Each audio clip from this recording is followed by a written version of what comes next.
Good evening, ladies and gentlemen, and welcome to the Trophi.ai FTR Endurance Series, Round 4 at Sonoma, Nascar Long. I'm Jace Parfitt. I will be joined in the booth by Mr. O'Leary, but it seems the both of us are having mad internet issues with the mad storms that are whisking through the UK at this moment in time. So if the stream does cut off, we have pre-warned the guys at FTR that this might likely to happen because there has been power lines and all sorts and internet lines going on, and down where I am as well. It seems like Ewan's got the same problem. He's just had a power cut. So hopefully he will be back with us very, very shortly. But yeah, if you're in the UK, please be safe. The storms are absolutely mental. All right. Let's bring you up to date with the scores on the doors at this moment in time. So we're starting off with the TCRs, Sim Racing Grid Phoenix. How on top with 50 points, with Huge Ash Yellow on 36. Then we got Apex's Lava, Tau Racing and Elantra on 30. Fun Wheel Drive on 29. Then Goyo Autosport on 27. I believe Goyo have actually got a quali ban this time around. Sim Racing Grid Phantom, after their win last time out for round number 3, is sitting on 25. Then Huge Ash Blue, Scudiera Grouch, Sim Racing Grid Phosphor, 4 OGs at Racing, TSRC Esports, Yacht and Vermilion Motorsport on the bottom.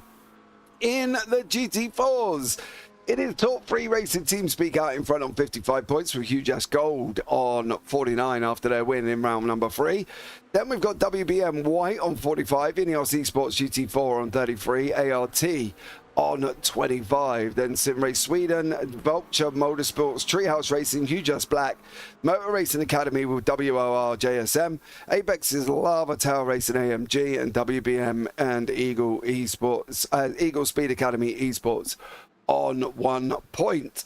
In the GT3 AMS, it is Eagle Speed Esports G out in front on 65 with ART Sim Racing 2 on 48.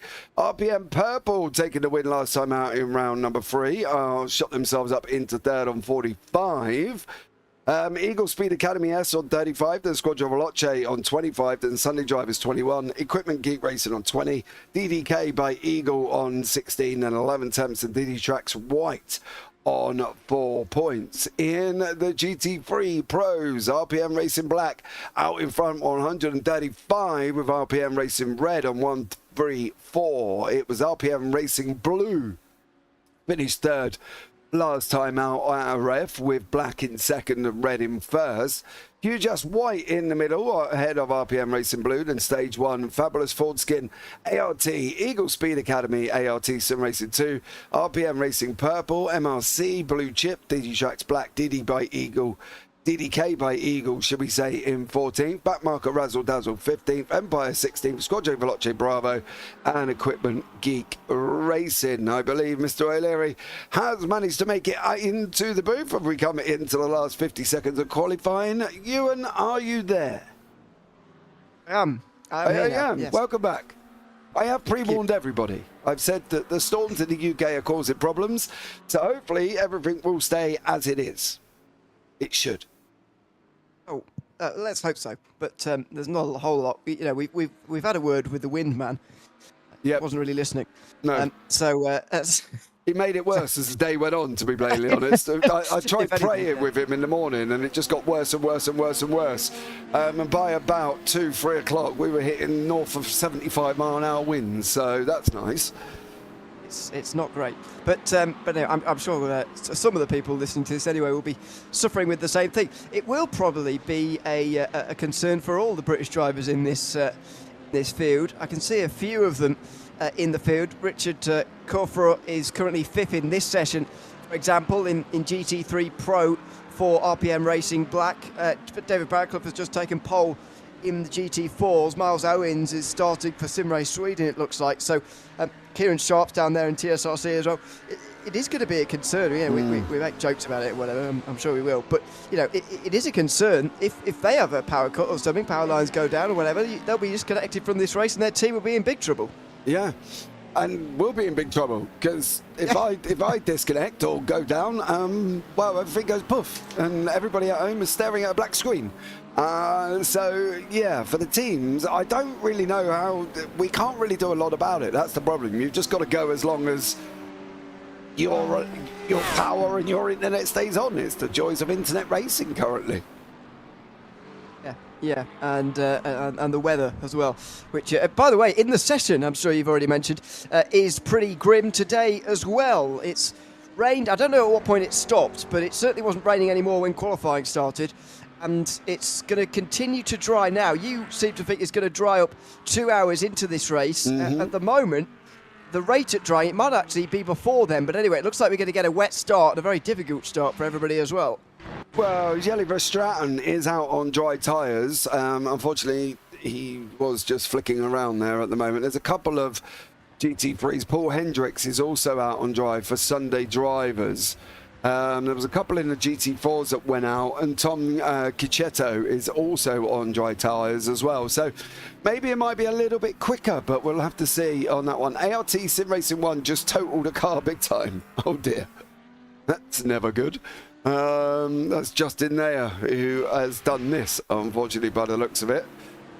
This is the only one I've had from ART currently, and we'll see what they get up to. Whoa! Oh my goodness me! That is a spectacular crash. You know, there's only one way to look at this, though, isn't there? Get your sickness tablets out, I think, is my advice. Let's have a look on board over the... It's a really difficult corner, by the way, especially when you're going over the crest and there's no barrier there. It's just grass bank, to be honest. Look at that. Look at that. Oh, dear me. Dear me. Let's pray he's not in VR.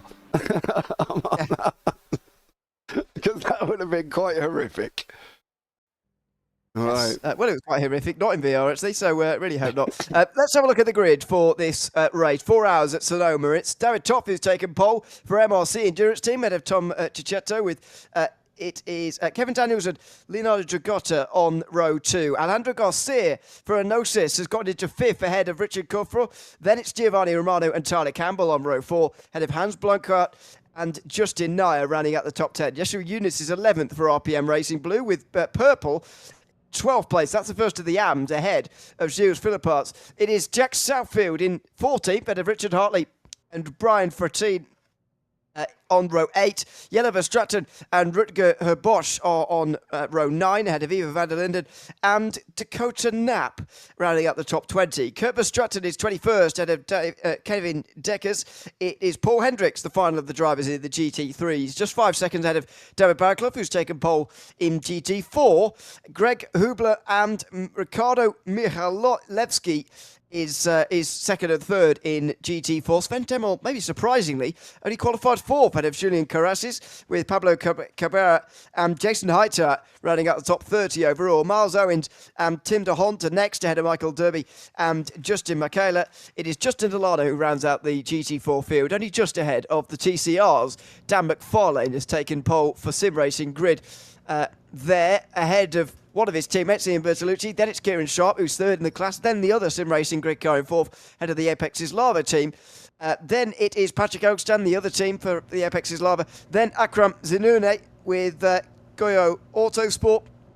Rumwolf and Jeremy Castro are on row 21, ahead of Anthony Harrison, who rounds out the field. So that's where we are. 43 I counted earlier, by the way, in the field. It's a very healthy field indeed, and that's a fantastic thing. It's going to be very, very busy indeed. 45, excuse me. It's going to be very, very busy indeed for the entire race, you'd imagine. It's not a very big circuit. I don't believe they're going to stop overtaking the TCRs and the GT4s, to be honest with you. I think it's just going to be one continual park after that for these guys, and the GT3 Pros will be going off first, of course, here, so they will be allowed out first. Don't forget the start line will be just after the kink from the finishing line. So if you can see in the right hand corner of the track map, there is a little kink where the TCRs are coming through. The start area is between that and the finishing line, so they are all to be told to ignore the green flag from iRacing and go in that area. It's pretty short, that run, actually. But you don't really have a front straight here, to be honest. There's barely any straight anywhere, really, around this circuit. It's a real twisting and turning circuit here at Sonoma. Lots of rises and falls as well, which always makes things interesting.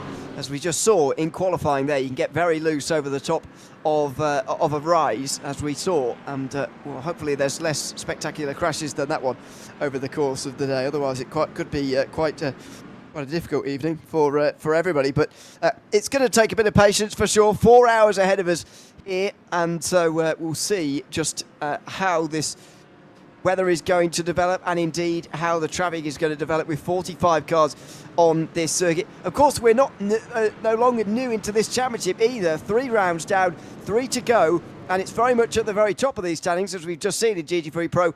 A race of 2 teams, RPM Racing Red and RPM Racing Black, who have qualified 2nd and 6th respectively for this race. They're going to be the real ones to watch, especially in the top class in this race. Yeah, they've kind of had the run of the mill, haven't they? They've been quite dominant here. I think MRC is now, with David Toft, put himself in with a great shot, but they are very, very difficult to beat. I think that's the question for the red and black team, and you never know what can go on, but I think it's going to be very, very difficult indeed. Black and red separated by 1 point, of course.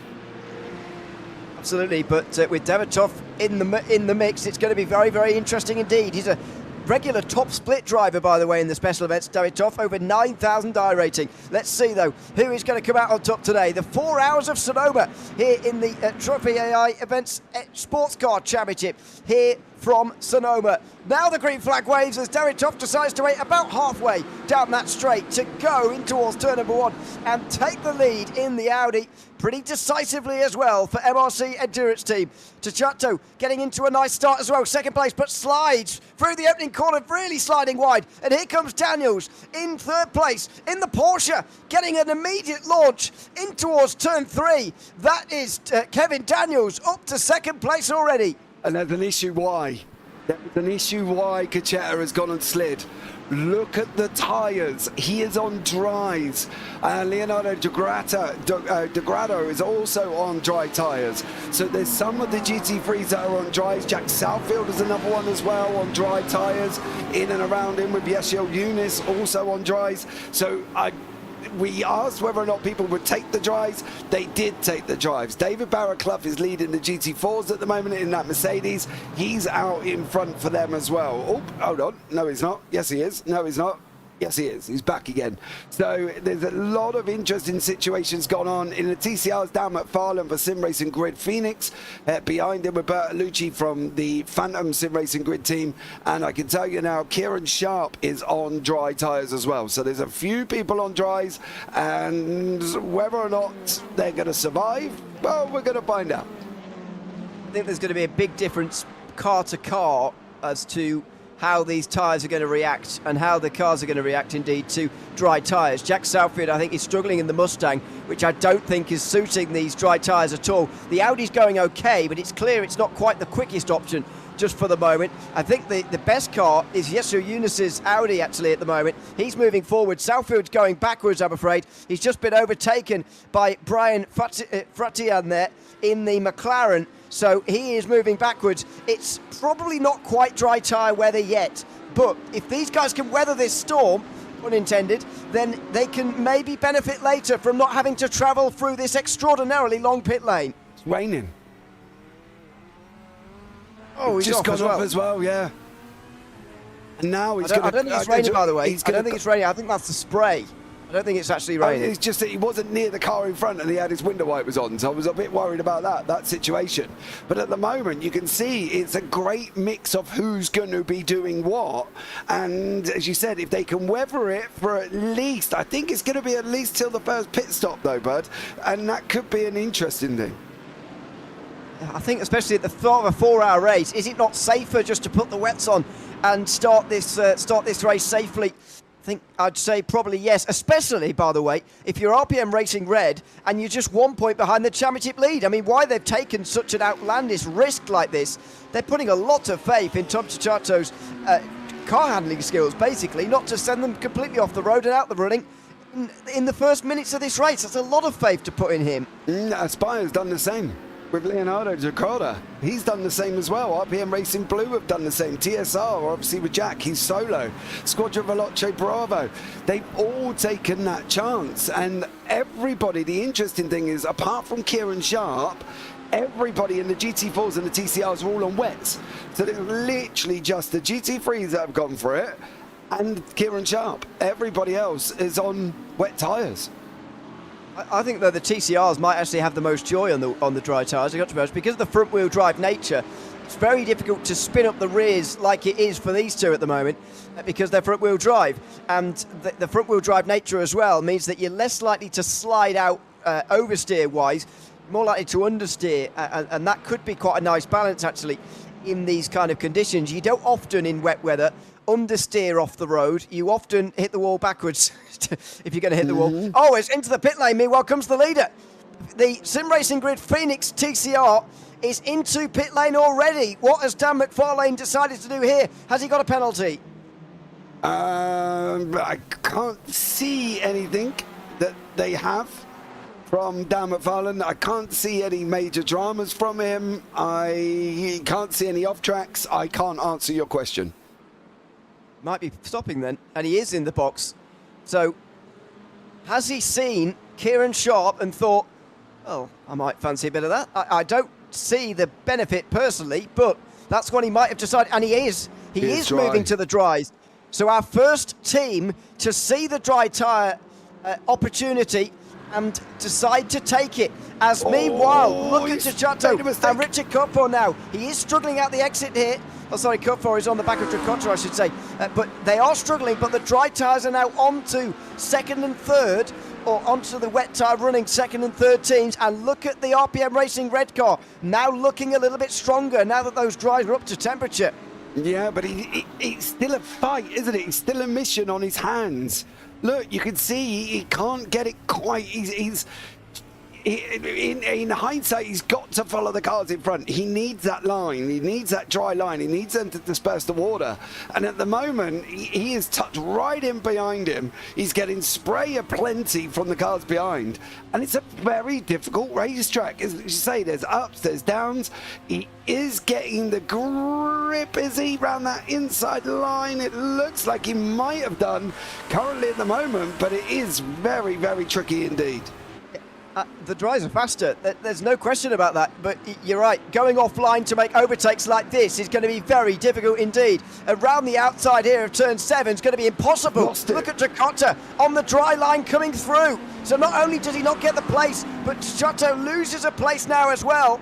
These dry tyres are quicker, but they have to be on the dry line, and at the moment they're not getting that. Meanwhile, there was a change for the lead in TCR very briefly there, as Ian Bertolucci holds back Kieran Sharp, who's clearly on the better tyres. Dan McFarlane is back out in front of the GT3s on dry tyres. Patrick Elstrand is in, trying to put some of those on. He's getting into the same problem, Kieran Sharp. He can't go offline to make the move. No. There's no way he's going to be... he's got to stay in behind that Hyundai. He has to. Southfield's crashed. Delano's crashed as well. Oh, Jack, what did you do? Yeah, I don't think this Mustang is doing anywhere near as well on the wets as the McLaren and the Audi. He can't get stopped. He's never stopping that. Oh, he's just lightly grazed the wall. But he'll learn his lesson from that. Meanwhile, RPM Racing Red got back past Aspire competition just as they're getting into the traffic very nearly here, as Kieran Sharp is now through indeed. So watch how he drives away. Well, he's got to stay on the racing line. That is the problem. We know we normally in the rain, we say kind of stay off it and that, but you can see the dry line developing there. The dark patches of tarmac compared to the slick area as such outside. But this is where he's got a problem because he can't find a line. It all still looks quite pretty wet, but at the moment he's got to try and stay on that line, and he's got to make sure that he can get to the end. If he can't get to the end and hold it as long as possible until he gets a definitive dry line, he's going to be in trouble. Kevin Daniels is off. Kevin Daniels is off, and he's dropped down the field. He's still dropping down to ninth now in that battle for third place previously. He is no longer a part of it. He's in the Porsche. He was trying to hold back Tom Chachato, and he slid straight into the side of him. So even on the wet tyres offline, it is tricky, as Kevin Daniels just found out there. So here we go. Look at this. Notice are in second place with Alejandro Garcia de la Mata, but look at what's behind him. Dry tyre runners of Tom Chachato and also Leonardo da Cotta. Oh, they're so close behind the wet tyre runner at the moment in the Corvette. This is not even 10 minutes in. The dry tyres are up to temperature, and now they are in the window for being much quicker than the wets. Yeah, they are at the moment, but how long is he going to last? Is there going to be tyre deg for the dries, because it's not 100% dry? How much is the deg going to be on the wets? It's not going to get any wetter. You know, we've looked at the weather forecast. It is predicting that it's just going to be foggy, clear by about the end of hour 2. RPM red. No.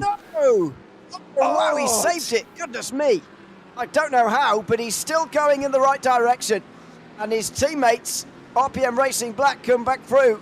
The red car back down a position, but he really stuffed it down the inside there of the huge-ass TCR, and that maybe wasn't the best idea in hindsight. He's lost a few positions as a result, and obviously running out wide to lap traffic as well, he's found it a bit tricky. That's where these dry tyres could also come unstuck, of course, in the traffic, although the TCR's pitting is going to help them, of course. Yeah, but he can't make an overtake. This is the problem for Chachato. He can't make an overtake. If he does, he's got to go offline, and when he goes offline, there's no grip because it's still wet. So he's got to either wait for them to make a mistake for him to be able to take the racing line. That's the problem. He's so in a mix of 6 of one and half a dozen of the other. He doesn't really know what to do. He is quicker, but you go offline. He's got to get it done really quickly. He's got to go offline, get the car, go in front of it. That's it. Otherwise, he's going to be in trouble. And we've seen that with Southfield on the dry tyres, trying to send it out the inside and ended up going nearly enough tapping the wall. It's so hard for these dry runners. These two, by the way, are the leaders in the championship, RPM Racing Black and RPM Racing Red. Different tyre compounds, just 10 minutes into this race. What an interesting situation it is. But it looks like those who selected the drive, as much as I was criticising them at the start, it looks like those who have decided to go on the drives from the start may have actually made the right call. Almost all of the TCRs, by the way, have been in now. Sim Racing Phoenix, who came in first, have really benefited. Dan McFarlane is going to be by far the leader of those who is pitted, but they're so far behind TSRC Esports, who will be leading this race by nearly a minute and a half. Yeah, they went in, literally all of the TCR fields went in. I'm surprised Ron Wolf is still on wet tyres. I'm surprised he has not taken dries. Yeah. Anthony Harrison is another one as well that's on the wet tyres. He again, I think Dan McFarlane's going to eat him up like a burger out of McDonald's, to be honest with you. And he's going to close right in because he's got free track. He can pick his lines. He can pick the dry lines. Garcia de la Mata is now in pit lane. He's gone in. Yesio Eunice for RPM Racing Blue is out here with red and black all together. So this is going to be an interesting one because we've got dries, wets. The blacks on wets in front. And that's released Aspire Competition, who are crashing into the gap and in for the RPM Racing Black Audi. That is Richard Coffro, who has gone around, and I wonder whether he may have got some help. Well, we're going to find out. He surely wasn't hit by his teammates. Let's see, though, him towards the first real corner on this circuit. No, he wasn't hit. But he just spins on his own, so that shows that actually the wet tyres are maybe more precarious to have in these conditions than the dries. But anyway, it's difficult to tell. It's just very precarious conditions for absolutely everybody at the moment. We are... I'm sorry, I'm just looking down GT4. We are seeing our first pit stop down there as well. Sven Demmel has put the dries on, but he's now off circuit. So it's not going brilliantly, I'm afraid, for Sven. And there you go, down at turn 4. He must have run a little bit wide. It is going to take some getting used to, these new dry tyres. And same for Alejandro Garcia de la Mata, but even so, they look like the worthwhile investment at the moment as Miles Owens and Michael Derby both come in as well. Yeah, it is, but you've seen how long they take.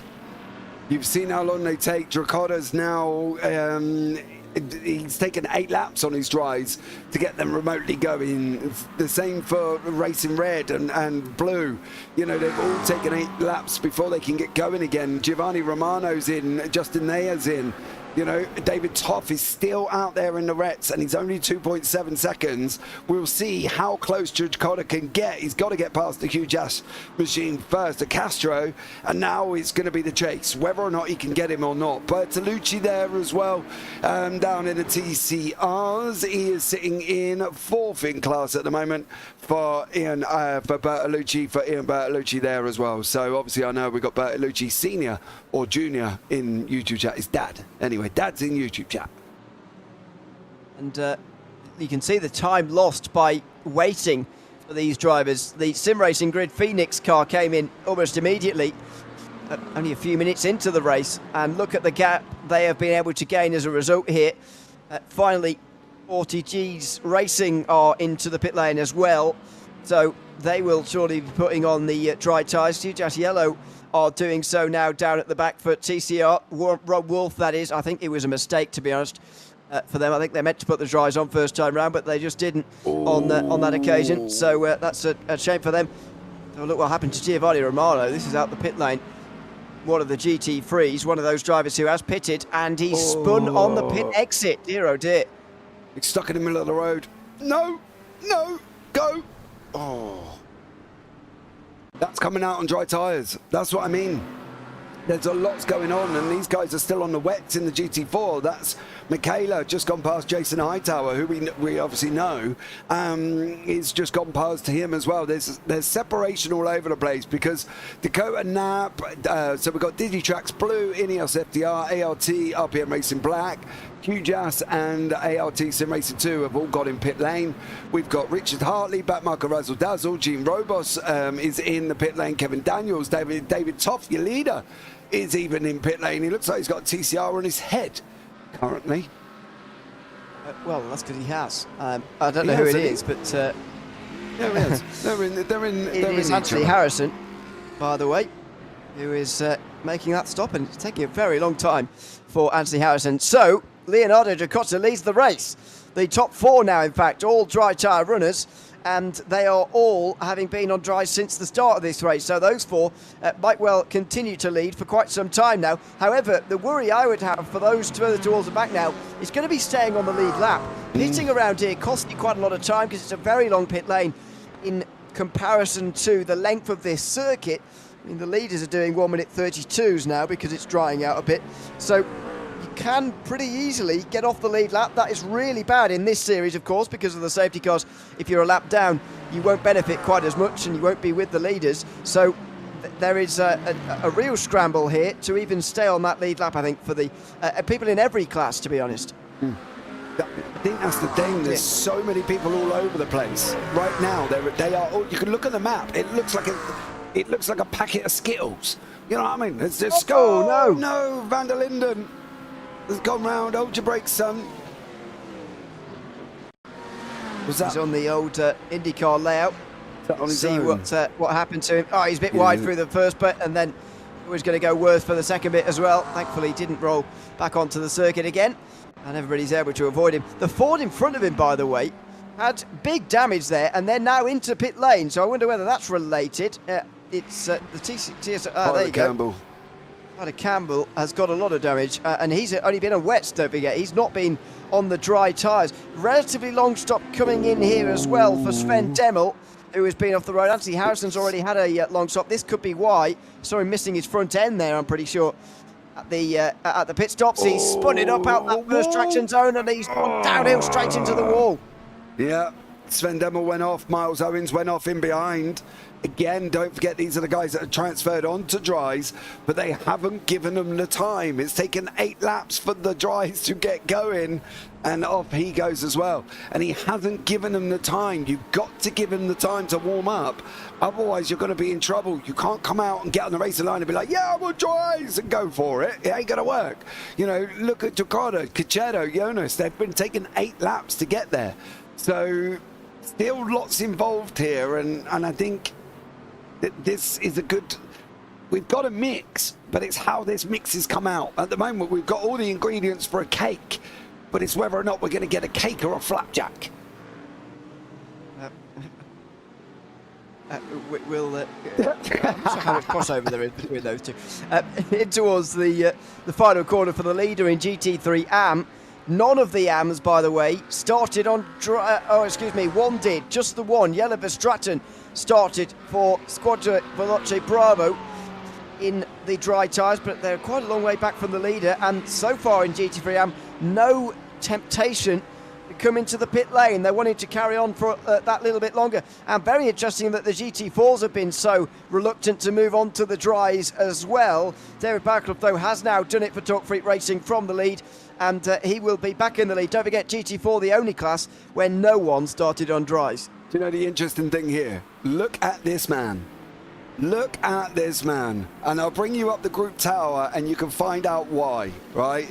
The overall tower, Kieran Sharp is third in the GT4s, 26th overall, plus 12 already. You know what I mean? And how is he going to... He's got all of these GT4s coming at him. They've all been in pit lane. They've all changed over. Even Ineos has been in, but they've come back out on the wets again. So for Kieran Sharp, he is right in the mix. And he's not even in the mix in his own class. Oh, just as he ran well there. Yeah, we've got Jack Ashton in YouTube chat. Great analogy. Thanks, Jack. I presume he was talking about the cakes, mate. That's all it was. Well, we'll see. Side by side down the hill here, or one of the top positions in GT3. This is 7th. Wets versus dries. MRC Endurance Team finding out the same problems that everybody else was. Derek Toff looking to the inside here, and careful on that wet line. Although, to be fair, Brian Fatia not having too much more joy on the outside. And there you go, Squadra Veloce Bravo also following through. So the future leaders, I think, of the GT3 AM class going into second place there, just following David Toff, which is probably not the worst thing to be doing on this circuit by any means. Just over 20 minutes in, and still there's not quite everybody on the dry tyres. Still waiting for some more to come in certainly in the GT3 and GT4 classes anyway. Yeah, I just wonder whether or not they're going to come in now, or they're going to sit there and think, what do we do? Have we got this? Have we not got this? Can we hold this? Can we not hold this? What's the situation? Because I wouldn't be surprised if some of them are going to come in, get pitted, and then sit back and think, we can't hold this car on the track. We need to come back in for them wets. Because let's put it in perspective. David Toff, 9K. You've got others that are down at 2.3, 1.7.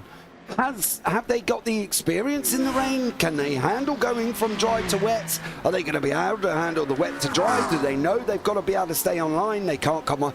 There's all of these things that these guys have got to think about, because you're forgetting all of these aren't the same skill level. And how are they going to get on? You know, a guy that might be able to handle the car on dries with a wet line might not be the same guy who takes over. The TCR's there just scraping along the wall on the outside line. And there's big damage there for someone. Someone there just escaped back to pit lane, and that might be frowned upon by race control as well, by the way. It could have been Justin Michaela, maybe, in the GT4 class. Not sure, though, at the moment, as there's another one off. Audi at turn 2. See what happened to... He hasn't escaped. My goodness me, that's a big crash. I can't find the beginning because he's not on the racetrack. All of a sudden, he just comes back into shot. He blinks out, comes back, and bang, ends up in a wall. For Justin Michaela, that's absolutely massive on that one. We've also had Anthony Harrison's crash. Ron Wolf has jumped back to the pits, but I can't actually find what Ron has done. So I don't know why he's jumped back to the pits or what the situation was for him, but he's gone off. We've got a yellow flag out on the racetrack. We have got our first safety car. Now, this is going to be a rush.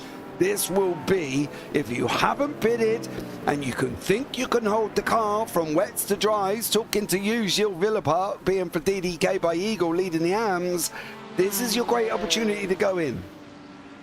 Yeah, probably is. I mean, for everyone who's stopped already on the circuit, they'll be staying out here, as long as they're on dries. But interesting to see what those who haven't stopped at all yet, and because they didn't have to pit earlier. Will the front four, for example, have to pit in? By the way, want to get to the bottom of the huge ash yellow Rob Wolf crash, because I saw when we were watching the replay of Justin Michaela going off the road, and he looks out the race now, by the way, there was a huge ass looking car in the background of the shot towards the, and there it is, Austin Tucker.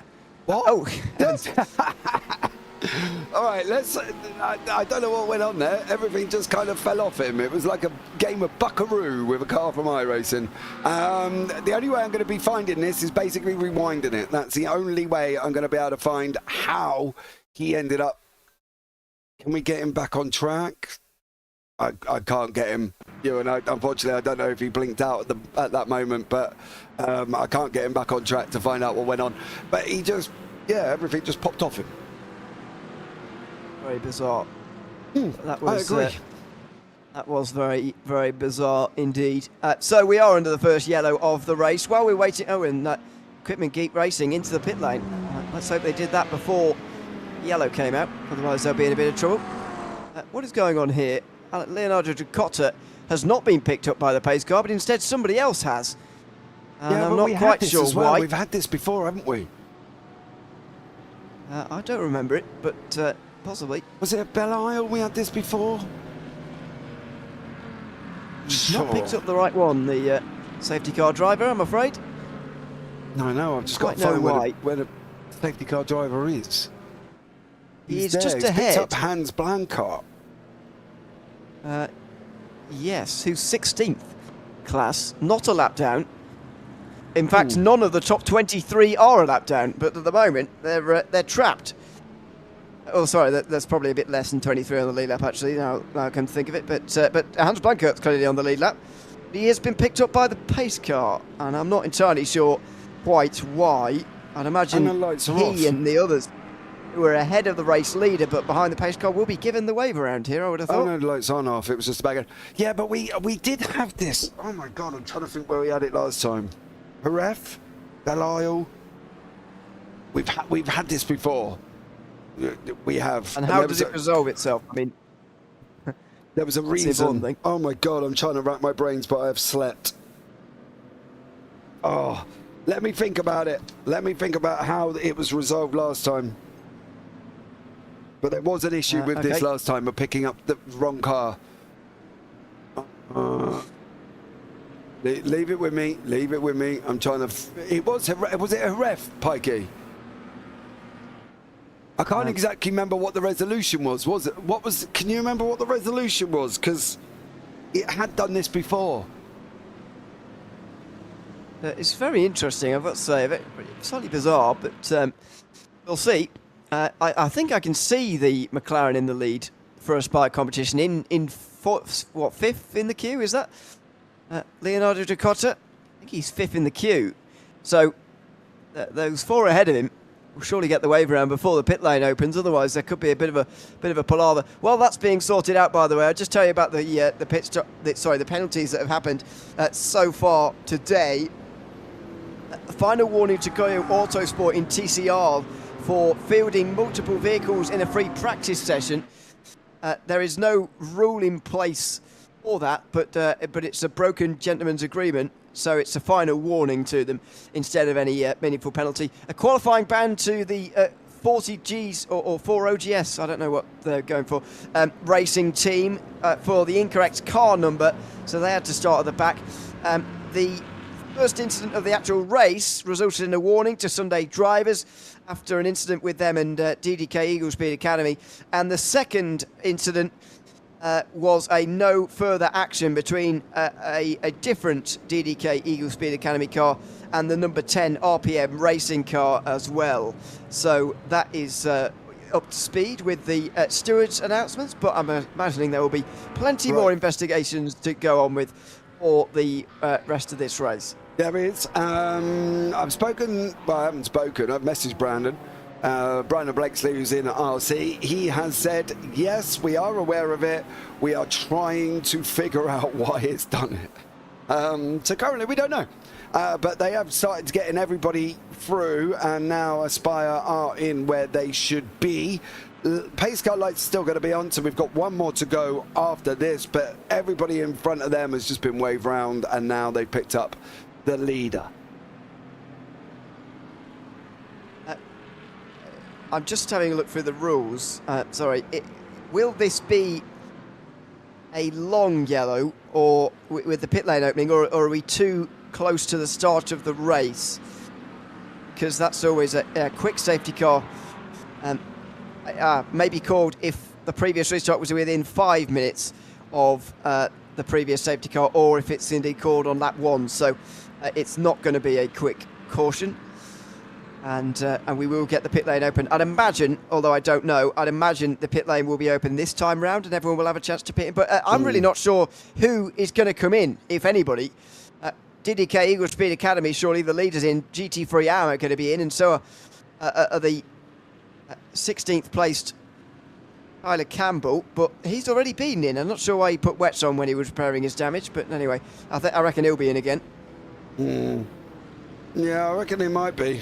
We'll have to see on this one. I think the safety car lights might go out this time to keep going, but we'll see how it all pans out. But it's been a very, very interesting situation, and obviously that safety car, I'm going to presume, was caused by either Justin Michaela, who went and thumped the barrier in the GT4s, or Mr. Wolf, who we have no idea what he did apart from all the parts popped off the car like Buckaroo. Was that Ron Wolf? Yeah, Ron Wolf. I thought they were different. No, they were different incidents. Yeah, it was a different incident, but this Austin is Tucker. No, this is. There you go. That's Ron Wolf. That was Austin. Oh, it says Ron Wolf jumped back to the pits on my thing, but it was Austin Tucker. I think in their damage repairs they've had a driver change, which is confusing, but that's entirely their choice. Into the pit lane then. A few drivers making stops. So from GT3, only Jack Southfield comes in, so he'll be at the back of the queue. So will Gilles Philippart, although we were expecting that from him. And some of the others a lap down have also come in as well. The leader in TCR, Kieran Sharp's in as well. So Kieran Sharp lets everybody not on the lead lap off the hook there, rather. And so why is he so far ahead of the rest? I'm not entirely sure. But anyway, he's pitted in, and he's got a great opportunity now to get into the lead of this race with a full tank of fuel and then get on with it. However, there you go, 15 seconds of fuel. It wasn't very much, but he's taken it because he knows he's going to retain the lead anyway.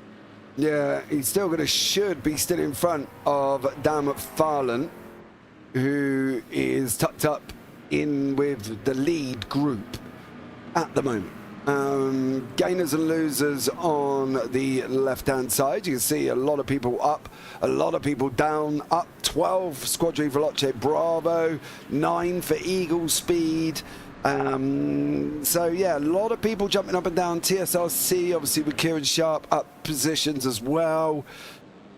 And he's still ahead of some GT3 AMs and some GT4s. So poor old Kieran is going to have a very interesting race.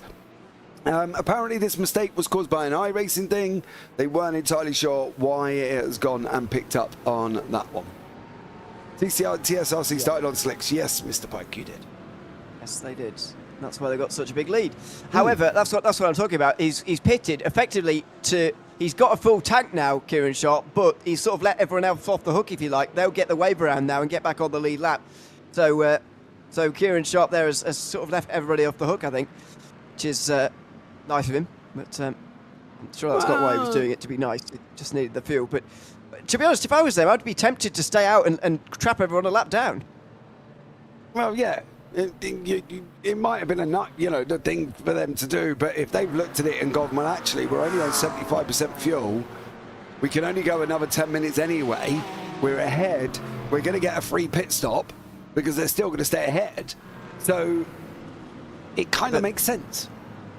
Yeah, no, I get it from that respect, but they could have stayed out and given themselves a lap lead. But anyway, doesn't really matter. They've decided to make their pit stop, and they will be starting at the back. So that does mean that with the TCRs probably getting a wave around, that they will be all starting at the very back of the train. Unsure as to whether any GT4s are going to get a wave around here indeed either, but that is all we're waiting for now to restart.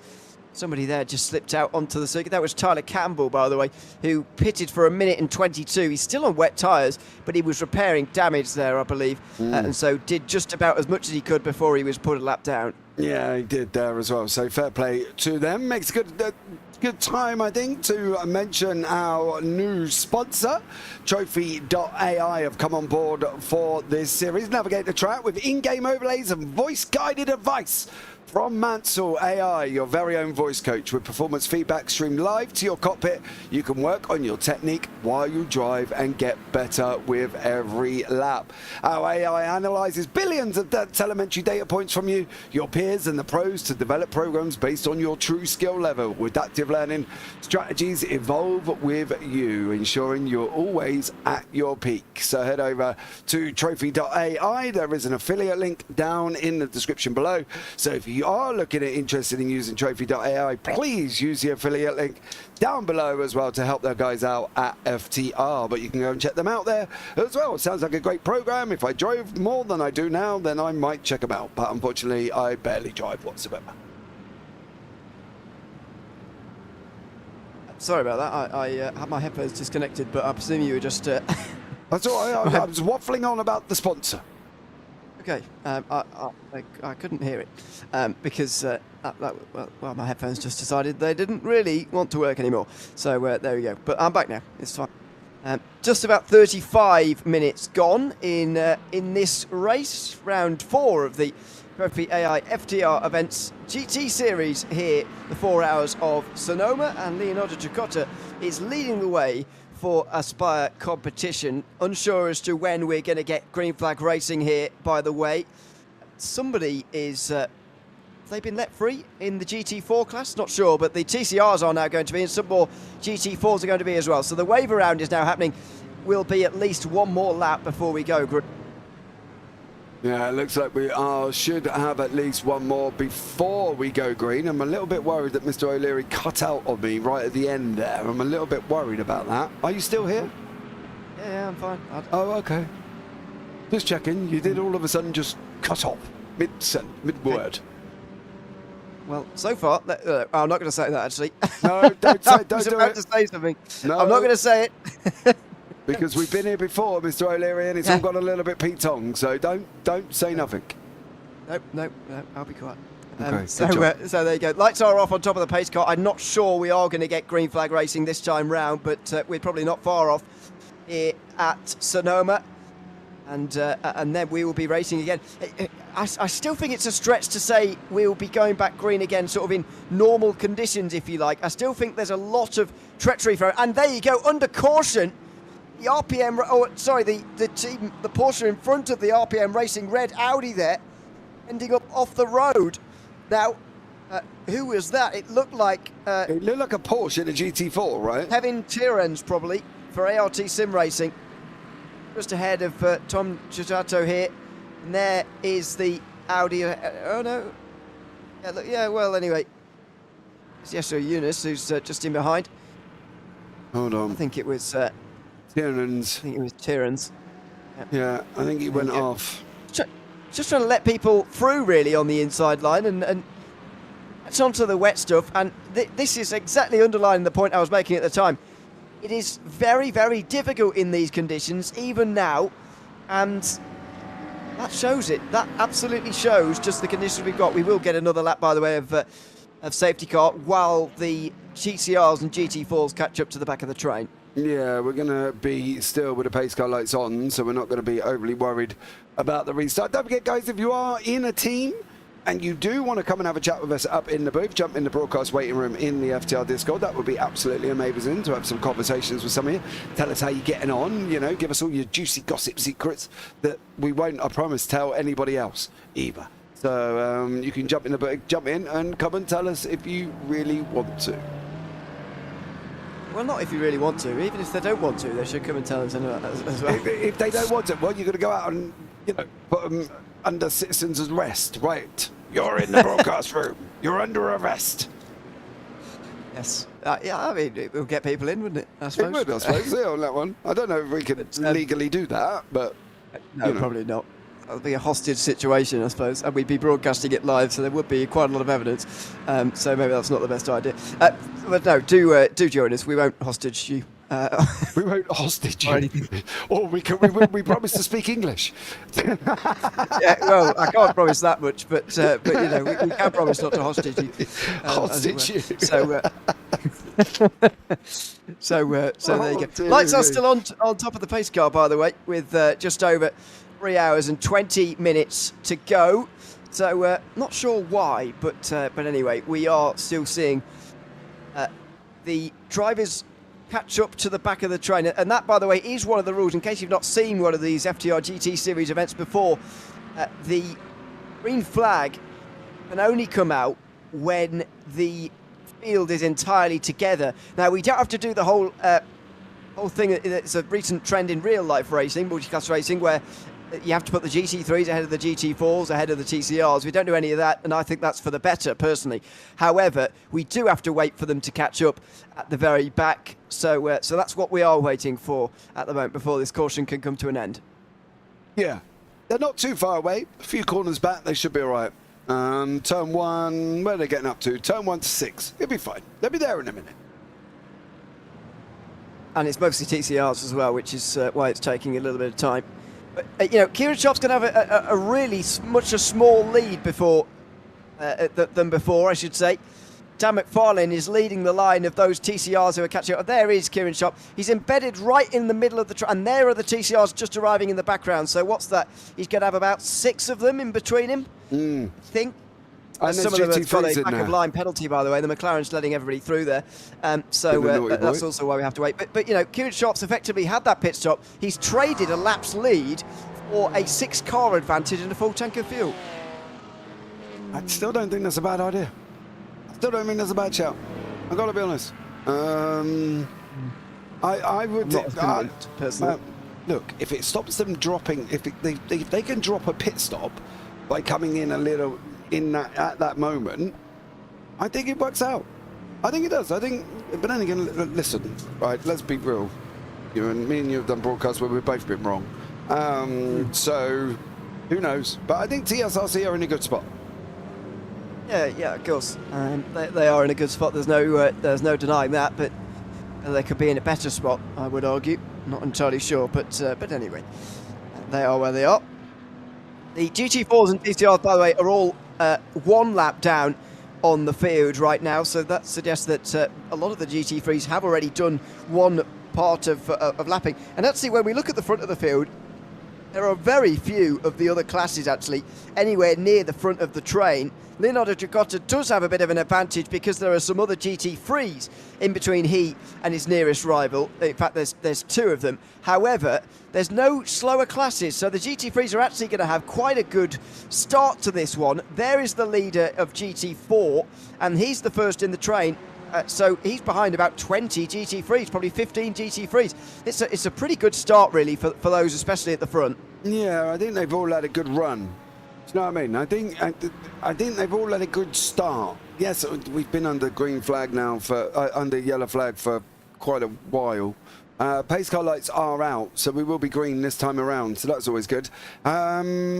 I think, to be honest with you, by the time this all gets shuffled around and sorted out, I think we're going to have to give it 5 minutes, at least, for us to really determine who's gone where and what's gone on, because I think it's going to get a little bit messy at the beginning. Could well do, but let's see here in this one, as the pace car lights will indeed stay off now, and we should be going green this time around. The tyre compound's less of a factor now. There's only one wet tyre runner, and that is still Tyler Campbell. Not sure why he hasn't come in under one of these later laps to finally put the dry tyres on, but there you go. He is still out there, and he's going to be suffering on this restart. The track conditions, especially on the dry line at the moment, it's effectively full dry conditions.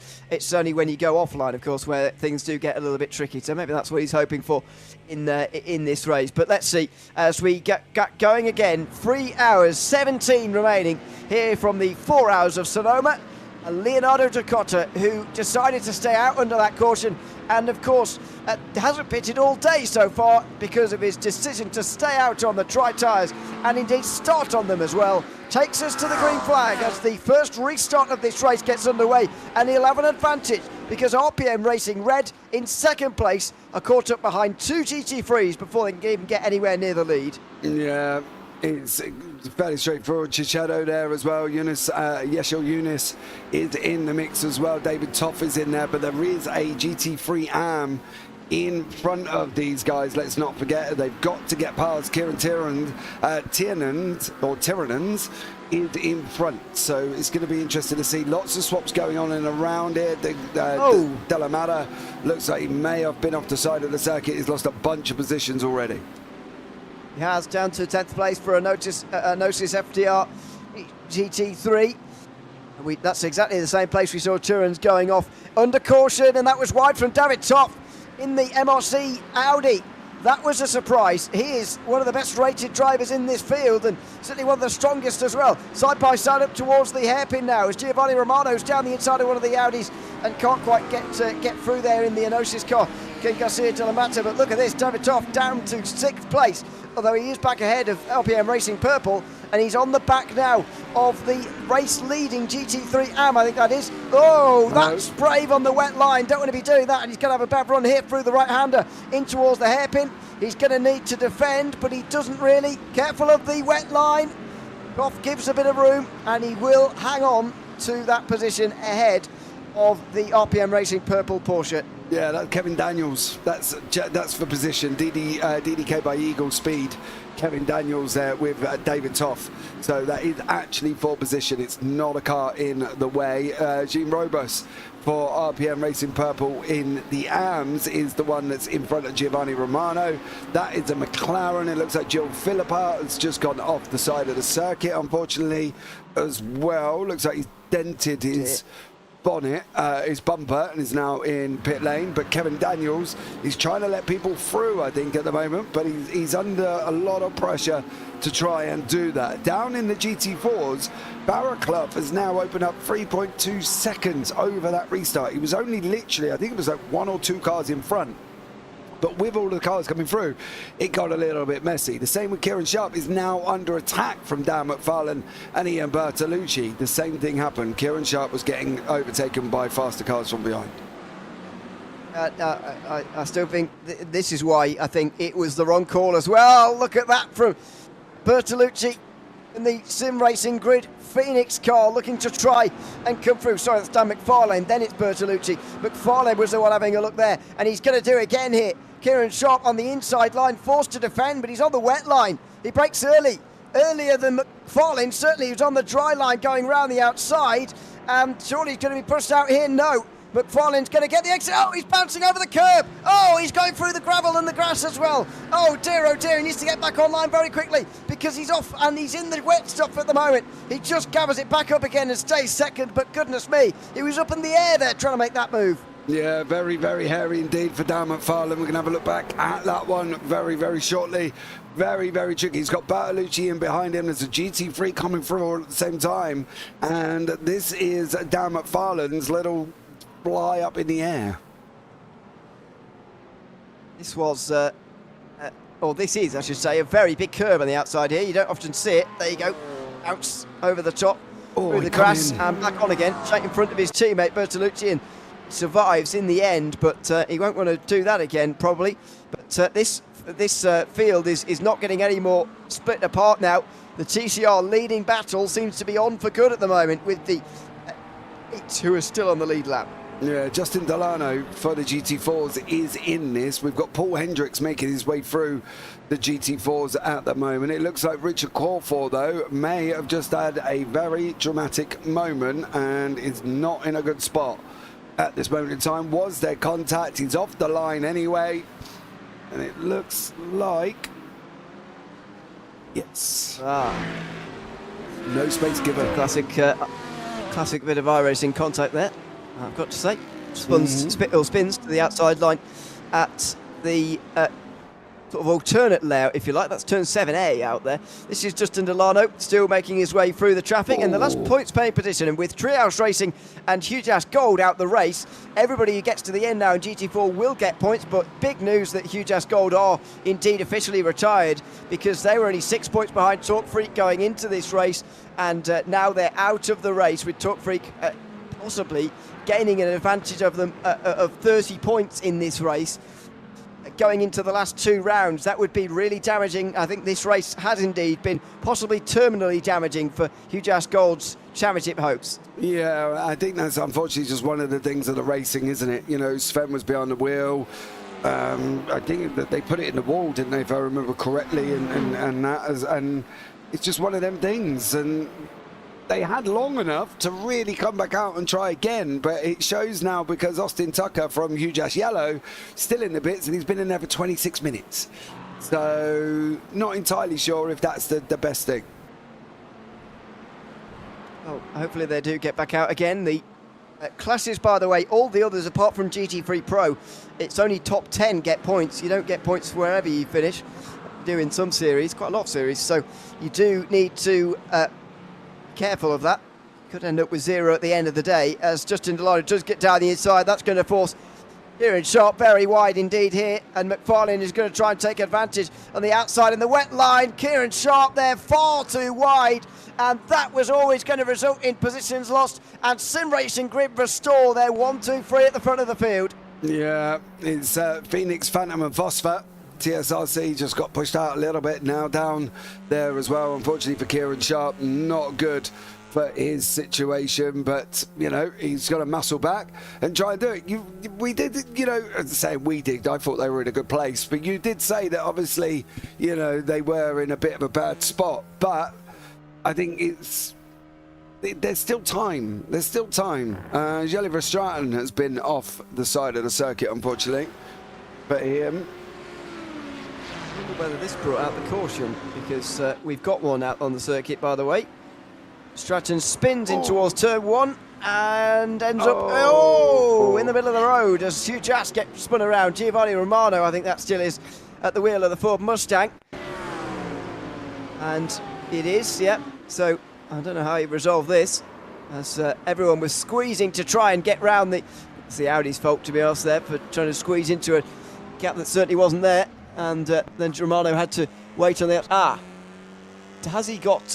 that car looked very damaged, actually, when he just reversed there. Now, has he been into the pit lane, I wonder? Romano? No, he's okay. So, is he damaged, or was it just the way it looked there? I think it might have been the way it looked, because...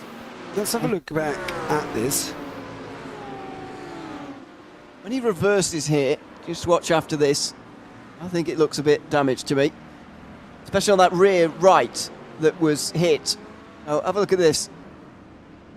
That rear left wasn't quite turning at the time, but actually it looks like it is turning now, at least, so maybe it's okay. But it looks like that might have been the cause of the caution. It looks like it may have been. There was nothing else in and around at that moment in time that caused that incident or anything that went on the rest of the racetrack. So it looks like it's possible that that may have been the issue.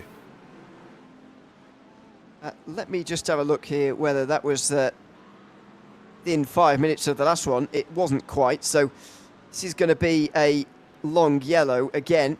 We had a green flag run there of just 6 minutes, so pretty much the minimum for having a longer yellow. And so could have a lot of wave rounds or whatever, although because the GT3s didn't actually get into any traffic, it might be a lot less wave rounds and a bit less waiting this time round, but we'll see who pits in this time round. I don't think this is very good news, personally, this next caution, for the likes of the 3 leaders who still have yet to stop, because they could end up in the situation where they're sort of forced to pit because they're running out of fuel, but also everybody else staying out because they are not running out of fuel, and that putting them right at the very back of the entire field, not only GT3. How much fuel do you rate they have got left?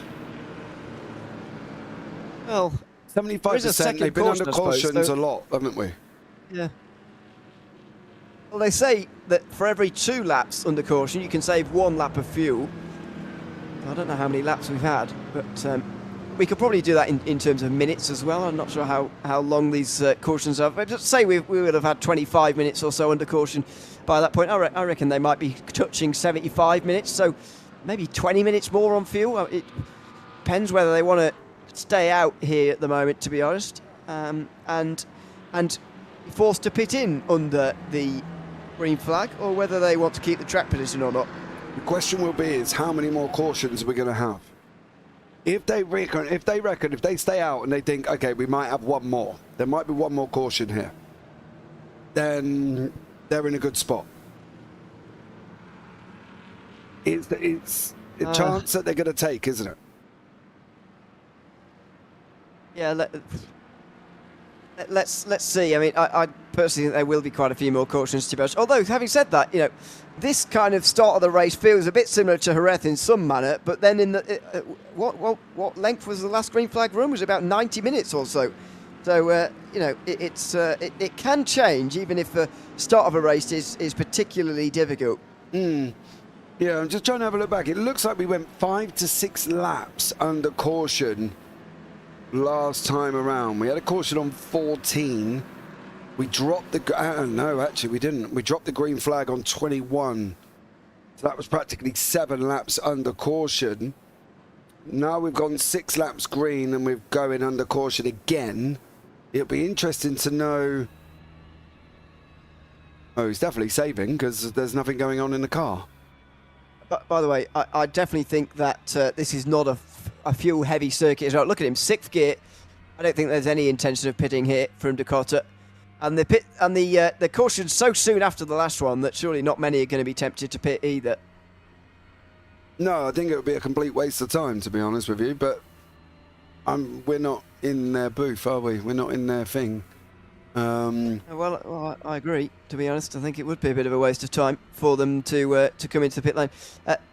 Normally, of course, the fuel goes an hour in GT3, but don't forget that in this series we are limited a little bit on fuel to 75% in all cars, so pit stops are a bit more frequent. Now, does that change the mind of these three? Maybe it does, because I reckon under normal circumstances, under other circumstances, they would stay out, but this time the leaders in. Aspire competition, though, the only ones to come in from the leaders behind them. I just saw in the mirrors coming in MRC Endurance Team and an OCS FTR GT3. Here come Hugh Jess White as well. So this is the first time round that pit stops are now allowed. But I think, let's see. Talk Freak Racing are in for GT4 as well. It looks like we're getting a load of GT4 stops as well. Yeah, they're all coming in. Be interested to see what the TCRs do. Dan McFarlane's jumped in, Bertolucci's in. Kieran Sharp's gone in, which I am shocked about, considering. Why is Kieran Sharp in, Pikey? Love the shows, guys. Thanks, Sabala. Oh, yeah, true. Why has he gone in? No, on that one. He will be out first, but why didn't he stay out is probably the why did he go in? I mean, to be fair, I think for TCR it is always quite tempting to come in and top up, because you want to sort of end up at the back of the queue. You don't want to end up ahead of GT3s and whatever, as you otherwise might, as they're, by the way, making their way back out again now. Who was out first? It looks like... And I can't see who stopped this time round and who was done previously. I think Dracotta's out first, unless Southfield came in that time around as well. Not sure, but Leonardo Dracotta is out ahead of Giovanni Romano, who is ahead of Alejandro Garcia de la Mata. David Toff has lost a lot of time, and he's having a very long stop here, is David Toff. I wonder whether he's had contact here, because he's still in pit lane. And look at the TCRs go here. Oh dear, some of those GT3s are going to be in a lot of slower traffic. Out of the lane goes Tyler Campbell, and he will be in a lot of traffic. Look at David Toff. I didn't think he had any damage, but clearly he does. No, clearly whatever he's got, he's picked up somewhere. I'm trying to find out if there's anything. That was when he got in with the yellow flag, wasn't it? That's where that was. That Audi went torpedoing in, didn't he? Oh, yes, you're right. Well spotted. Because he hit it there, bang, bang. So his front right would have been damaged and possibly his front left. So he would have had that damage to repair. But while they're driving around slowly, you might as well do it. But what he doesn't want to do is go a lap down. So he needs to jump out probably before their last corner. to get out in front of them and then rejoin the back of the pack, and possibly, if he can get in again, maybe go in again before the pit lane closes to clear the rest of them. That's what I would do. Or maybe just utilise the rest of the cautions, to be honest, to generally repair the damage over the course of time. But it could be quite tricky. And now he's on his way. So, oh no, sorry, RPM Racing Black are on their way. Is Toth. Yes. Oh no, he's waiting a little bit longer. Yeah. Of course, the advantage of being the last pit box is that you can just wait forever. And he has pretty much there. So he is just out ahead of the leaders. And so I think when he catches to the back of the train, we might well be going green. Yeah, and that's what I mean for him. I think that was the right move. Hold it as long as you can. The problem is like when you're saying about utilising yellows, you're almost relying on something that's not there. It's almost like, you know, I'm going to rely on, I'm now rich, I'm going to rely on my 37 million that I'm going to win at the Euros next weekend that I haven't actually put a ticket on for. You know, you're relying on things that may not happen, and I would never run a race like that. I would never run a race relying on a yellow, or I wouldn't even do it if I was driving NASCAR, because you just never know that there is that one chance, a very slim chance, but there's that one chance that you might go green to the end. I would agree. However, in the face of damage, I don't think they've got a choice, to be honest with you. I agree that it's never a good idea to rely on a yellow like that, but what choice do you have otherwise? You know, the other option is pitting and doing it all under green, or pitting under a caution and doing it all and sending yourself a lap down. I mean, that is a difficult choice, I think, and that is, very difficult to get away from. You can just see there's a bit of damage. The bonnet doesn't look quite level anymore. No, he has got it above the light. See, if the pit lane was open now, I would have taken off tyres, taken off fuel, taken off windscreen tear-offs, taken off everything in, gone in and sat there again for another minute or so. And then when they come round, go and join on the end. This is the thing about the rule where everybody has to be in the train when we go green. I understand why, because you don't want to disadvantage wave around drivers. However, it does mean that somebody could unless the pit lane is closed, which it may be. Well, yeah. If not, though, if the pit lane is not closed, then you could theoretically come in again and again and again, not catch the back of the train again and again and again, and just make everybody wait until you've repaired your car, which, you know, shouldn't be allowed. So I hope the pit lane is indeed closed and he's not actually able to come in to pit lane. As by the way, we cross officially the first hour of the race. Well, we're going to find out whether or not. Well, it looks like he might end up joining the back of the pack, I think.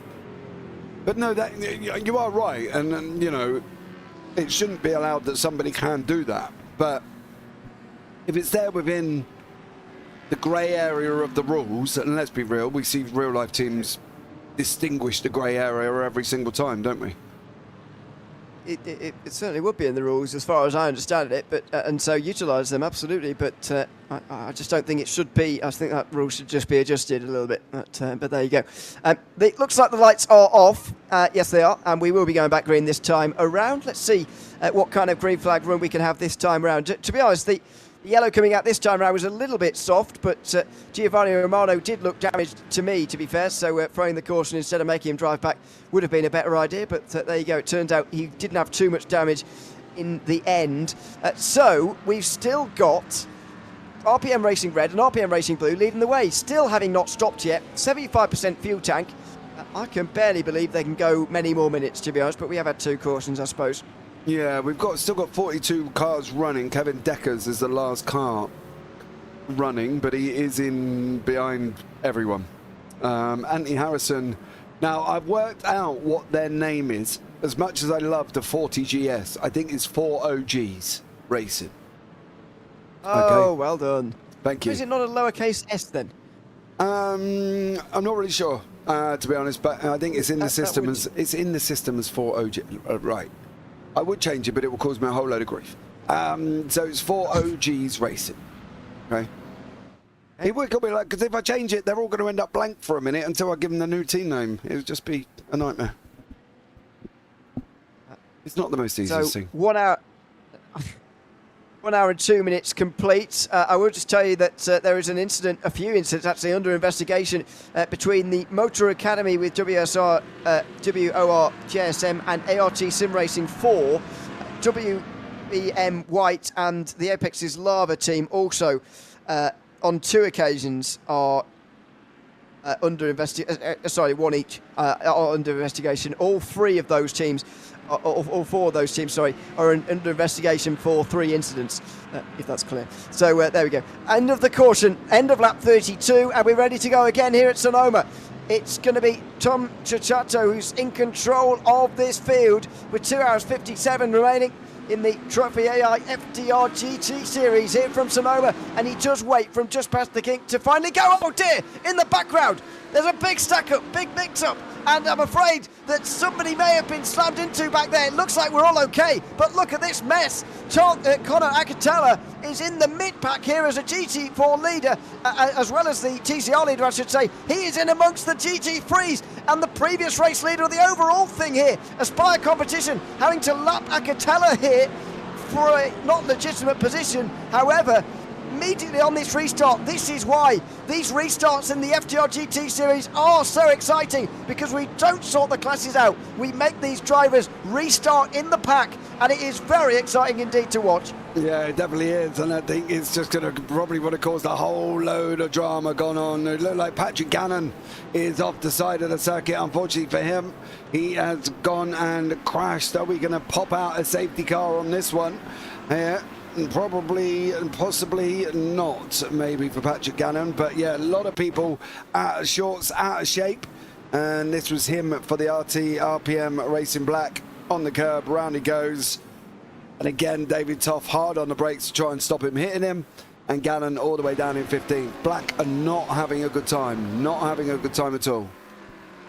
Championship leaders, of course, behind this team. RPM Racing Red just 1 point behind them coming into today. They're certainly gaining points right now, but I think their strategy is going to send them a little bit down. Stage 1 Racing, meanwhile, into the pit lane on this opening lap. They want to get out of it here from 6th place in the Pro class. Hans Blanker, that is, in the pit lane. Meanwhile, in GT4, ART Sim Racing are still leading here, by the way, but they're getting overtaken by absolutely everybody because they stayed out, of course. Many came in under that previous caution, but Talk Freak Racing are down to 6th place as a result. There is the overall standings, if you like. Most of the GT3s passing them, to be fair, are a lap ahead of them already, but some of them may be making overall positions. Anyway, in towards turn 3 and 4 they go. And, well, they're doing okay for the moment. ARC Sim Racing with a good restart here, but just a case of how much further can they go on this tank of fuel, of course, having stayed out under the previous 2 cautions. Yeah, that's going to be very, very interesting indeed to try and figure out. Jelly Verstraeten is, so far, signaling he's not even stopped at all with Cicchetto and Yeshua Yunus up the front. So there's 3 drivers that have not stopped. The interesting thing is this. Kieran Sharp, TCR, Parker Dime, Pablo Cabrera and Evan Krautfeld all in GT4s, so they've all got to go through these guys as well. So this is going to get a little bit chaotic down here with the GT4s and TCRs. These restarts are so good. I keep mentioning it, and I will mention it every round. Why on earth the real life series don't think this is entertaining, I don't know. You just black me while spin out of turn 7, and they may have met the wall as well here. It was a GT3 trying to come through, a Michael Derby there who was running at the top of GT4. Oh, he's out in the wet himself there. So it was nothing to do with the GT3. He has smacked the wall though there at turn 7. Yeah, absolutely rogered the wall for Derby. Krautfeld's now trying to work his way through some of the TCR situation. Who is that? He's going to go through McKinsey, I believe. Harrison that was. I don't think he touched Harrison there. Right. Turn 1, there was a spin there for Squadron Veloce Bravo, who were or are now the last of those who stayed out under the previous caution. Stage 1 Racing are flying down the field because of their long pit stop, so that's going to go on for some time. Still 14 on the lead lap in GT3, by the way. This is Jelle Verstraeten, wide into turn 1 and really looking to be avoided by everybody here as he doesn't roll onto the circuit again. He did have a nice bit of free track as well to spin himself back round in. Yeah, he did well there because you can just see him almost rotating back into the middle of the track there. GT3's battling away. That's Jacoda all the way down here. That's Romano, and then in front is Alejandro Garcia de la Mata. Yeah, this is down at the back of those who pitted, of course, under that caution. They've come through on the slower traffic, who are still sorting themselves out, by the way, and they are looking good here now in the clear, in towards the final corner. Dracotta again looking to the inside. That's a lap car, though. Enosis FTR are 2 cars ahead in the train. Yeah, he's got Hendricks in front, which is 1 lap down. He's got to make his way past here. This is where it's going to really jungle things up, isn't it, for Dracotta? He's got to try and get through. Sorry, DDK by Eagle Speed Academy seem to have run wide. They were in a side-by-side battle with TSRC Esports at the time for 5th place, and they have just run a little bit wide. Meanwhile, Kieran Sharp back here is in amongst a load of GT4 traffic. By the way, we say it every time, TCRs and GT4s are not dissimilar in terms of speed, and we're seeing that again here in this moment. Yeah, I think you are right. I think they're going to try and battle away as much as possibly can. It looks like Kurt Verstraeten is having a great old battle with Ineos FTR there in the Corvette. Squadre Veloce are in pit lane. Obviously, there just leaves 2 teams left who have not pitted. RPM Racing Red and RPM Racing Blue, but they seem to be well in control of that one. Justin Michaela, FWI what? FWIW. I don't think the real life series don't think the real life series find these restarts entertaining. I think there's way too much money and egos at play for drivers teams to accept that they should be left a lap down. I think you might be right, but I think they would be good. It's, for what it's worth is that acronym, by the way. I did have to Google it. But what it's worth? Oh, okay. But yeah, thanks very much. I agree, Justin, to be honest. But why they don't just say, "Screw you! I'm the leader of the series. I make this. I make this series. I'm going to make the rules." I don't know. But anyway. Are we up to 9 p.m., Mr. O'Leary? Is that bad? Oh, I don't really know, to be honest. If anybody finds a fence, chop you in a DM. I don't know. No, don't do that, mate. I've done worse than broadcasts. I've done broadcasts where people have gone full language. We're not subject to watershed.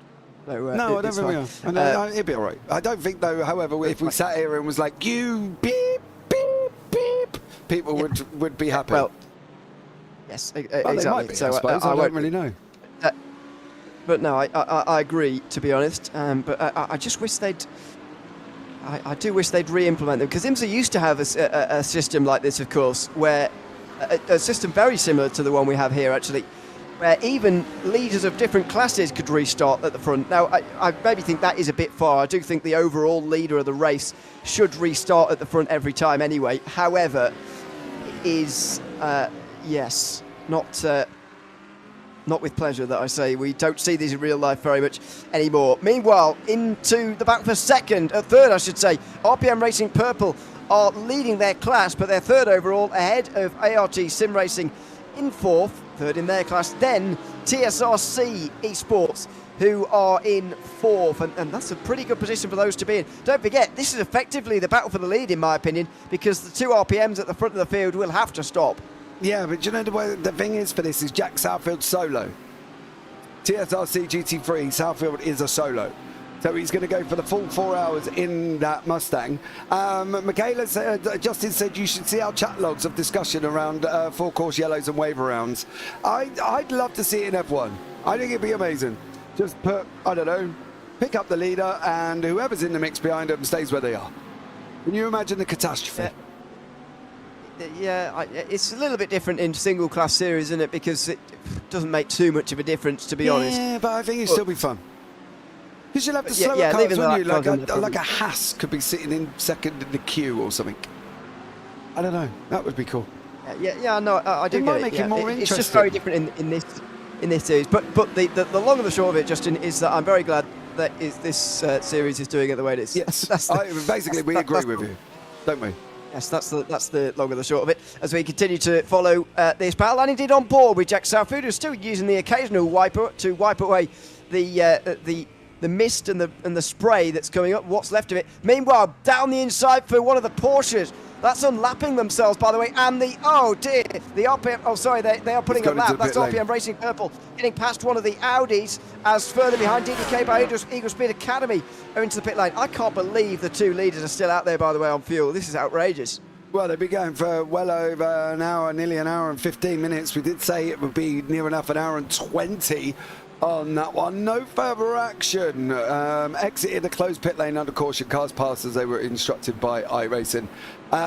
Sim Racing Grid Phosphor and Digitrax White is under investigation.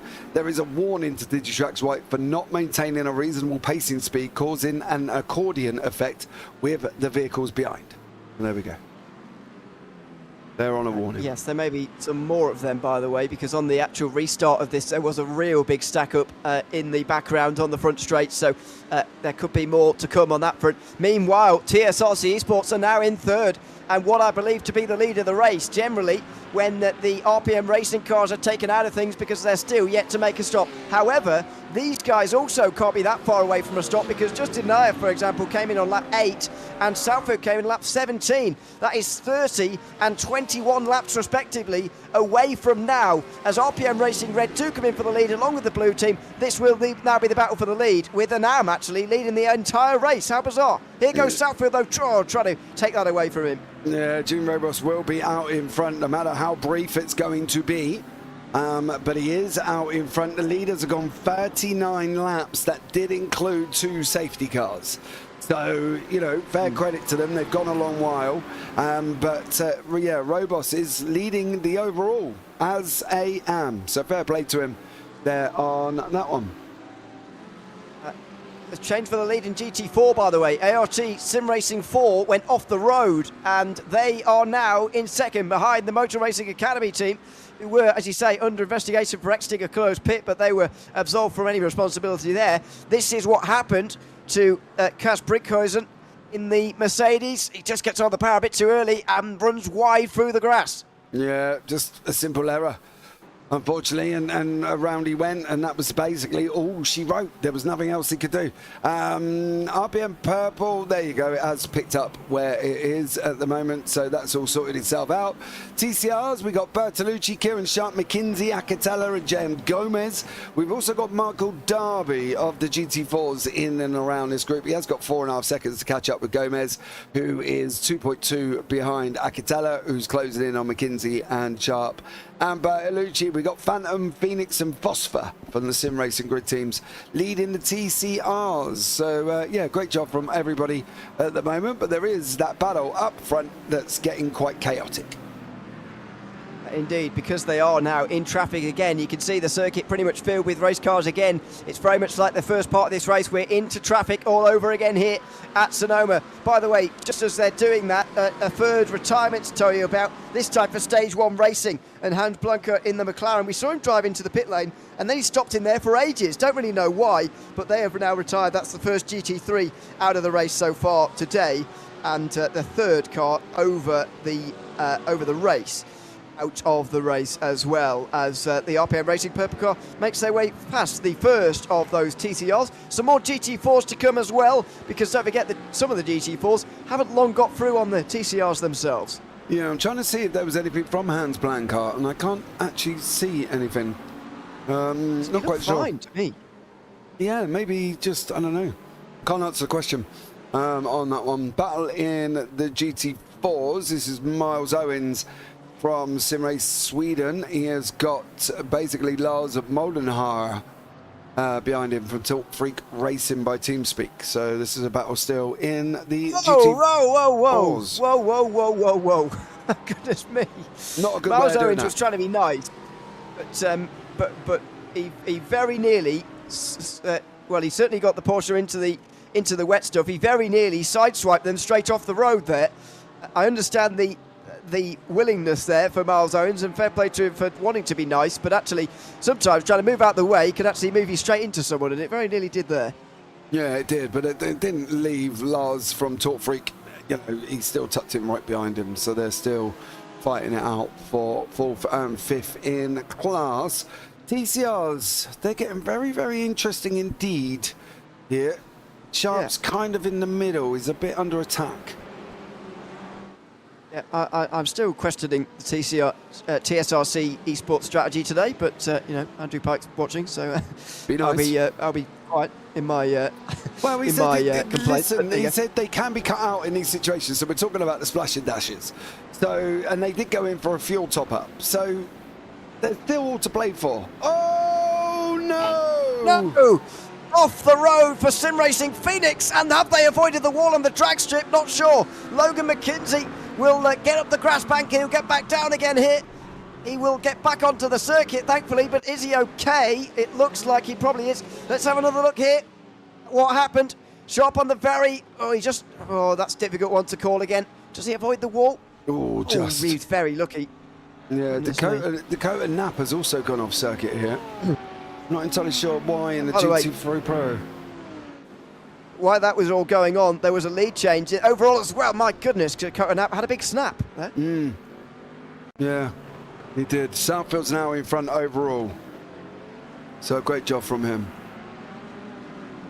Yes, past the RPM Racing purple Porsche and now leads this race. But for how long, I suppose? We saw those two out front go 39 laps. Now, I know there were cautions involved, so if we take one of those cautions away, probably do 36. That would still give him another 10 at least here, Southfield. But Jim Rubos has not been in yet. Neither has Justin Naya. They were on a lap 9 and lap 8, respectively. So we've still got a long way to go here. Those guys are on their 35th lap now in the case of Justin Naya. Yeah, they've got to be looking to come in very, very shortly. I'm trying to keep an eye on David Toff. I thought he would have been a lot further up. Don't forget, this is your pole man we're staring at. But he's down 8 places, and he's not really making inroads over Tyler Campbell what I thought he would. So, yeah, for David Toff, I think the race has kind of gone a little bit turned on his head for him at the moment. He's in a bit of a, I don't know, bit of a roller coaster situation. The Tail Racing Civic and DDK by Eagle Speed Academy, by the way, have had an incident. They are no further action though, as the GT3 was trying to turn around safely as possible and not near the racing line. So that is the resolution for that. This is the that's a bit of a running wide there through the carousel, but they've all gotten away with that. First penalty of the afternoon, 5-second penalty to Enosis FTR GT3 for avoidable contact resulting in a spin. That was on the RPM Racing black car. So two GT3 pros getting mixed up with one another, and Enosis received the first penalty. There it is on the bottom of your screen. Yeah, first penalty of the race, I believe. If I'm not mistaken, there was a lot of warnings and stuff, but it is getting quite chaotic down here with Toff.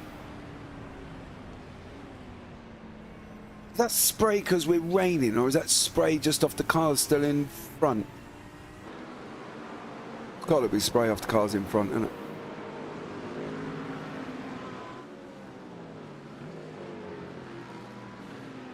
There we go. Mr. O'Leary. It looks like Ewan has had another power cut. As I said, they are coming thick and fast in the UK. Della Mata from Ineos FTR GT3 has got Leonardo Giotta. They've just passed with there as well. That was a back marker involved in that situation. So they're fighting their way through on that one.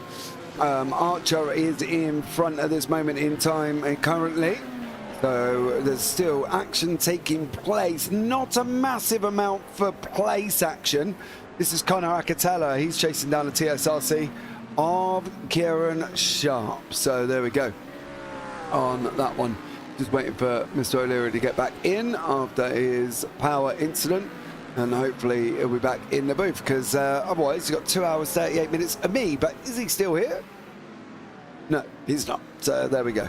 As these guys continue to fight it out. So that seems like perfect time, guys, for us up here in the booth. Just to take a break for 2 minutes. And we'll be right back. We'll leave you on the action here once more as Garcia de la Mata and Leonardo Giotta are continuing to fight it out.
Okay, guys, we are back. We've just seen Ineos here, unfortunately, come straight back in, trying to take the inside line, and unfortunately, overdoes it.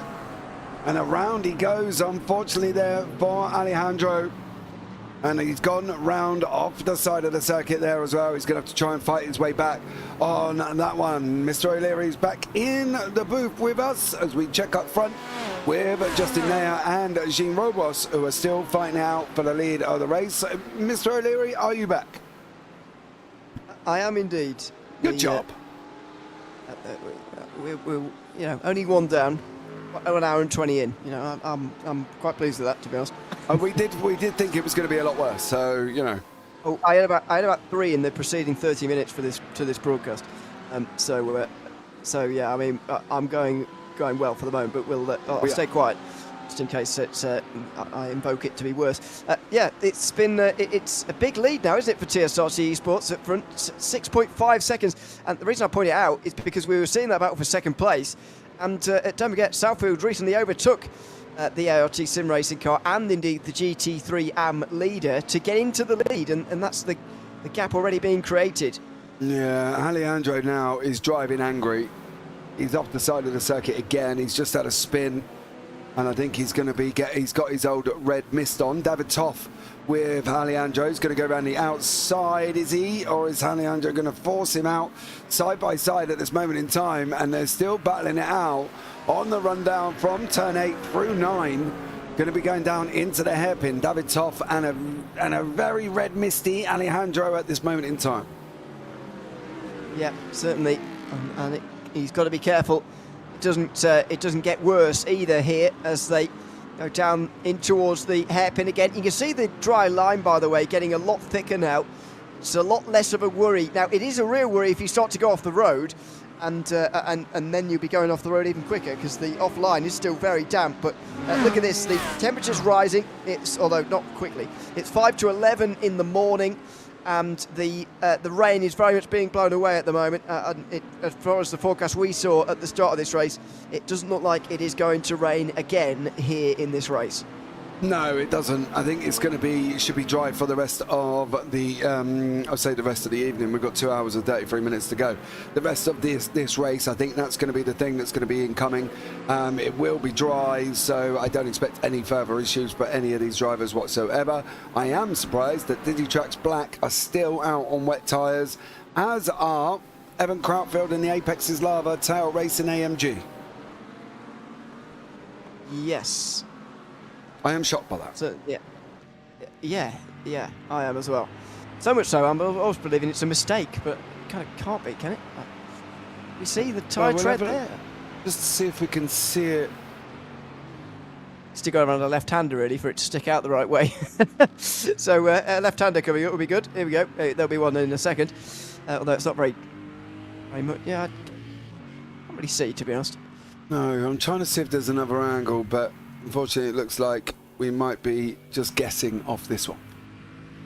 Yes, very much so. Meanwhile, ART Sim Racing into the pit lane. So how long was that stint? About 40 laps. So because of these cautions, 40 laps or so seems to be about the norm. But don't forget, to be fair, I reckon 40 laps might just be the norm, but obviously the amount of time it takes to do those 40 laps may well differ dramatically depending on whether there's cautions or not.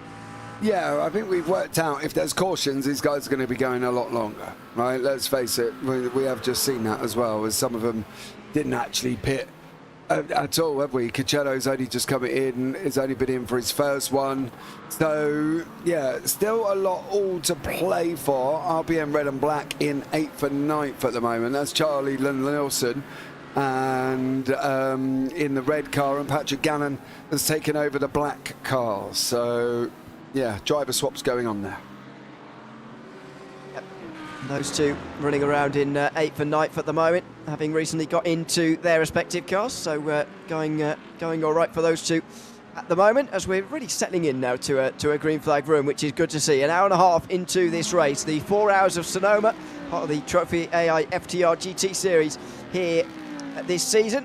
We'll be back again in the January time, by the way. A bit of a break now between races, but back in the January time or the penultimate round of this championship before the finale at the end of September. That is a 6-hour event, so make sure you join us for those. Eagle Speed Academy have been off the road from 13th place, but they remain 13th. Even despite that, and getting back on the circuit, RPM Racing Purple, meanwhile, come in from the lead in GT3 AM. So lots of pit stops happening here at the moment in these classes, as some of those, especially who pitted under green when it was getting drier early on, I mean very early in the race, then those kind of teams are starting to pit in for the second time. Yeah, they are, and I think this is where we were talking about earlier on with pit stops, where people are going to be out of sync and out of cycle, and this is going to be one of the first ones where we're going to see a lot of swapping around, because we're not seeing them all on lap 39 or lap 40 or 41. You know, we expect them to go a couple of laps longer. We've got people down here, Jack Southfield, who pitted on lap 17, leading the race by 11 seconds. You know, Jacotta on 29. You know, they're all over the place at this moment in time. So for us to sit here and work out any form of pit strategy is kind of a tough one at this moment, because they are all over the shop. It is pretty impossible as things stand. As down the hill they go. ART Sim Racing down the inside of RPM Racing Purple, and Lawrence Stagg gets through, and I said earlier on the dry line is getting better. Well, yes it is, but also running wide can really disadvantage you. Look at the time loss there by the GT3 AM leader, as they were shoved wide in that battle for 10th place. Yeah, he's taken over the car from Robos, of course, who was also in that car. David Toff has moved himself up ahead of Alejandro, but Alejandro's still tucked in right behind him. So this is Ineos and MRC Endurance are still battling it out there as well. Bertolucci leading the TCRs at this moment in time by quite a comfy margin, 4.3 seconds over TSRC. It's comfortable by today's standards. It is. It's been a very close race so far in TCR, so while that doesn't seem like a lot, it has been in relation to the rest of this race. So there you go. They've been going all right so far. Biggest lead is going to RPM Racing Purple as things stand. In GT3 AM, they are 32 seconds ahead of Eagle Speed Academy as things stand. Some more stewards announcements have come in, by the way. Incident 9 to be reviewed post-race between Squadron Veloce Bravo and Eagle Speed Academy. Those will be investigated after the race, that incident. They've also had to remind everybody that there is no passing allowed prior to the start line. I presume that was on the restart there. Yeah, so that will be adhered to and probably punished at the next restart, if indeed nobody is listening to it. Incident 10 will also be investigated after the race. That's between Stage 1 Racing and Eagle Speed Academy as well.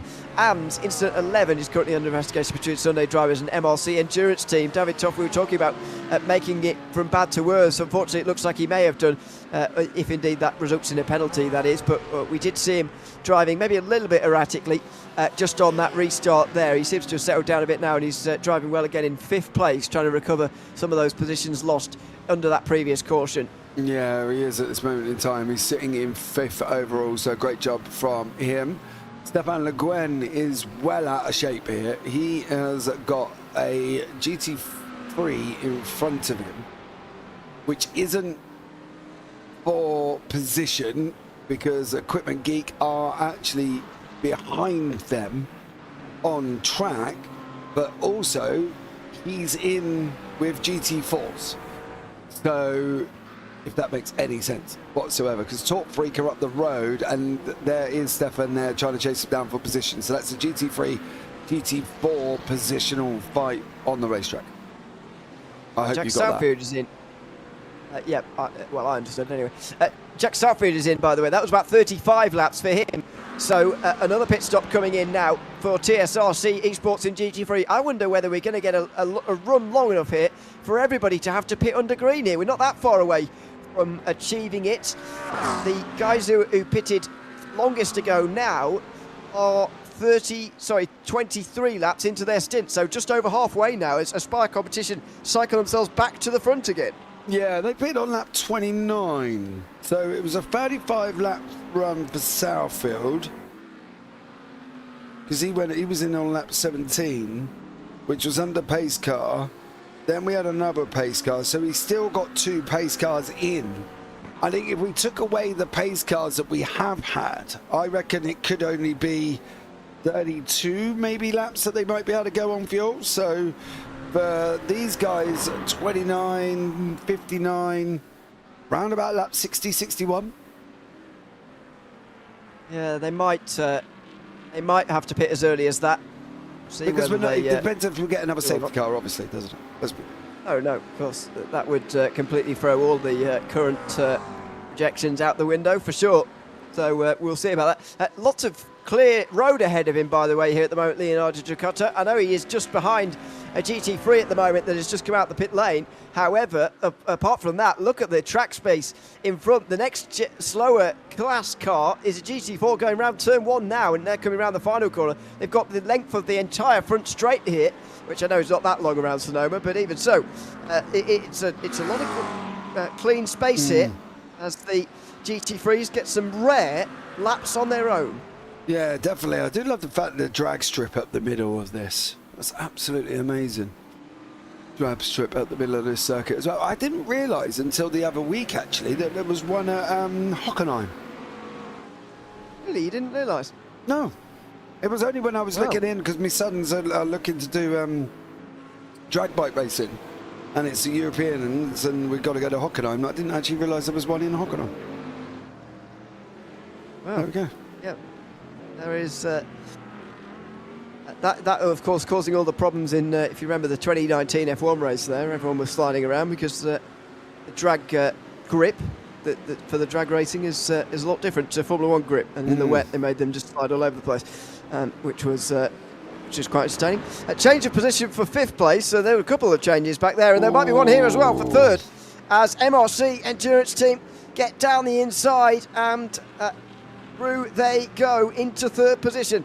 Very tough. That's a good overtake on the Mustang into turn 7, and so yeah, recovering nicely now. He's certainly a very quick driver based on qualifying, and indeed this run in the race now as well, but he's got some time to catch up now to the leaders. Yeah, we've still got 2 hours and 23 minutes on the clock, right? Let's be real. They've got plenty of time, haven't they? Lots of things could happen. Safety cars all involved. There could be a bit of everything all going on at the same time. So we'll see how he plays out. I want to jump down to GT4s really quickly because we've got Delano and Cabrera side by side at this moment in time on through turn 6. And there's traffic in the middle of this. So this could get a little bit chaotic. Oh, the Anotis car nearly pulled straight across on RPM purple there, but just about avoided it in time. It's the race leading GT3, of course. This is all a big battle for 2nd place, and what it's doing is allowing Talk Freak Racing to get up further up the road here in 1st position. So this is a great moment for them. The GT4 Championship leaders, of course, by 6 points. WBM White are the closest team to them in the Championship, still in this race. They're down in 6th place at the moment. This would be a big gain for Talk Freak Racing if they can continue on, but of course there is still a very long way to go. The longer this battle goes on, though, for 2nd place, the bigger lead they'll have. Yeah, they will start moving forward and extending their gap as well. Sorry, Anthony Harrison has just been off the side of the circuit. I've just had a flash of lights in my office. Pray for me as well, because that was quite a random thing. Either that or I've got a ghost playing with my light switch, one of the two. But Anthony Harrison has just crashed, jumped back to pit lane as well for him in the 4OGs racing. Oh, is it Southfield? Dear. Is that the leader? Well, it might be, yeah. Southfield. Wow, it is. Goodness me, Jack Southfield has surely got damage after that. So what happened here? Anthony Harrison in towards turn 1. He's just a little bit wide. He's in the wet stuff, and he's smashed into Southfield.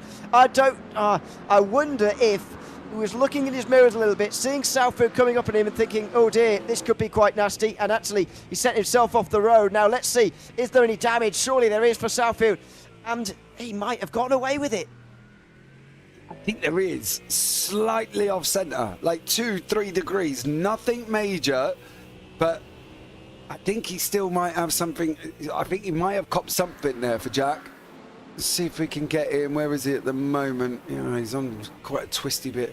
There's no real straights, is it? You see him just slightly right hand down, I think. Yeah. I mean, it's minor. Not, you know, it's nothing really. It's drivable, but it is minor. But that will, of course, when you get damage like that, you do have to turn it quite heavily the other way to release that centre mark. Do you know what I mean? Your centre steering goes a little bit further.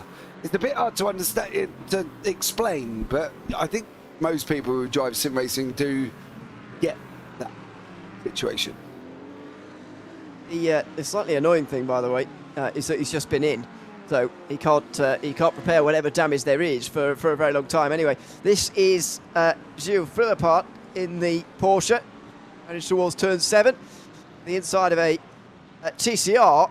Oh dear. Well, did he go wide, or did the TCR come down on him? It may be just a racing incident, to be honest. We'll have a look from the best view possible, which is this one, probably. See if he can, if he sticks to the right. No, he doesn't. I mean, no? He's well away. He's up the apex. Already. He's up the apex. I think that's the problem. If he was hugging that line, he would have made it through. You can see the car on the outside hasn't moved. He's trying to take its line. He's following the car ahead of him. No, the car ahead, it's not happened to the two ahead who are going side by side. But you don't hug the right-hand side really tightly there through that turn 7. It's sort of double apexed, if you like. So you take the first one, then you move out a little bit, and then you take the second one. It's in sort of an arcing turn rather than making it two proper turns. Oh, as the leader in GT4 has been in the wall because they're crabbing into pit lane. Talk Freak Racing. Oh dear, they were trying to get past the Goyo Autosport TCR, who was just involved in that crash we were seeing. They went on the wet stuff into the fastest corner on the circuit, and they were turned across. That's Lars Moldenhauer straight into the wall at the penultimate corner. Yeah, I can't defend him on that one. Cannot defend him whatsoever. It's a little bit even remotely impossible to do anything other than say, dudes, what were you doing? Really? Well, look at this. He turned in early.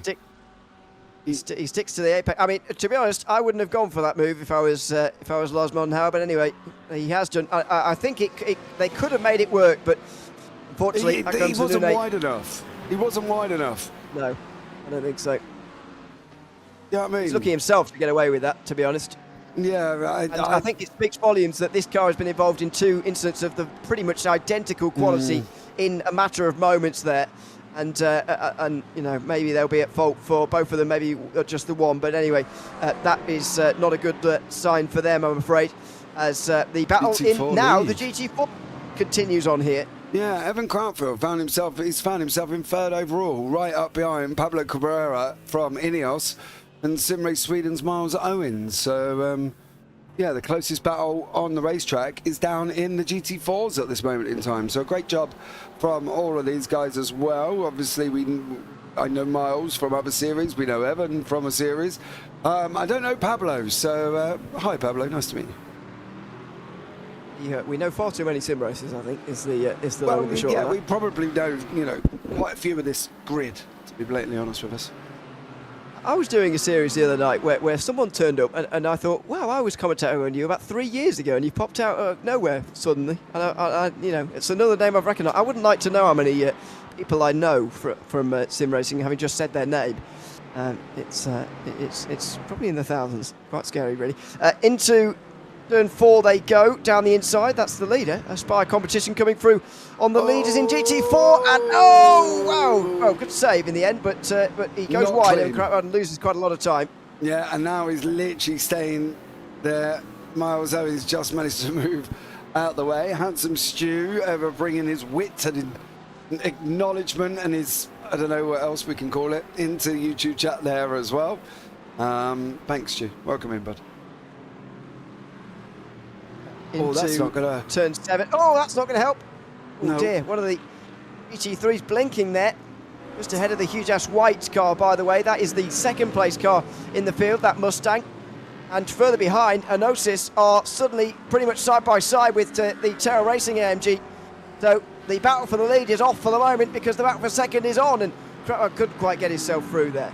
Yeah, we had backmarker Razzle Dazzle go through. We've now got David Toff go through from MRC. We've got the lead of... Oh, that GT4's got in well deep.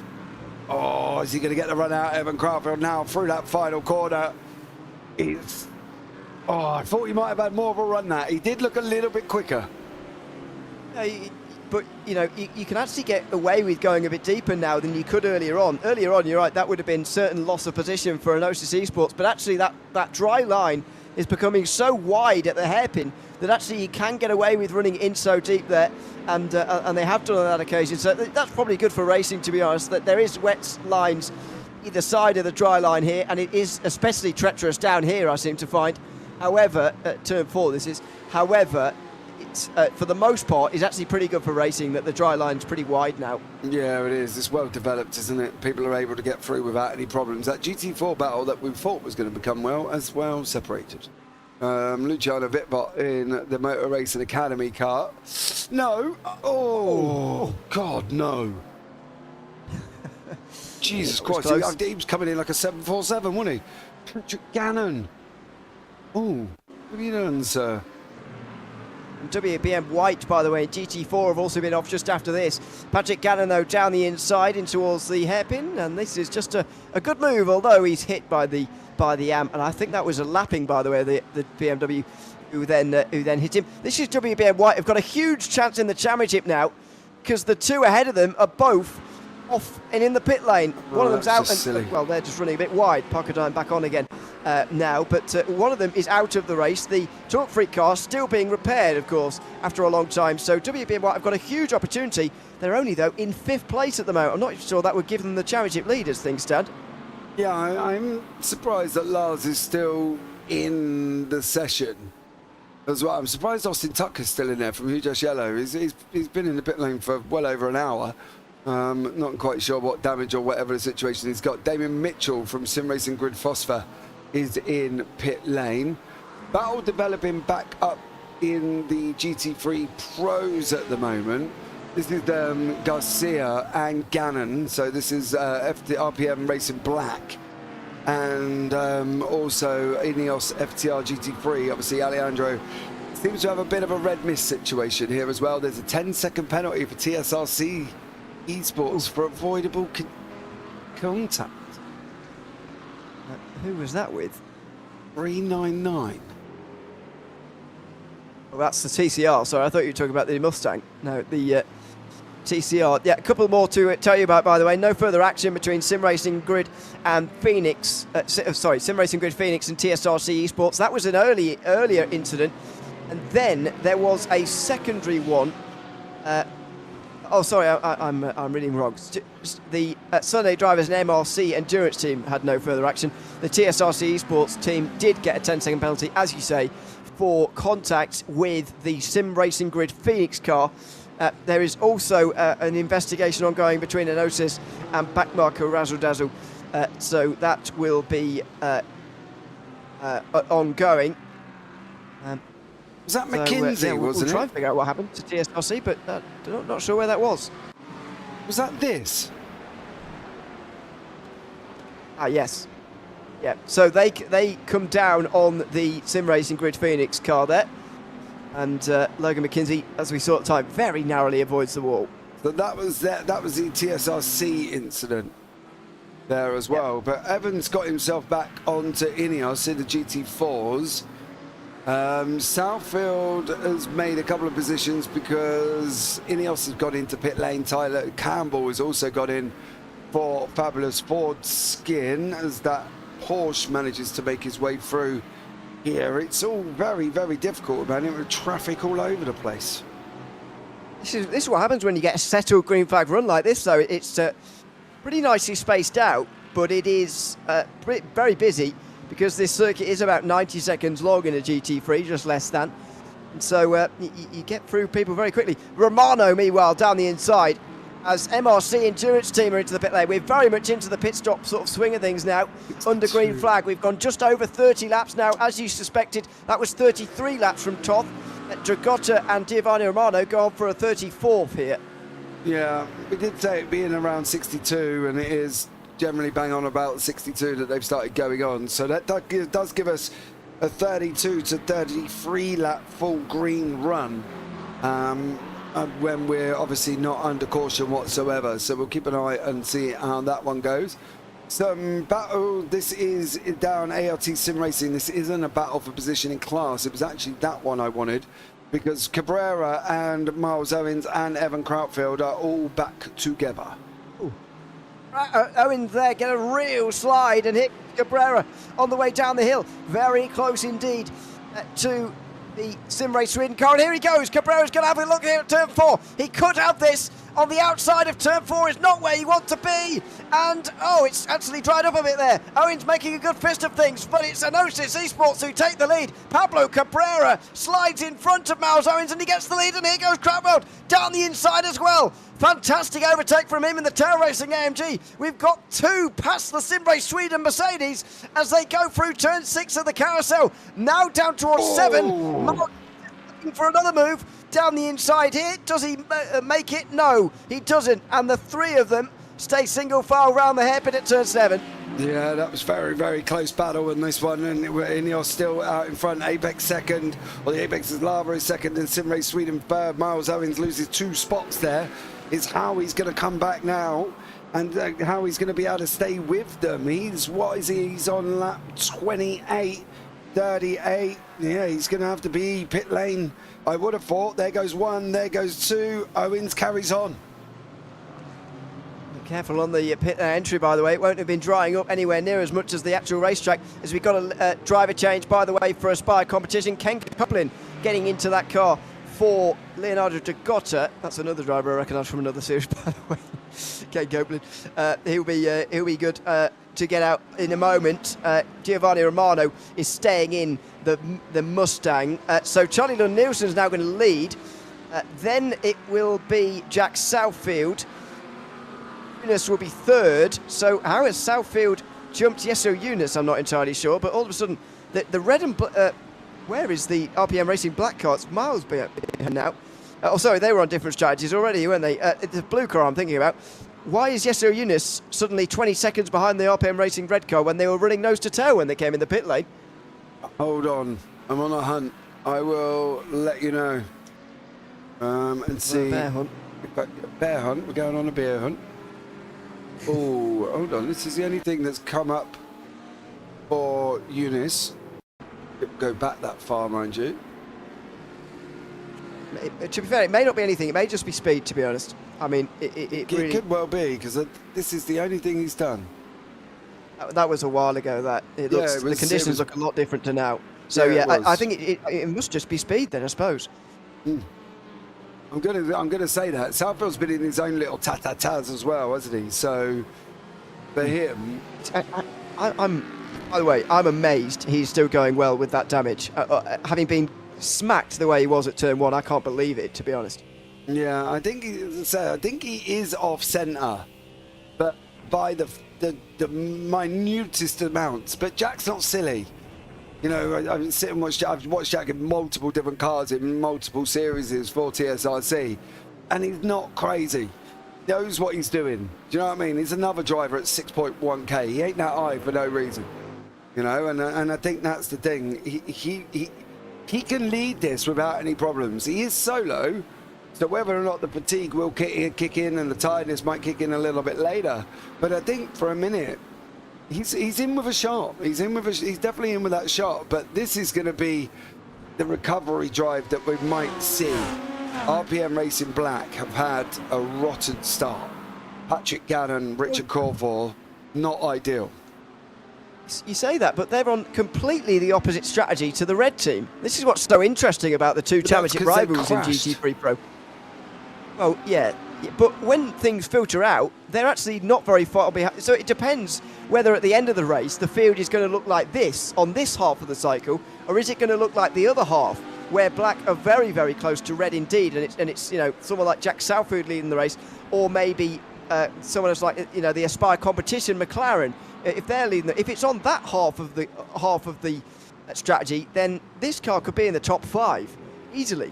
But at the moment, if it's on this half, they'll be, you know, struggling to keep a top 10. And Enosis are indeed now right behind them. I believe Enosis, by the way, have served their penalty Francisco Barrenuevo is now the new driver in that car. They must have served it, I suppose, under that previous pit stop.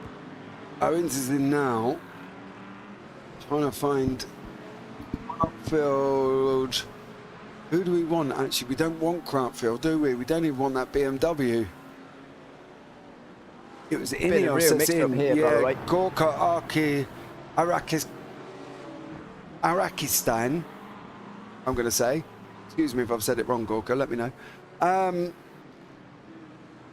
Peoples has got in the car for Sim Race Sweden, and they're still up on jacks. We need to know where Krautfield's on his run. It seems why are Tail racing on their own? Because Ineos is there. And yeah, why are they there? Why is there such a gap there? I'm not entirely sure. About a second difference in pit stops, I'm not sure. 5 second pyre for Goyo, which is Autosport, which is for avoidable contact, which is what we did kind of expect. So he's on his way That's out. the one at turn 7 with the GT3. Yeah, Dan Purpose is back on his way back out again. I'll just go through the penalties in a second, but let's just see this rejoin first. Here comes the Tail Racing AMG, and it's up to speed. Don't forget here, Evan Krautwald also up to speed. He will get through. He does get through. So Krautwald is through on Purpose, who does need to get warmed up himself anyway. So it probably would have gone the way of the Tail Racing AMG anyway. But either way, they've jumped them in the pit stops anyway. Let me go through those stewards' inquiries and everything that's going on the in the stewards' room at the moment. No further action for Enosis FTR GT3 and backmarker Razzle Dazzle because, as the stewards say, blue flags are advisory only. And even though the backmarker Razzle Dazzle car was a lapped car, they're not required to give up the position. And so there is no penalty. The incident between DDK, Eagle Speed Academy, and Goyo Autosport has indeed just resulted in a 5 second penalty for the TCR for avoidable contact. That was here at turn 7 through this hairpin that we're seeing right now. And that was the incident, of course, where the TCR turned across the GT3. That's not the one involving them and Talk Freak, which is not yet even said to be investigated by race control. Yeah, not at the moment. There's quite a lot going on. We're still an hour and 41 into the race, so we are still behind on investigations. I'm trying to find the Southfield one, but I think that was where Southfield got hit in the side, wasn't it? I believe that could be on that one because he got hit from the car recovering, didn't he? I think that's what they're investigating now. Yeah. Meanwhile, ART just get ahead of RPM Racing Blue there. Yesu Yunus is, I think, really struggling out here at the moment. He was very strong in the opening moments of this race when he was on dry tyres. Most of the others were on the wets because it was very bad conditions. But now that it's a bit drier for everybody, Yunus just seems to be struggling a bit more. This is the battle between Aspire Competition and Hugh Jass White. These two are the leaders of their strategy. So it could be for the lead of the race later. It could be for where they are right now, which is 5th place. As we see, 5 seconds for the TCR involved in that incident at turn 1 that you just referenced. Yeah, I think that was definitely the one with Jack Southfield. The only reason I switched really quickly is there was a McLaren hurtling down into turn 11. And I do wonder whether or not they got that stopped. Herbosch and Van Slambrook are having a nice little battle further down in class. This is 11th and 12th GT3 Pros here. Logan McKinsey leads TCR's with Bertolucci now in 2nd place. 3 seconds off on that one. But then again, well, they actually pitted exactly the same lap. So Bertolucci's got a lot to do, but I would never probably count out Bertolucci in general, to be blatantly honest, because he always seems to be in and around the lead at the end of every race. Corvette and Barrenuevo are not far away from each other. Corvette and an Audi, FTR Black and Ineos FTR. Yes, so there's pretty good agreement, to be honest, in GT4 and TCR about the strategy. It's not that complicated. Whoever is leading right now is the leader, although in GT4 there is a little bit more weirdness to it than that, because Luciano Wittmann came in for 1 minute and 20 on lap 50. I don't know how he's got away with that, to be honest, and he's still leading. But anyway, Eagle Speed Academy will drop down as well when they make their pit stop. And according to our records, again, Evan Krautwald is still on wet tyres. I simply do not believe that, to be honest with you. No, I don't think he can be. He must be on dries by now. I don't think there's any shape or form that he's on wets on that one. There's not a hope. So fair play I think it's just a mistake. Glitch in the matrix. It is a glitch in the matrix, I think. Meanwhile, in GT4, battle for fifth is ongoing here as the GT3 battles for some reason have just disappeared. Well, I suppose Copeland and Romano are still going at it, aren't they, for fifth place? But this is for fifth in GT4. It's going round. Contact! There is contact! Somebody's... And what is going on there? ART Sim Racing, I think, involved. One of the Corvettes was down the inside of a GT4, and there was definite bodywork shed afterwards as well. Yeah, that was Justin Delano, but I don't know whose bodywork it was he took. There's a bumper missing there. Ah, there. What? Yeah. ART, isn't it? ART Sim 55, Racing, who are now fourth again. So ART are missing a front bumper. No, I think it's here. Yeah. So they arrive on the scene, really. It's a Corvette down the inside of the GT4. Then Lawrence Stad, gets into the back of him. And that's actually done him a lot of damage. Sometimes you get away with it at not having a front end, and Tyler Campbell certainly did earlier in the Ford. But Lawrence Stad, after this, seemed really like he was struggling a lot. That was a back marker there in front in the 88 as well. That sliding was, a bit. Yeah, Dakota Knapp may have, unfortunately, the bumper's been whipped off the front of Lawrence Stad's ART Sim Racing Audi. So, yeah, unfortunately for him, not there as well.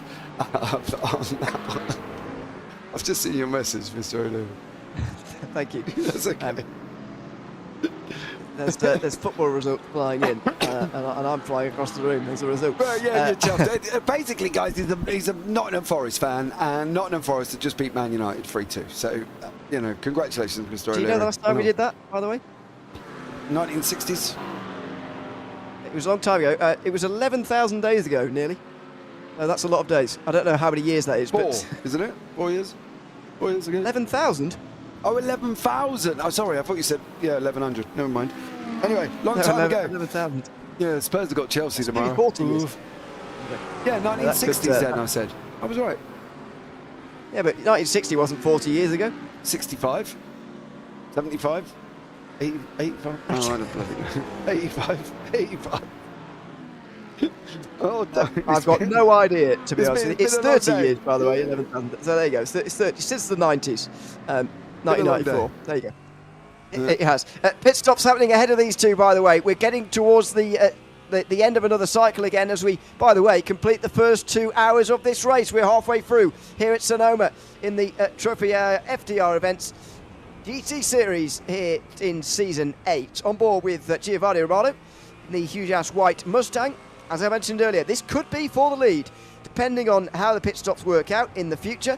But for now, it is just for third place because RPM Racing Red and Blue come out the pit lane. But you see what I mean about red and black actually not being that far apart if it becomes this strategy. Because look at this. Tom Chicharto's back in the car. There is Richard Corfro. These two teams cannot be separated. Yeah, Barra Renevo's in there for the Ineos as well. So these guys are continuing to fight it out here. It's really hard because so many people in the GT3s are off where they should be. I will sit here and safely say now, I'd wait till the last hour. So the last hour might give me a rough idea, but at the moment, everybody is so out of sync with each other. Ineos pitted on lap 61, Corfo pitted on 62, Chicharro on lap 70. Lawrence Stad, ART on 48, Jack Southfield on 52. They're all over the place. Absolutely all over the place. They are a bit, but there you go. It's entertaining, that's for sure. It is very entertaining. Even those drivers, by the way, who pitted in this time round still have 2 more stops to go yet. Because of the fuel restrictions, you can only go just over 45 minutes, to be honest, on a tank of fuel under green. So it is going to be 2 stops to go, unless there are a lot of cautions. But to be honest, I'm quite enjoying this green flag run at the moment. It's lasted more than an hour now. This is the longest green flag run that we've had all day today. And I've got to say, I'm thoroughly enjoying it here. When the race settles down a bit, the battles start to filter through rather than it all being in one big mess on these restarts. It's very, very entertaining indeed. And we're seeing another 3-car battle here for 7th place. Yeah, we are at the moment. There is something being written. Incident between Torque Freak Racing and 311 Goya, which was what we saw was that big collision, is under investigation. So I'm waiting to see what comes out of that one. through the classes at the moment, everything's kind of settled down. Simrace Grid Phoenix is out in front. Of course, that has got Logan McKinsey in with Ian Bertolucci in second place. So that's taking shape. Then we've got Luciano Wittbott from the Motor Racing Academy leading the GT4s with Dylan van Zwingenhoven in second place. Again, excuse me if I butchered your name. Is in second place there. Robert Lancaster leading the GT3 AMS. He's got Lorenzo De Vilga in second place there as well. 25-second penalty to Koyo Autosport. Ow. Ouch. Yes, but also I don't feel that's undeserved, to be honest, based on the based on the incident we saw. That's, by the way, if in case you're wondering where Talk Free car, because they are back out on the circuit again. David Barraclough is 4.5 laps down. It's cost them 4.5 laps. That's why the penalty is so severe. Yeah, and that was the leader of the GT4s at the time. Yep, it certainly was. So their championship lead, by the way, is going to come down dramatically today. They were leading by 6 points over Hugh Jass Gold, but they're not scoring today. It's going to be WBM White who give them the most grief. At the moment, they're scoring 2 points, and they'll need people to go off ahead of them to score any more. WBM White are only 7th at the moment, though. They're really not taking advantage of this difficult afternoon for Talk Free. No. They're definitely not, but I don't, again, I expect it would be changing towards the end of as this goes on. But for WBM White and Julian Carassis, he needs to get a little bit of a wiggle on. He's got to pass Logan McKenzie, who's in a TCR in front of him on track, before he can even get into his own class, Justin Delano and the guys at Ineos. So they've got a bit of a work to go. They've got to pull out something miraculous, but I'm just not quite sure how or where they're going to be able to do that over the next hour and 54. Still a very long way to go here for hour and 54. So we'll see how we get on, but to see a full stint of green flag running for almost all the classes now. TCR, though, still haven't had their pit stops yet. They're all last pitted 40 laps ago. You can see why I was criticising a lot of them at the time for topping up on fuel when I didn't think they really needed to, but you can see why they did now, because, well, I don't know whether they did it because they suspected a long green flag run was coming or what, but clearly topping up on fuel and being able to go this far was a good idea, as it turns out, and they're 40 laps now very nearly into a very long green flag run. So that would explain it, and what we were looking at earlier on, where they were all diving in the pit lane and we were sitting in there and wondering what was going on and everything else. So, you know, now we know that was what the situation was. But Kieran Sharp has got Michael Darby of a GT4 in behind him. There's also a GT3. That, oh my God, what are you doing? Pull out, pull out. You left that quite late. I'm wondering if he was waiting. That far ahead of talk? Yeah, I wonder if I'm reading the wrong line. Yeah, Michael Darby. Yeah. But he did leave it quite late, so I'm surprised he didn't pull out earlier. But never mind on that one. But let's jump up into the GT3 Pros, where we've got Aspire and Hugh Jass starting coming together. Yep, they are still fighting away for third place. While doing this, they're still catching ART Sim Racing, who I think are still missing their front end. Are they? Lawrence Stad, yeah, in second place now. And clearly it's not holding them back too much here, but see what the lap time is this time round for Lawrence. Last time it was okay, 29.9 is absolutely fine compared to the others. Yeah, exactly the same time pretty much as Copeland and Romano just behind, so it's clearly going absolutely fine for Lawrence Stad. But yes, Romano trying to find his way through past a TCR now out of turn number one, right tucked in behind the McLaren here in a battle that we remind you could become a battle for the lead a little bit later on. Yeah, absolutely. This is where we still sit back. It's all kind of turned on its head still at this moment in time, because we seem to think red and black FTR might be up there. Jass and Aspire have just ran wide. That's allowed Hugh Jass through. 5-second penalties for Digitrax, 177 white for avoidable contact. And now Ken has got to come through again on Hugh Jass for Giovanni Romano. It was on RPM Racing Black. Now, Chikofo. I don't really remember when that was, to be honest with you, but so much has happened. That's not too surprised, to be honest. On that, so 5-second penalty for them to serve in the pit lane a little bit later on. So that will be done in the next few moments, of course. GT3 pit stops. Most on that far away. Very tight to the inside there for Ken Copeland as he tries to regain that place on Giovanni Romano. Maybe broke a bit too late there, to be honest, into the hairpin. And Copeland closes in. They're both still closing in, though, on Stad, of course. 1.5 seconds now away from second place. Yeah, Stad's doing a great job out in front. ART Sim Racing 1 is sitting in second. He's still ahead of these guys. The thing is, as well, if they keep fighting, he's going to pull even further ahead for him, for ART. So, really, you just and Aspire kind of stay as you are. Do you know what I mean? Try and close the gap up, I think, would be my words of advice on that one.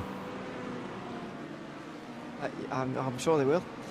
Do you know what I mean? Carousel, because they seem to be fighting, and he's just pulling away. Yeah, I know what you mean. I kind of think, though, that there's almost nothing they can do to...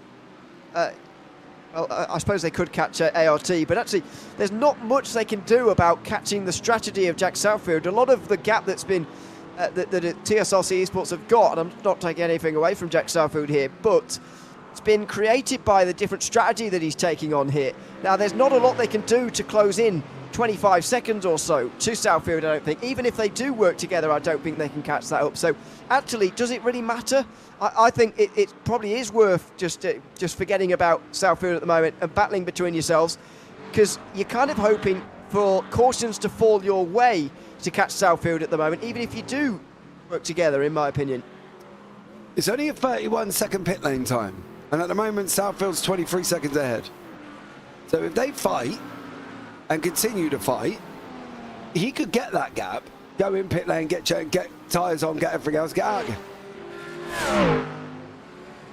So he could be the eventual leader of this race. Could he not? Well, yeah, let's see.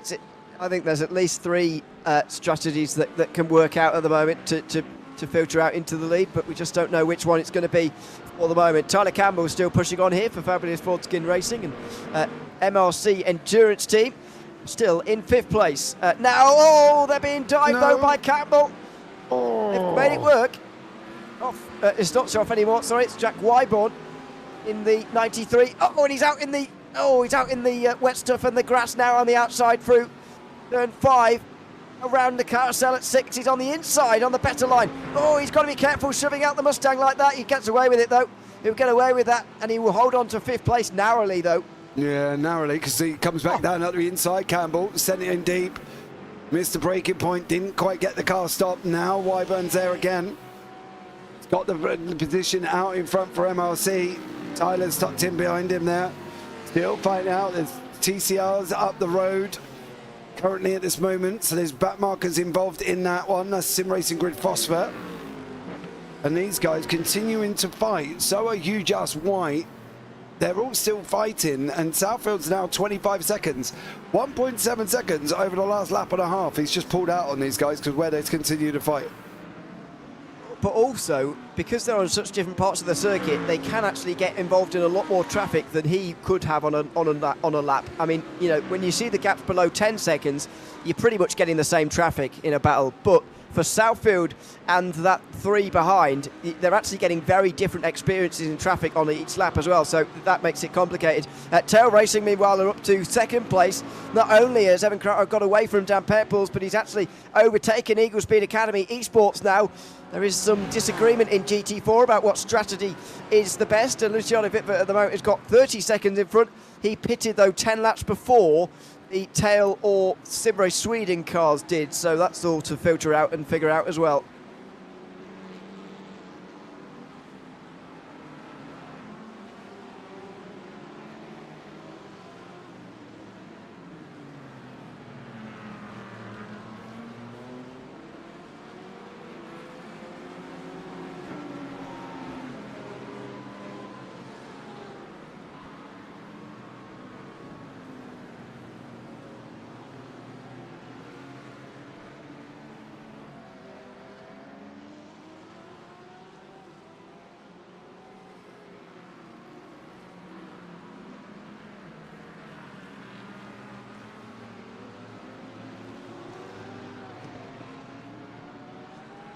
What a fantastic second aim, by the way. I know you gave it a go earlier. Maybe you could come and tell us how to do it properly, to be honest. I mean, I haven't got any better guesses. I know. I'm trying not to. We have to try. Yeah. Just for the moment. But yeah, I say, hopefully you can. Oh dear! Oh, crap! There's thrown it all away. He was straight through into third, and well, he's straight back down again now, I'm afraid. Back to straight through to second place. Now back down to third all over again, and that was a rather, well, it looked like a bit of a silly solo mistake there.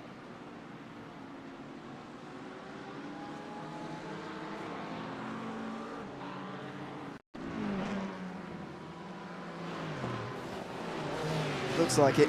Oh, he did. Yeah, that's a bad error to make, I'm afraid.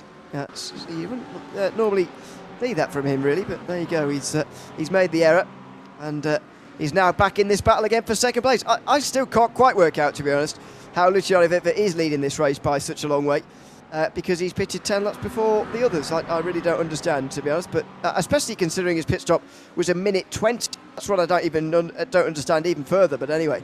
He is leading the way, and here goes Dan Paper, who's trying to punish Krautwell for his mistake. He's right up on the curb on the inside line, and he is through, is he, by the looks of things? Oh, and he is. Krautwell's off into the grass. Not the first driver we seemed to go over that curb on the outside, but he just dropped to fourth. Yeah, he did there as well, and it looked like he had a bit of a, I don't know, something didn't look right with that. That looked very bizarre moment there as well. Van Zwigenhoven.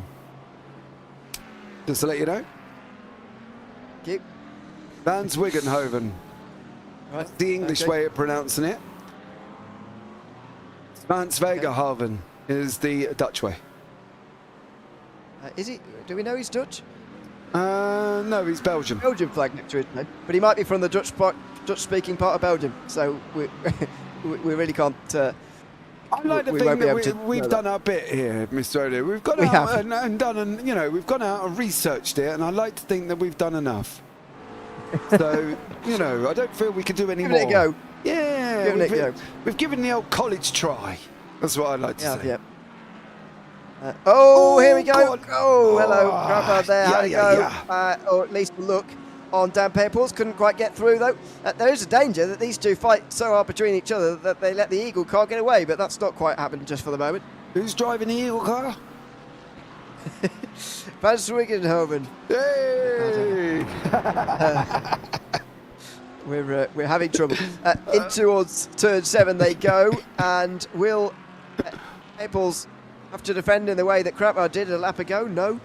And so Paypals hangs on to third place for now. Maybe he'll focus forward here rather than on defence and Devon Krautwell, and maybe he'll focus on trying to overtake the BMW just up ahead here for Dan Paypals. With an hour and 43 to go, these drivers are still quite away from a pit stop. Van Zwigenhoven might be in a long way before them, but certainly Paypals and Krautwell are a long way away.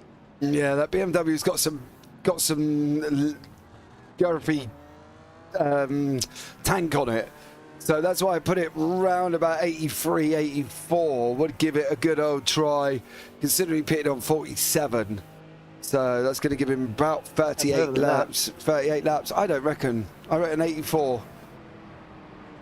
I reckon it'll go much further, because the car ahead of them, the BMW, is pitted on lap 47 most recently, and they're still not in just yet. That was Krautwell diving down the inside of us, by the way, here, and you can just see them in the mirror. Krautwell just to pull back into. Oh, dearie me! He just had to pull back into line. There's a Mustang you can see putting back into line. Now Krautwell's going to use the Mustang to try and get through here. Paypals is going to be pushed wide. Oh, he can't quite follow through, though. Krautwell couldn't take advantage, and still they fight for third, and they hold back GT3s in the process. Krautwell couldn't quite do it, though. Yeah, couldn't do it this time around, but that's what I mean. I think Van Zwigenhoven will be the one that will go in pit lane first within the next couple of laps, just purely because he's on 47, and he has pitted twice, give or take, on that one. So it's all about what Krautwell's going to do now. He's taking the same line through the right-hander of turn 7A before we go up through turn 8 and 9. This is the kind of S's section Very Suzuka-esque, this kind of section up through the S's. It is a little bit, yeah. It is. Down the hill. There you go. We're on the flowing version of this circuit, by the way. There is a version that goes to a pretty awkward chicane there around these S's. It makes turn 10 really a non-event, to be honest. So I'm very glad that turn 10 is a full commitment corner, as I believe it should be, with the flowing run through Sonoma. Well, just getting a little bit sideways there, but he's okay, and he's not getting the run though. Paples hangs on, but look at the gap that's been created now to the BMW after all their fighting. You do realise Krautfeld just hit Peoples? I didn't think he hit him, did he? Yeah, he hit him. That's why he slid off him. I didn't think there was contact, but I thought he just dropped it on the exit there. No, there was. There was contact on from Krautfeld on the inside. On that one. Let's jump back up here. Jack Wyburn, MRC, RPM Racing Red, Fabulous Ford Skin, and RPM Black, all involved in a little bit of a ta-ta-ta. This is literally 5th, 6th, 7th fighting it out. So, yeah, these guys going for it all together with Tom Cicchetto in there as well from RPM Racing Red. We think this is the lead battle, but I still think Southfield's got something up his sleeve.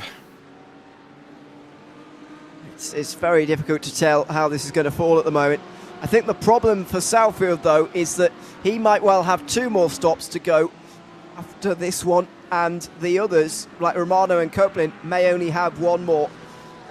He has done 31 laps at the end of this one, Southfield.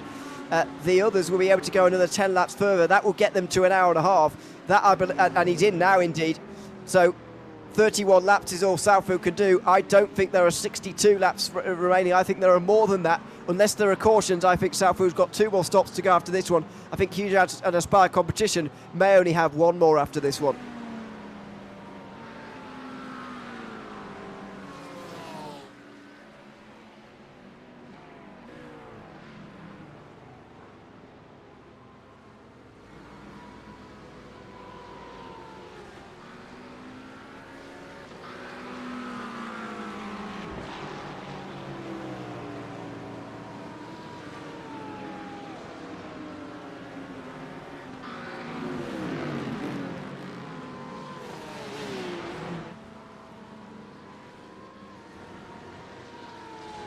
Doing the full tank here. There he goes. That's right on the money for where it should be. RPM Racing Red go through, so do MRC Endurance Team, Fabulous Ford Skin, and also RPM Black. Here comes Enosis out of the pit lane. There they go. TSRC are in 7th place for Jack Southfield here at the moment. Still 2 stops to go for them though.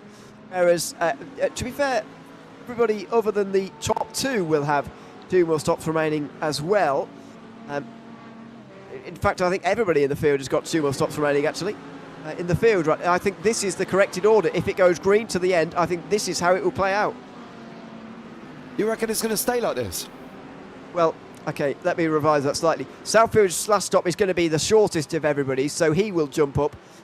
However, I do think it's not going to fall his way as things stand, yes. Okay. Okay, well, I don't know. I think Corfor is in a tough spot after their opening start because both him and Gannon had a pretty awful run 1. Bordskin have been battling away as well, but this is where the pit stop cycles are all over the place. 62 for Wyburn, 61 for Tyler Campbell, 62 for Richard, 70 for Cicchetto, and now we've got 83 for Southfield. Sorry, that was RPM Black going very deep into the corner. They were trying to get into 5th place, couldn't quite do it though. So if Southfield can catch up with the back of RPM Black, I think he's going to be in a fairly decent position. I still think he's in with a shot at this. Maybe. I don't know. I think it's tricky for him at the moment. As you see a change here. Dan Paples has got through on Eagle Speed Academy, and he's completely left behind Devon Kratmard, who must have had a problem. See, maybe not. This is what happened though. I think the BMW must have just run wide through the carousel. They certainly did, just entering a little bit too wide and gifting the place to Dan Paples. Krautfeld went off track here on lap 79, but isn't this the one we saw? I don't think so.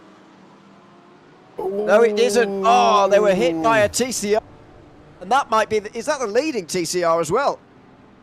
It's 3-2 certainly one of the TCRs. Damon Mitchell, Sim Racing Grid Phosphor.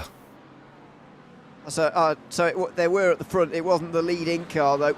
There has been a load of pit stops, by the way, in TCR. Some of them very long. Tail Racing have been in for a while. So a few just blew. And so they are dropping down the field now.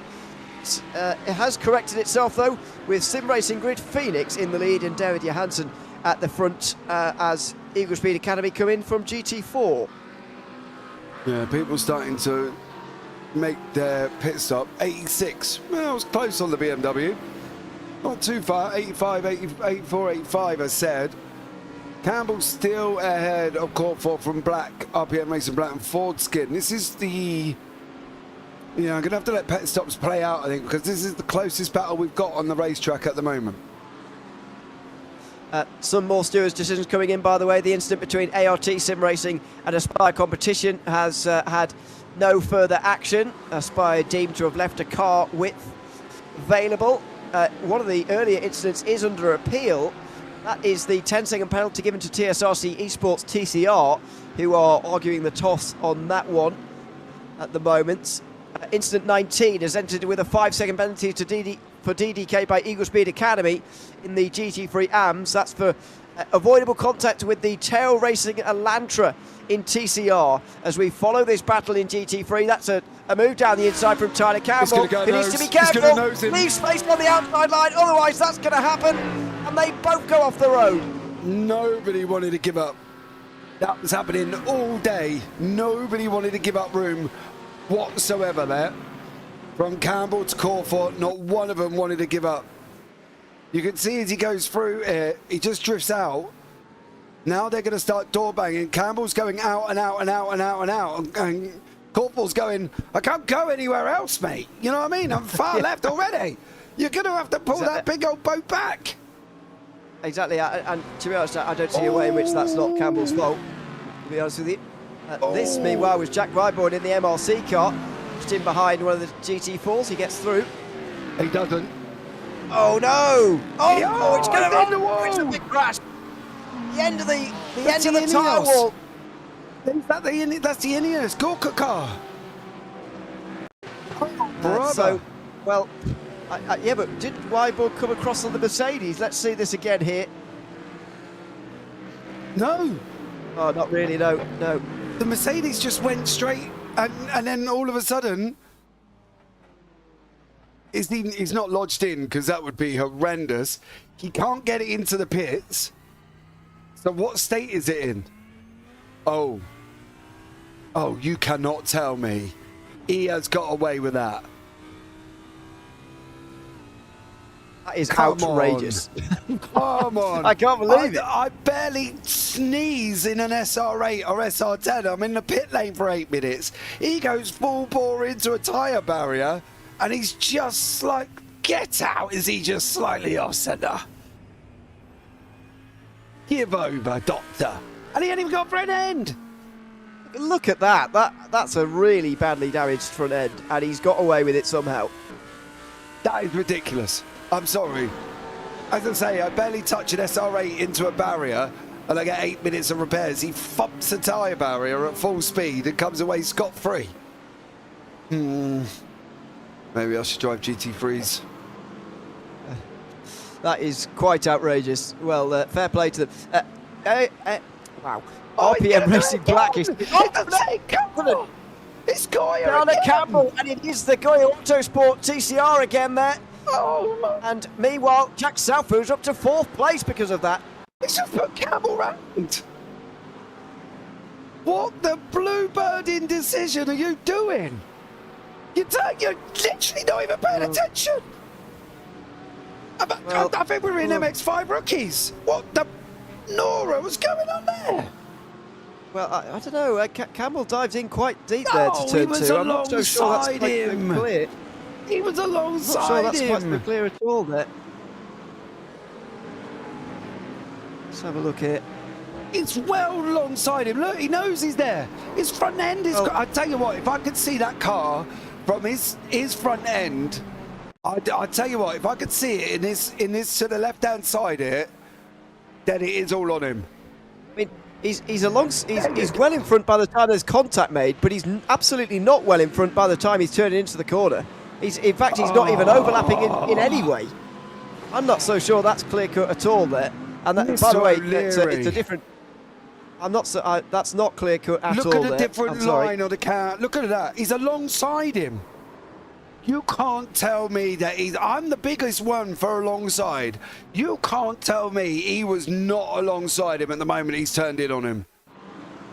He's not alongside him when he's turning in. No, that's that. I mean, he's we've seen the onboard. now. That's clear. But he's not even. Barely. Oh, barely.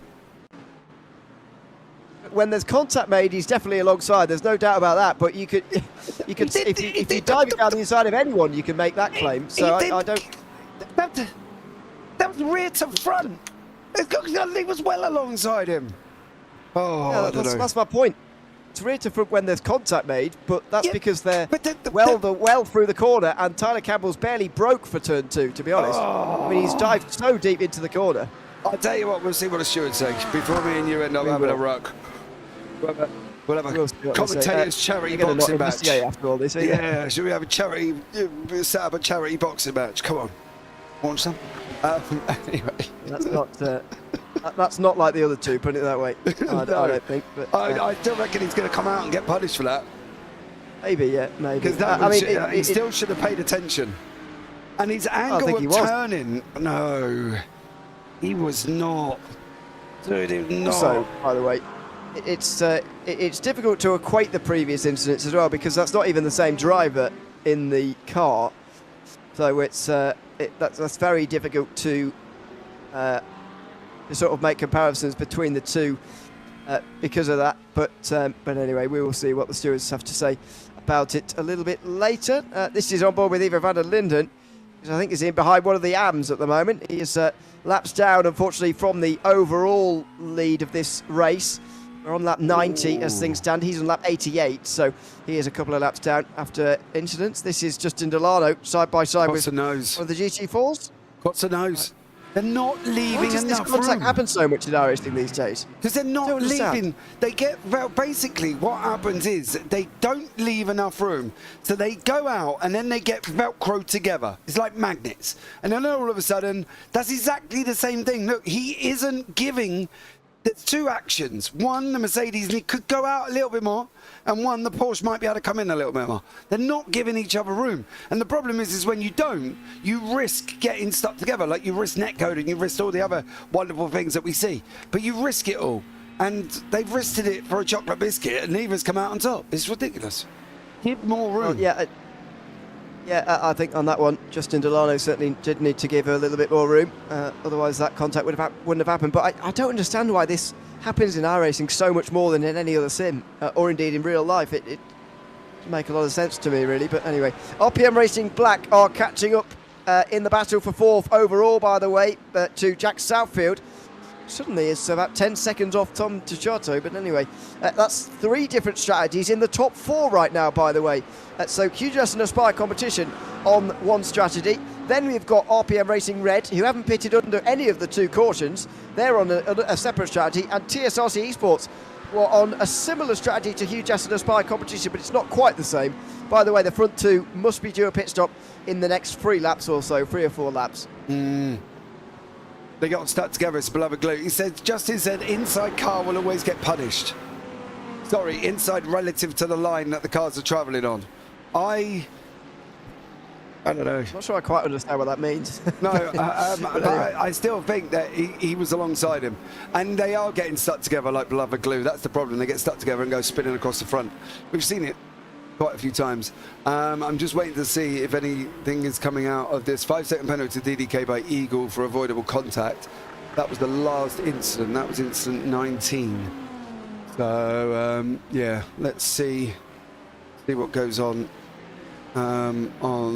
Jeffrey is typing now. I wait with anticipation and bated breath. We'll see about who's right, who's that wrong. is. Is this going to be? Go on. It doesn't mean who's right and who's wrong. It just means who's agreed with the stewards and who hasn't. No, it means I am right and you are wrong. Excuse me, I need this satisfaction. I am right and you are wrong. I am right and you... Oh, that's in a film. Can't even remember what film that's in. Don't ask me, as we know. Yes, we know your film knowledge is awful. To the point you only even watch Ghostbusters. Get out. I know, we were doing a broadcast the other day, by the way, for those who didn't see, where somehow Ghostbusters came up. Was that a team name or something? No, it was on the Stay Puft liveried machine for triple bypass. Oh, yes, yes. on the other night. And I have never seen Ghostbusters, so there you go. And I don't intend to. I'd like to point out he's never seen any of them. Not one, not two, not three. Not even a new one, all right? So, you know, shout at him. I'm not even interested either, to be honest with you. You should. They're good films. So there you go. There's another thing that people can lambast me for in the comments, if you like. Through the sweepers they go towards the end of the lap. Jack Southfield stuck behind an AM GT3 at the moment, which is causing him a bit of grief. And it looks like it's coming in. Oh dear, no, it's not. It's just going through the cones on the way in. But just staying out the way. I don't think Southfield was quite expecting that. And, well, they both get through without problems in the end, but it could have been worse as Fabulous Sportskin Racing do come into the pit lane. They won't have to serve any penalty this time round because there is no investigation for it even at the moment. As, by the way, Stewards' Decision 12 will not be overturned. TSRC Esports TCR lose their appeal because of various reasons. I won't read them all out because it's quite a long explanation, but they lose the appeal on that incident there. Yeah, TSRC, unfortunately, penalty stand. So there we go, after review on that one. Corfield still closing in on Southfield. Again, these guys are on different strategies. Southfield is just really starting. He's 10 laps in. Corfield is 31 laps in to his. So Corfield will be pitting, I think, very, very shortly. Now, this could be an opportunity for Southfield to cover him off, or this might actually give Southfield an opportunity to extend some time and maybe, just maybe, chop off a stop. I still reckon he's got one more, but I think it might only be one more. I think it is one more for them, yep, after this one. It's going to be one more for them, for Southfield, for Corfield. I think he's on the same strategy as these guys, isn't he? Yeah, he is. No, he's not. He is on the same strategy as Hugh Jess and Aspire. Yeah, but he's not on the same strategy as TSRC. No, he's not. No. They're on different ones. But he is on the same as Hugh Jess and Aspire. Aspire have lost a bit of time in this last portion of the race, by the way. And Ken Copeland is now under a bit of pressure. 1.3 seconds the gap now between he and the RPM Racing Red FTR Audi, and 133 last time round for Ken Copeland. That's 134, I should say. Not having a good time at things, I'm afraid. So Hugh Just White, I think, are looking in a good position. However, it's worth noting their final pit stop will probably be one of the longest of anybody, whereas especially Jack Southfield is going to have a very short final pit stop. Southfield's final pit stop, in fact, could be as many as 20 seconds shorter, which could make things interesting, could make it close for the lead. But there is a bit of damage on the Giovanni Romano car. Yeah, we think, didn't we? It's front right, you could see, or front left, depending on how you're looking at the car. I had this discussion and argument the other day. Depending on how you're looking at it, you can see the tyre poking out more than it should be. 5 second penalty to Sim Racing Grid Phosphor for avoidable contact with the GT4 of Apex Tower Racing, which is the one we watched. Evan Krautwald. I don't remember. Well, I'm not remembering many things at this point. No, 5 seconds penalty there for them. So, oh no, we did see that. You're right. Yeah, I've remembered. You sure? I've remembered. Sorry. That was into turn one, of course, with Krautwald, who is now leading the class, by the way. Still ahead of Sim Race Sweden, even after all that's gone on there. Battle for first and third ongoing in GT3 at the moment as we wait for Aspire competition and RPM Racing Black to come into pit lane. Here is the McLaren in the lead of this race, but for how much longer? I can't imagine it's very much longer. No, you should get to round about 98. You might get a couple of more laps, but that should be about it, given the 35 laps. He pitted on 63, 73, 83, 93, 4, 5, 6, 7, 8, 98. Should be in and around. Give and take that one. I don't know if he's going to quite make it that far. I mean, or unless he is going to go further than the Hugh Jass car, because Hugh Jass barely made it just over 30. I think 31 they did maybe. So I think this could be the end of Ken Copeland's stint here, but we'll wait and see on that front. It will be RPM Racing Red taking over the lead when Ken Copeland comes in. But then when he goes in, Southfield's going to take over, because Cacciatto pitted on lap 70, about 105 it will be. Sunday drivers and Hugh Jass White is under investigation for an incident at 2:27. So that must be where Romano's got his damage from, as by the way Copeland does lose his lead to the RPM Red car. Tom Cacciatto is now leading the race again as RPM Racing Black come into pit lane. It is looking more and more likely that the red team maybe overtake the black team in taking the championship lead into the final 2 rounds of the season. Yeah, I'm just wondering if this... No, this is the one with Evan Krautfeld, I think. Yeah, because that's the one... Romano get that damage, is the question. I don't know, because it is with Damon Mitchell, isn't it? 325, yeah. At 2:27. I can't find that. Is that... That's obviously after... No, it's not. Oh, it's not. No, it's not with Damon Mitchell. That's the incident with... so that steward's report has indeed happened. And been resolved. About 90 seconds later, Sunday drivers and Hugh Jass White got involved, not David Mitchell. It was Sunday drivers. So who was in the car for Sunday drivers? We might be able to see it in about 30 seconds or so. There's Romano in the background. So he's coming up on these guys. We'll just stay with this because it is quite important for the race. I think this is possibly the favourite to win, or certainly was until they picked up damage. And now they might find it a bit more of a struggle. We might have to wait 30 seconds or so for the incident to actually happen, but it is very important. At this stage in the replay, they've got no damage at all, and we're going to see how it's picked up somewhere along the line. Oh, hopefully. And Sunday drivers 113. Timestamp is 90 seconds after the one we've started this one on, so it might well be at the start of the next lap. There is the Sunday drivers. So you can see that Chris Server is being caught and eventually put another lap down by Giovanni Romano here, and he's actually trying to stay out offline, I think. It's trying to stay out the way of these guys. It's a 5-second penalty, so Hugh Jass are indeed deemed at fault for whatever we're about to see here. Oh, okay. Oh, that's why they have totally... He just wiped him out, didn't he? Yes, he did. That's white. There's no arguments about that one, I don't think. No. 5-second penalty for Romano, who will have to serve that now at his final pit stop of the afternoon. Yeah, he's going to go. Spire's in. Cacciatto's not in. Southfield's now in second. Romano's got a 5-second penalty, which will still keep him in front of Yeshel Yunis at this moment in time. But we are going to find out a little bit later how this will all pan out. We've got so much to go through. I think the poor old stewards are... where are we? We're about 27. We're about 30 minutes back at the moment. Yeah, 20 or so. Yeah, not too bad. Not too bad at all. Through as hard as they can. And, of course, they are... basically working the entire time because there's incidents happening all the time. Here's another one for David Mitchell. Turn one. It is the same again. It's like they haven't grabbed one, but this time he grabs the wall pretty hard and ruins the engine by the looks of things. Yeah, he's blown out. He jumped straight back to the pits. My only fear is I do wonder... That wasn't a safety car. Well, yeah, that as well, but I think there was a gap.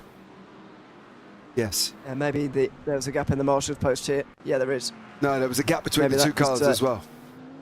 That is white. Meanwhile, MRC Endurance, David Toff back at the wheel again. 9,000 rating, as I mentioned earlier on. He is a regular fixture in the top split of iRacing special events. Used to race for Arnold's competition, not sure if he still does, but he's racing for MRC Endurance team right now. He is clearly the quicker of the two drivers. They have just shared the workload a little bit through that last part of the race, but Now Toff's back in, you'd imagine he'll be into the end of the race now. Hopefully they've got all their damage repaired from earlier. And if they have, and there's another caution later, and they're still on the lead lap, maybe they have got a chance.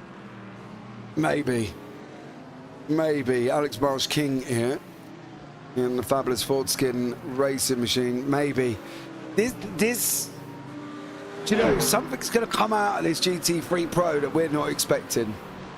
Do you know why? Yep. Because I think we've put so much emphasis on certain people that it will turn out, I don't know, it'll be ART Sim Racing 1, who's not had a bumper for half the race. It's going to be them. But Do you know what I mean? It's going to be somebody that we're not expecting.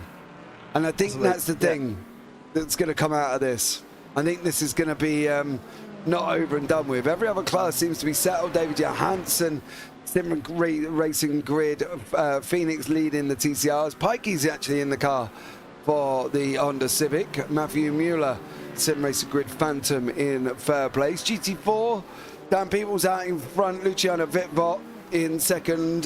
Julian Carisses in the pit lane. That should free up Hightower to take that third spot away from both of them, which is what he's going to do. Now, GT3 Pros, Gene Rubus is back in the car for RPM Racing Purple. Kurt Verstraeten in second, and then we've got Kevin Tierens in third. And then, of course, we've got our lead situation. Tom Cicetto is in first place, Jack Southfield second, and Giovanni Romano in third. So, before the incident that we just saw there for Romano, I was saying, you know, I think Hugh Jass are the favourites to win here. After that incident, they are, first of all, have been sometimes losing a little bit of time. Tom Cicetto, by the way, set a fastest lap of the entire race last time, 1:28.5. So he's going very quickly. Romano lost 0.8 of a second to him. He's got damage to repair. He's got a 5-second penalty. I don't actually think Hugh Jass are favourites anymore. I was going to go for Southfield because he was only 8 seconds off the lead, but Southfield is really getting, I don't want to say destroyed by Cicetto in this stint, but he is getting gapped. 12 seconds is now the margin between the Audi and the Mustang.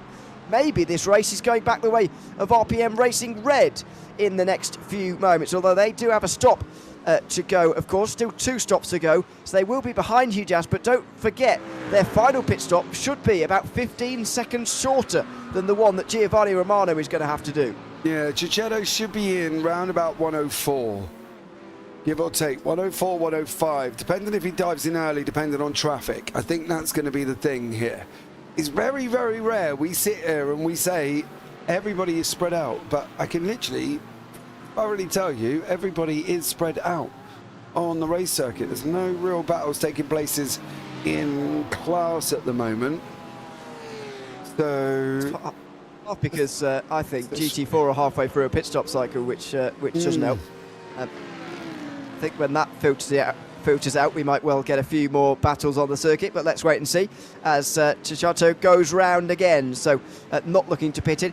Is that the Eagle Speed Academy Amcor in second place, just ahead of him at the moment? I'm trying to work out how many cars are on the lead lap as things stand. I actually think all of the AMs are a lap down now, as that Porsche does indeed move out of the way. It is indeed DDK by Eagle Speed Academy in 5th place in AM. Yeah, so just coming over the line behind them is Jim Rubos in the lead of GT3 AM. And despite the fact that all 8 of that class are still going, which is the only class, by the way, with all of its runners still going, we have got all of the AMs off the lead lap, which doesn't happen very often. So on the lead lap at the moment is only the top 10 in GT3 Pro, and that is it.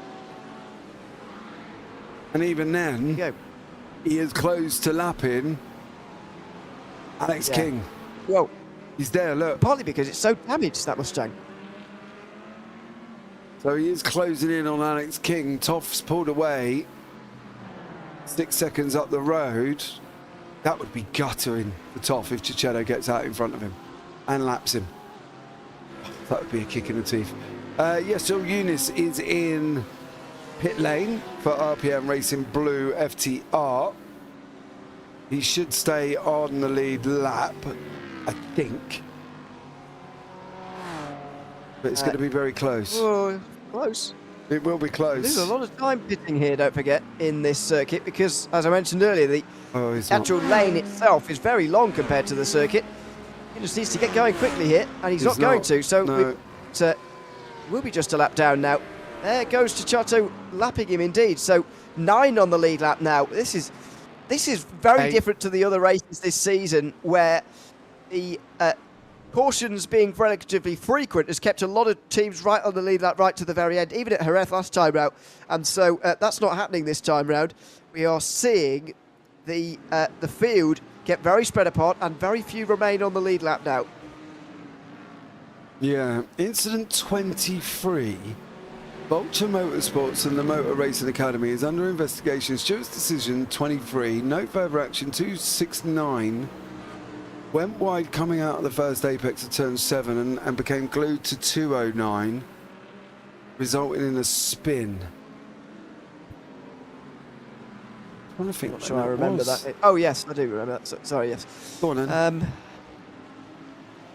That's Justin Delano, who's out. Yeah. And I thought maybe Delano deserved a penalty for that, but he hasn't quite got one. So Luciano there we go. Vitvold. I mean, it was a sort of 6 of one and a half dozen of the other kind of thing. It wasn't a clear-cut one at all. The other one, by the way, was between Aspire competition and the Huge-Ass TCR that resulted in a no further action. Talk Freak and DDK by Eagle Speed Academy are also investigation. That incident happened only 2 minutes ago or so, 4 minutes ago, something like that. So we're nearly right up to date with the incidents as RPM Racing Red come into the pit lane. So what went on with the Goyo one? I guess if it's not reported, then it's not investigated. I am surprised that that was not reported. Yeah, I'll be surprised as well, but clearly it hasn't been. Tchato's in pit lane, by the way, and TSRC now lead. This, meanwhile, is Tim de Hont in the Eagle Speed Academy GT4. Oh dear, he's too deep into there. Going round spins very around to the awkwardly. inside. That is a horrible spin. Do you know why? Because you sit there going, no, no, no, no, no, no. Okay. So awkward. And you look such a lemon because it is so slow. You know what I mean? Just saying. Well, I'm not suggesting he's a lemon. I'm not saying he's a lemon. I'm just saying you look a lemon because it's such a pathetic spin. Yeah. You just go, and you end up like, I don't know. Very frustrating for the drivers when them sort of spins happen here. Ivan van der Linden and Kurt Verstraeten, they're battling it out on the racetrack. This isn't for class. This is for position on the racetrack of 14th and 15th. Yep. So don't forget there is an overall GT3 standings, which is what people are fighting for the championship, and then there is an AMS Pacific standings, which is currently being led by Eagle Speed Academy Esports by 17 points coming into today. The number 166 team were leading by. They're not leading today, pretty decisively so. Not leading in number 166. In fact, where are they? I can't even see them in the field at the moment. 166. Eagle Speed Academy Esports. Difficult to tell because there's supposed to be 3 of them. Difficult to tell who's supposed to be who. I am here. I can't see him either. Yeah, 188 and 126 is here, but the championship leader's not here. That's very weird. No. I think. He's not here. The 155, I guess, have got to try and pick up the pieces, and at the moment they're third. Trying to gain those points. That's very weird. Yeah, 5-second penalty to DDK by Eagle for avoidable contact. So, on that one. This is Verstraeten. 5-second penalty, yeah, on that. So, that's them got a penalty as well. There's a lot of people in pit lane. Damon Mitchell from Fosper is in pit lane, but what did you do to put yourself in pit lane for 10 minutes? Oh. Didn't we see that with him hitting the wall at turn 1? Yeah. Was this the one? Yes. Yeah. He is still in there after this. Because they clips the Audi. Yeah, there's a netcode situation, isn't there? There's a big old gap there. He would have hit him anyway. Well, yes, but I'm just saying. Fair. Yeah. So that's why he's been in for so long. As we go back to the battle for second in GT3 AM, the only battle on circuit for position in the class here. We know the 10th place overall is not really for position as we wait for the strategies to pan out here at Sonoma. It is battles few and far between just for the moment. Up in towards turn 1 for these two. I'm going to work out whether they're on the same lap as the leader in class. I don't think so. They're not. So these two, best they can manage at the moment is second place probably, because they're a lap behind first place and they're a lap ahead of fourth place. So they're going to finish second and third, it's pretty certain. But in what order is the question here? Yeah, they're quite far ahead of the people behind, so we'll see how they get on. Really, they don't need to do anything silly. But, and I say but, because, you know, we've seen quite a bit of silly stuff. So I think for these guys, they've just got to make sure that they can get to the end and do that as well. So yeah, they've got a little bit of a battle to go and develop, and it should be a fun one. It certainly should. They will continue on out of turn number 7 as we get in towards the S's now. Bit of free traffic ahead of them, but behind them as well. Romano in their wheel tracks, trying to go through now and make this overtake, make this lapping, if you like. These guys 2 laps down on Romano, by the way, who is second in the race. There he goes, looking to the inside, braking late on the inside and getting through on Kevin Tiernans. So he'll just split this battle apart for the moment. Romano 20.5 seconds off of the lead, currently being held by Jack Southfield. It's Charlie Lund-Nielsen, who's now down in third, but he's going very quickly. 28.6 last time round, was quicker than Southfield and Romano. So maybe RPM are putting themselves in a good position here to win this race. Through goes Romano on Verstappen now. So the battle for second in GT3 AM will materialise between these two. Finally, Tiernans looked up the inside there. Couldn't quite go for the move towards turn number 4. Verstappen held on round the outside, which is possible now. Earlier on in the race, of course, it was a very, very wet outside line down there at turn number 4, and you would go off the track even under caution. Kevin Tiernans showed us that under one of the 2 cautions in the first hour of this race.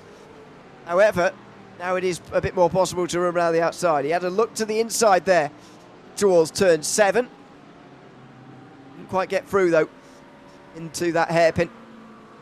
They will just use this little bit of free track again to build an advantage. Will Verstappen anyway. So in towards turn 10 they go. Tiernans still can't find his way through, and meanwhile Kent Copeland is being caught by Gannon as well for 5th place overall. So there are now a couple of battles piping up again in GT3. Yeah, they're starting to develop now. They're starting to come back together, aren't they? I think that's the thing, which is what we were hoping for. It's that we could use the F1 analogy, can't we? You know, opening 10 laps are amazing. Then you sleep in the middle and then you wake up 10 laps from the end. I'm not saying there's only going to be 10 laps left, but I'm just saying this is the kind of analogy situation that we can use here. But Ken Copeland is under a lot of a situation here from Patrick Gannon closing in, a lot of pressure. Yes, he certainly is, and we saw with the speed at which that gap came down, maybe that is a sign as to how this battle is going to go as well.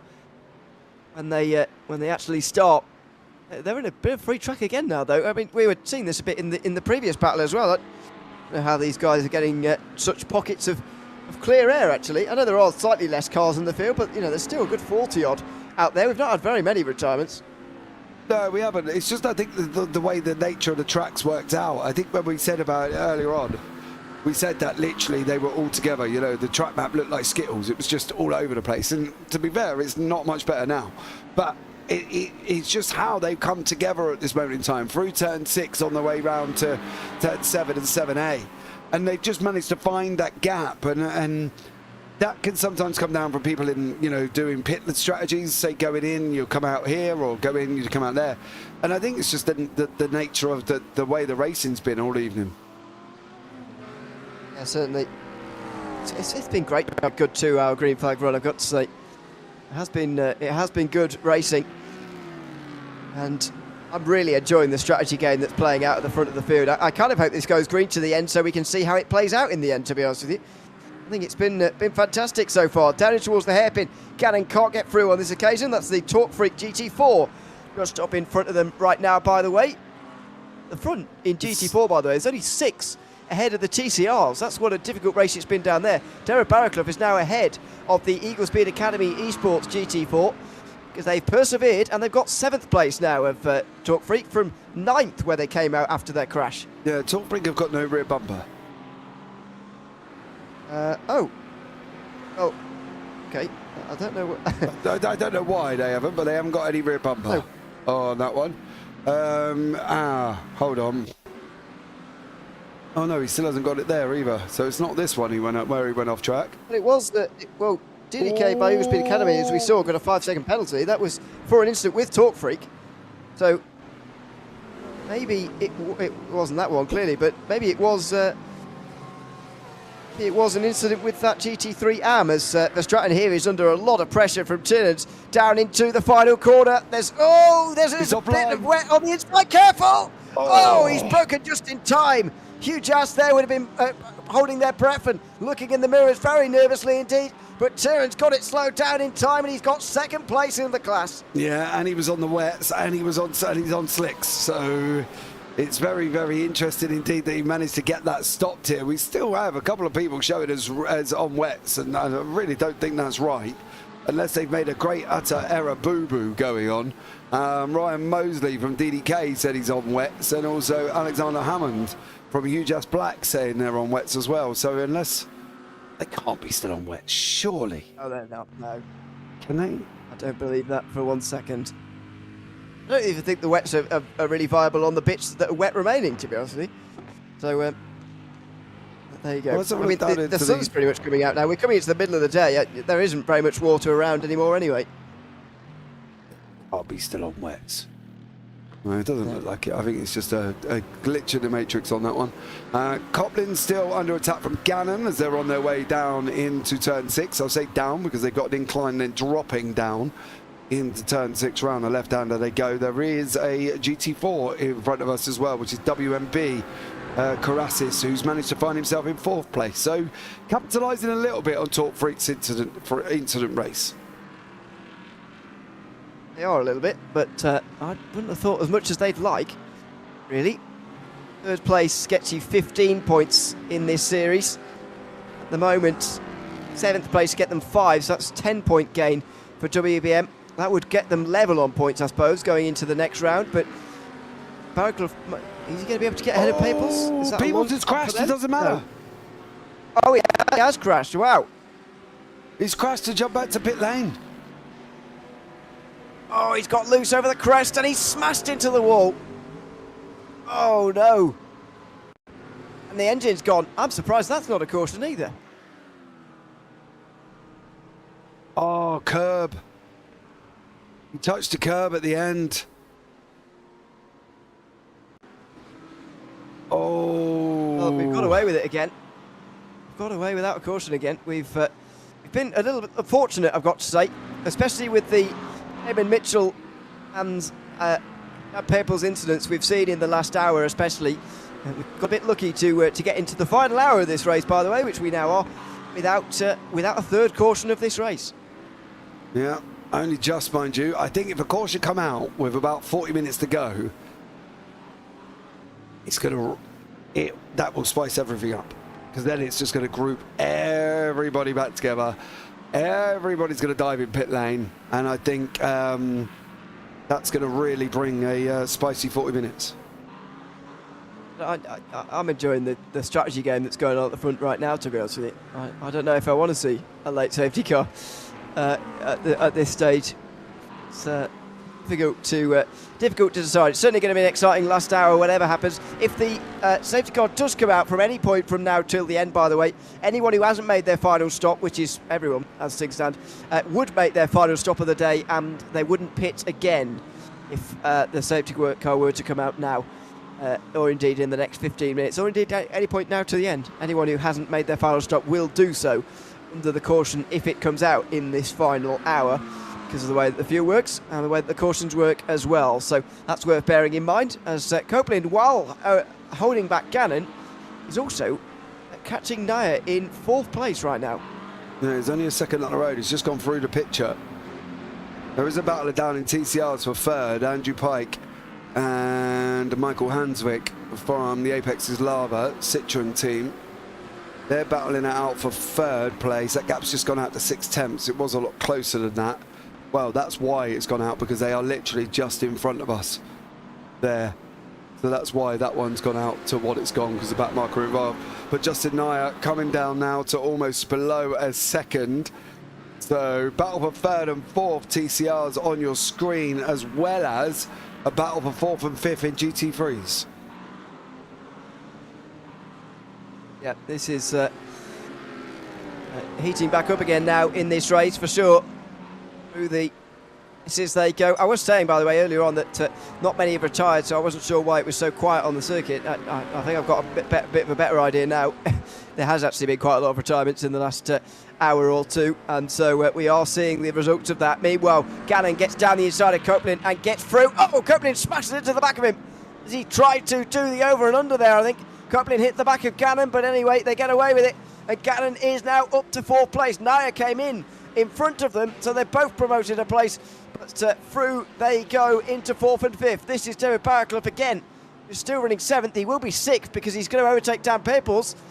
He's made his progress a bit slower though with that spin. Yeah, he has. Unfortunately, he managed to keep it and keep going, but he had spun it round. He is in seventh place. Peoples has retired. Yeah. So Barraclough will get him on that one, so fair play to him. But Patrick Gannon still can't get away from Ken Copeland at the moment, and Copeland's closing in on that one. Strada's in pit lane, Jim Robos is in pit lane. 55 minutes. Yeah, that's going to be close towards the end. Far.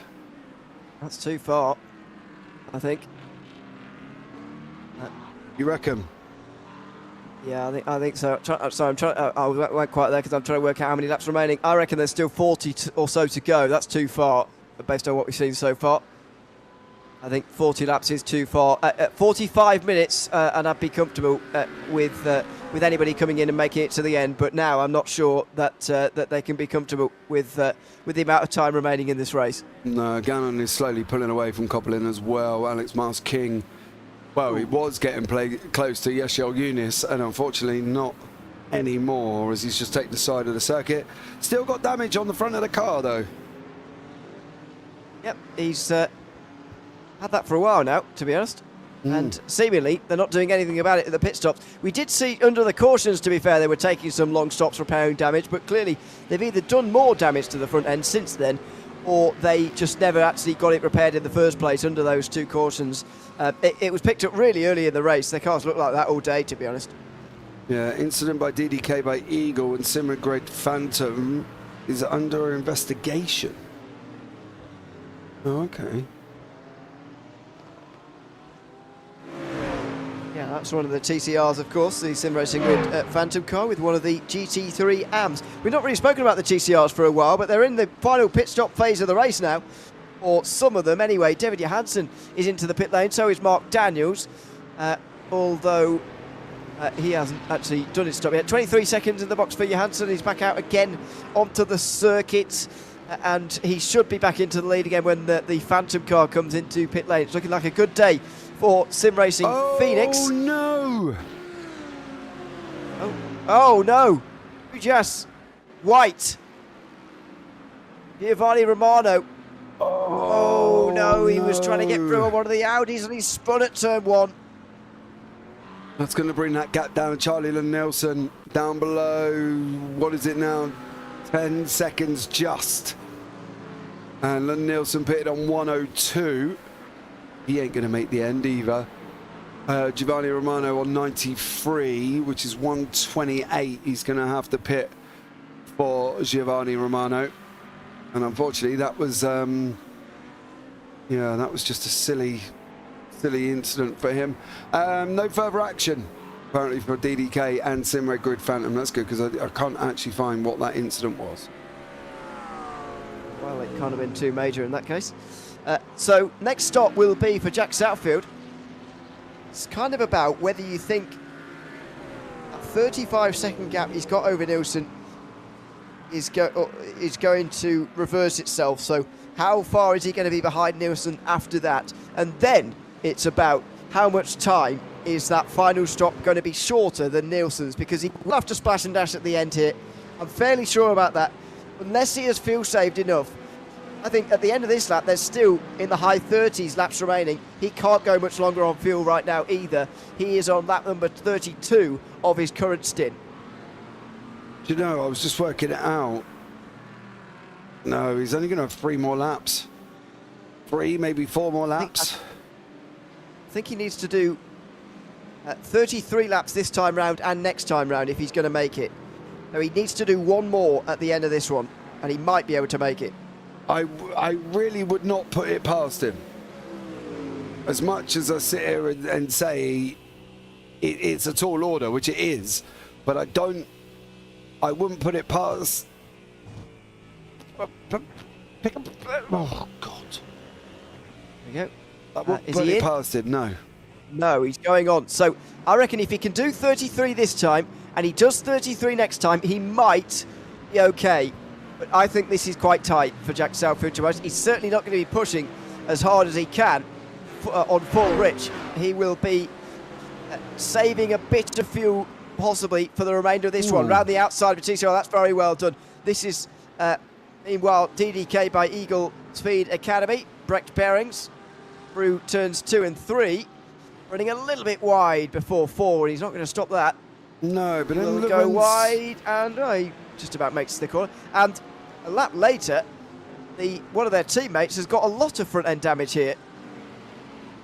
Yeah, I'm not really sure what he did. No.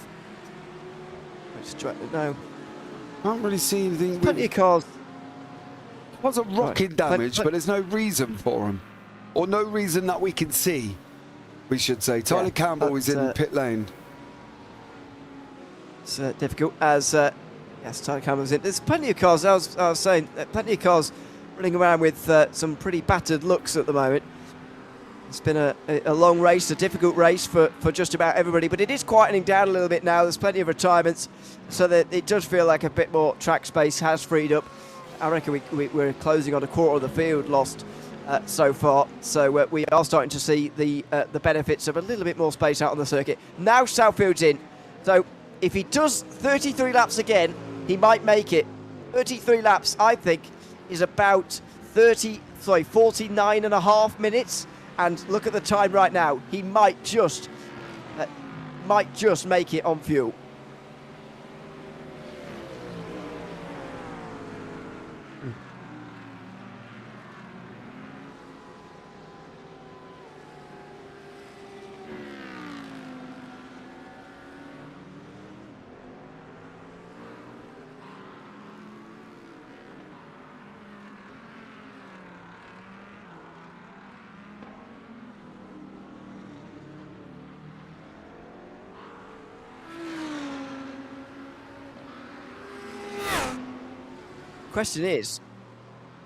The question is what's the gap going to be, to be honest, between Nielsen and Southfield.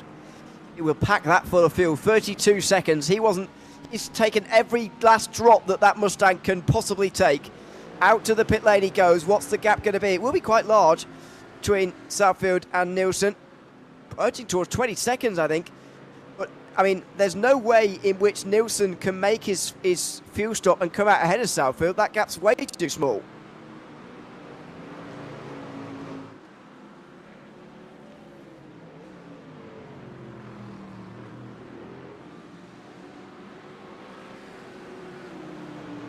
I don't know.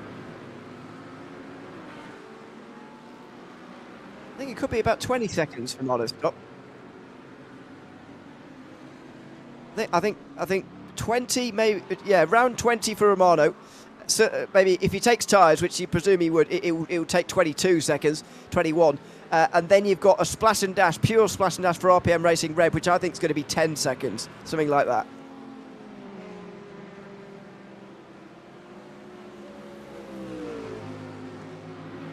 Okay. Think about it like this. Southfield just did 33 laps. Normally he's doing 32. He did 32 seconds in the pit stop there. 1 second of fuel is about 1 lap.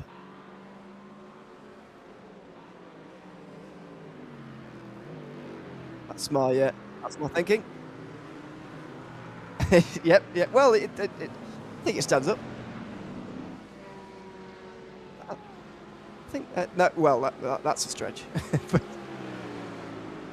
But I think there is. I think there's evidence for it, so I'm going with it for the moment. The gap between Romano and Southfield is 26 seconds as things stand. I can't even decide whether it's going to be Romano or Nielsen leading the charge to try and beat Southfield here. I think it's going to be close between those two as well.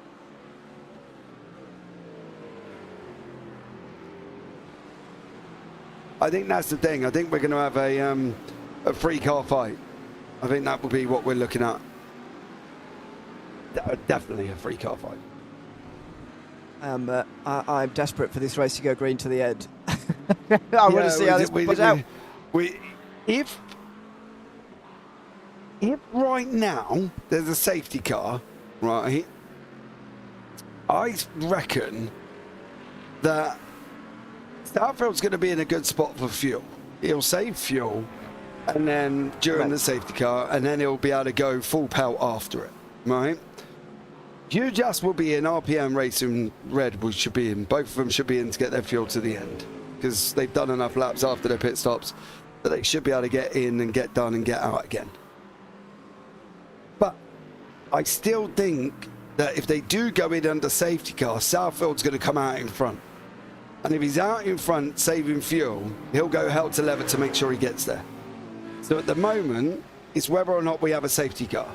And if we don't have a safety car, then we're going to have a freeway fight. If we do have a safety car, I think Southfield's got this wrapped up. Something to bear in mind, the huge-ass white car still hasn't served its penalty, I don't believe, of 5 seconds for the incident earlier on. I could be mistaken on that, but I don't believe they've served it. And they are losing time to RPM Racing Red right now as well. Nielsen is going very quickly out there, 1:30.5 last time round. That was half a second quicker than Romano, who does seem to be struggling, especially on this lap. He seems to have lost a lot of time. 6.5 seconds is all he's got now over the RPM Racing Red car. So I think it's slipping away from Hugas, if I'm honest, and maybe not falling into the hands of the others, but it's certainly slipping away from Hugas White, in my opinion. Yeah, I agree. I think Hugas White have got a lot to try and contend with and a lot to try and do here. 6 seconds from them. They're 22 seconds ahead of TSRC. RPM Racing Purple is... They're not one lap ahead, are they, of the guys behind? They are. RPM Racing Purple are actually 1 lap ahead of their class. All the other classes are kind of wrapped up because a minute 39 for the Apex is Lava, which is almost a lap, give or take, in GT4s. Luciano Vitvot's in the pit lane. Exactly. So just hold on a second before we declare this, because this pit stop could well decide things. Or well, we might still come to the conclusion that it is wrapped up, but there he goes. Vivet is on his way. Where is Crowd? He's on the other half of the lap. Oh, sorry, it's Jason Hightower. He's going to that corner. He's just come through turn 7, so he won't be anywhere near. It is looking good now for Vivet. And of course, Hightower still has to stop actually before the end. And do you know what's worse? Is Dan Peebles had this wrapped up. I don't know about wrapped up. I think he had it. I think he had it in the bag, and then unfortunately went and made a mistake. TCR's is looking good. Sure. Phantom and Phoenix. Phantom's out in front. Matthew Mueller with David Johansson in the Phoenix machine, and then TSRC a long way back. And then behind that is Michael Hamsvik in the Apex's Lava Civic machine. Giovanni Romano's in pit lane. Serving a penalty. And there's his penalty being served, by the way. Yeah. There's his penalty before anything else, and now he's on his way again. So there's the 5 seconds penalty. One more thing on TCR, by the way. Sim Racing and Phantom haven't made their last stop yet. Phoenix have.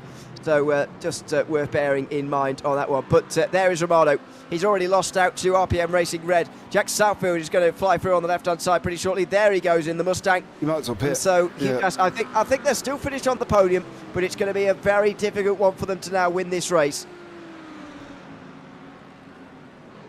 You think they'll be on the podium ahead of Black? Yeah, Gannon will be in soon. What's the gap going to be, though? Because don't forget, Giovanni Romano's not even stopped yet. He's only just stopped, and he's still 20... Well, I said 30 seconds, because he needs that fuel to get to the end. Closest team who can make it to the end are Aspire Competition. Well, they've only just gone in. Exactly. So they're a long way ahead of them. The only teams now ahead of them who still need to stop: RPM Racing, Black Enosis and MRC Endurance Team. What's that gap going to be? I think that gap's enough, personally, because Gannon's got quite a long stop to come in about 5 laps. 30 seconds. Gannon's got to pull the wheels off that Audi. He's got to literally drive the pants off it. He really has. I'm not sure he's going to. He's going to do it. Oh, God. I thought he was going to win. It's the Book Freak GT4 missing its rear end, of course, still in this race, now scoring 6 place points, which is 7 points. They'll be losing 8 as things stand to WBM. Nielsen's in. This is a bit earlier than expected, but this is the race. This is the race. So how big is the gap going to be to Southfield? How long's the stop going to be for Nielsen? Well, Southfield's already gone through. Exactly, but it's about the gap and how closable it is. I thought it would be close to 10 seconds. He's getting up to 15 already here. Must be doing, 17 seconds. He will have done some tyres, you would have thought. Might have left one of them. So 17 seconds in the box, that'll be about his gap. 17 to 20 seconds or so. Yeah, it will be just over 20. This is a big gap. If Southfield could save the fuel, he is the big favourite right now. Yeah, it's not helping that Mondale is in front of him, mind you, and the GT4 is in and around him. Chris Van Gogh is in YouTube chat. Lovely broadcast as always. Thank you very much, mate. We try. We certainly do. We do. You say it's a problem, by the way. It's actually decent for fuel saving, bizarrely having some people ahead of you like this. I know it's not great, especially through the corners, but actually into the carousel there, the way I saw Southfield driving, he wouldn't have been on the throttle for barely any of that. He would have been coasting right the way down the hill, and that will really help if he does need to save. And indeed how drastically he does. Oh, flashes the lights, and he's now maybe getting a bit put off by the two ahead, but again, there is no obligation for these drivers to move out of the way. There is just the, I suppose, the gentleman's agreement. Yeah, this is a gentleman's agreement move. They there don't you need go. to, so they're staying there. I know, but he's 38 seconds away from Stefan Le Guin. He's literally affecting the race. I get it. Yeah, but I get it. It's affecting his race. Yeah, but I get it. I get they're not racing anybody and they're in separate classes, but lift and let him through. I don't understand it. Barely a 10th lift off the straight would have allowed him to go through a lot earlier. It does cost you a lot more. It costs you a lot of time, by the way. You know, it's... Sunday drivers are off, by the way, in 7th in GT3 AM, and they're staying off as well. Not sure what they've done, but according to that graphic there, they are off the road. This could be quite a big off, actually. Not many small ones up here. Whoa. Whoa. This might be why. Yeah, okay, so that could be why he's showing that he's had a crash. Tim DeHon. Yes. Cry harder, but we're all racing. It's not about crying harder, Brian. It's about using brain logic. I agree with Brian. No, it's not nothing to do with crying harder. It's about using your brain. If you're going to hold up the leader of the race and you're 38 seconds behind somebody, slight little lift on that corner would not have hurt him. However, whoa. This is what happened to Sunday drivers. That's why they've been off for so long. They've been taking their time rejoining because they don't want to rejoin into the side of somebody else, and fair play for that. But, there you go. They're back on now at least, and they're in 7th place. There is Southfield. He is through on the huge ass TCR, and he's still got 21 seconds. Last lap was an outlap, of course, for Charlie and Nielsen. No, we haven't got a time gap just yet, or indeed a closing rate. But RPM Racing Red know what they have to do. They have got the gap in front of them, and they know exactly how much they have to gain now in 37 minutes in the remainder of this race. Yeah, Starbuck's now got a 22-second gap. And we'll see what he's able to do here, whether or not he's going to be able to open up enough. That's, so Eunice in front of him, who he is wanting to put a lap over. So we'll see. It's ninth, isn't it? So yeah, he's lapped everybody up to 9th place. Yeah. And Aspire are actually 30 seconds up the road, aren't they? So that might be that actually in terms of putting people a lap down. But that, that's a relatively, when you think about it, 45 starting this race, only 8 on the lead lap at the end, over a third of this field are GT Frees. It's good going for the leader, TCR Esports, TCR Esports, TSRC Esports, I should say, to be lapping this rate of drivers. Very good going indeed. But of course, the long green flag run will have helped that. I'm not sure whether this is the longest green flag run of the season, but it's certainly longer than any that we had at Jerez, for example, or indeed Belle Isle either. Yeah, it's just watching Southfield move through. Best he can. Yes, your Eunice there as well. On that one. Again, same scenario. I don't know, Wes, it's not about being mad over it. It's about the fact that when you're not racing anybody, a little lift on a straight to let him go through is not going to kill your 38-second gap that you've got to the car in front. That's the difference. And that's what I mean. Mondale at the moment is 40 seconds to Stefan Le Guen. What did it gain him? Nothing. A slight little lift wouldn't have done any harm to allow the leader of the race to go past him. So it's not about being mad, it's about using a little bit of the matter in the head. That's the situation. Well, I think it's fine for him to... You would think it's fine, Mr. O'Leary. We do this every time. Well, if I was watching NASCAR and I was watching 150 laps a day go, I'd say race on, crack on. You know, you might get a wave around or a lucky dog. But you're 40 seconds back, you're well over laps behind. I don't get it. It's using bring up the cautions makes even more sense to try and stay in front, because then you're closer to the front and staying on a lap or whatever. All right, so let's put it in perspective. Mundell last time 1:38.5. Okay, Southfield obviously has been in traffic. Best time 1:28. You know what I mean? So what's the problem? It's 2 seconds quicker. I don't know I don't think it really makes a difference. Well, we're going to find out, because if Southfield's got a splash and dash and he loses this by 3 seconds, it will make a difference, won't it? Well, that's one of the big questions. Has he got? I don't think he's got a splash and dash, but you never know. This race could go on 1 lap longer than we're expecting as well. We just don't know how many laps are left in this one. So, trying to work it out. 17 beat. Oh, I can't figure it out. Anyway, Whereas it wasn't a few corners. It wasn't a few corners. It was well over half a lap. It wasn't for that long. It was. It was well over half a lap. Oh, I don't know. Anyway. No, I'm not sure. Anyway, what's a good broadcast without a controversial blue flag rant? Hey? I know. Will we ever get one through without one? I don't know. The thing is, I understand what everybody says, and I get it. I really do. You're racing. Yeah, you're never going to know what's going to happen. You're 3 laps away from the leader. He might go and smash it in a wall, and you might get your 3 laps back and still be 3 laps behind the guy in front of you. But just for me, I would physically sit there and go, I'm probably doing myself no favours holding this leader up. I'm better off lifting and letting him through and following him, because I might have more of an opportunity. That's what my philosophy would be. Let him through at the earliest I can and then follow him and see if I can get quicker over the race, because he's the only one that's going to pull me into the guy in front, right?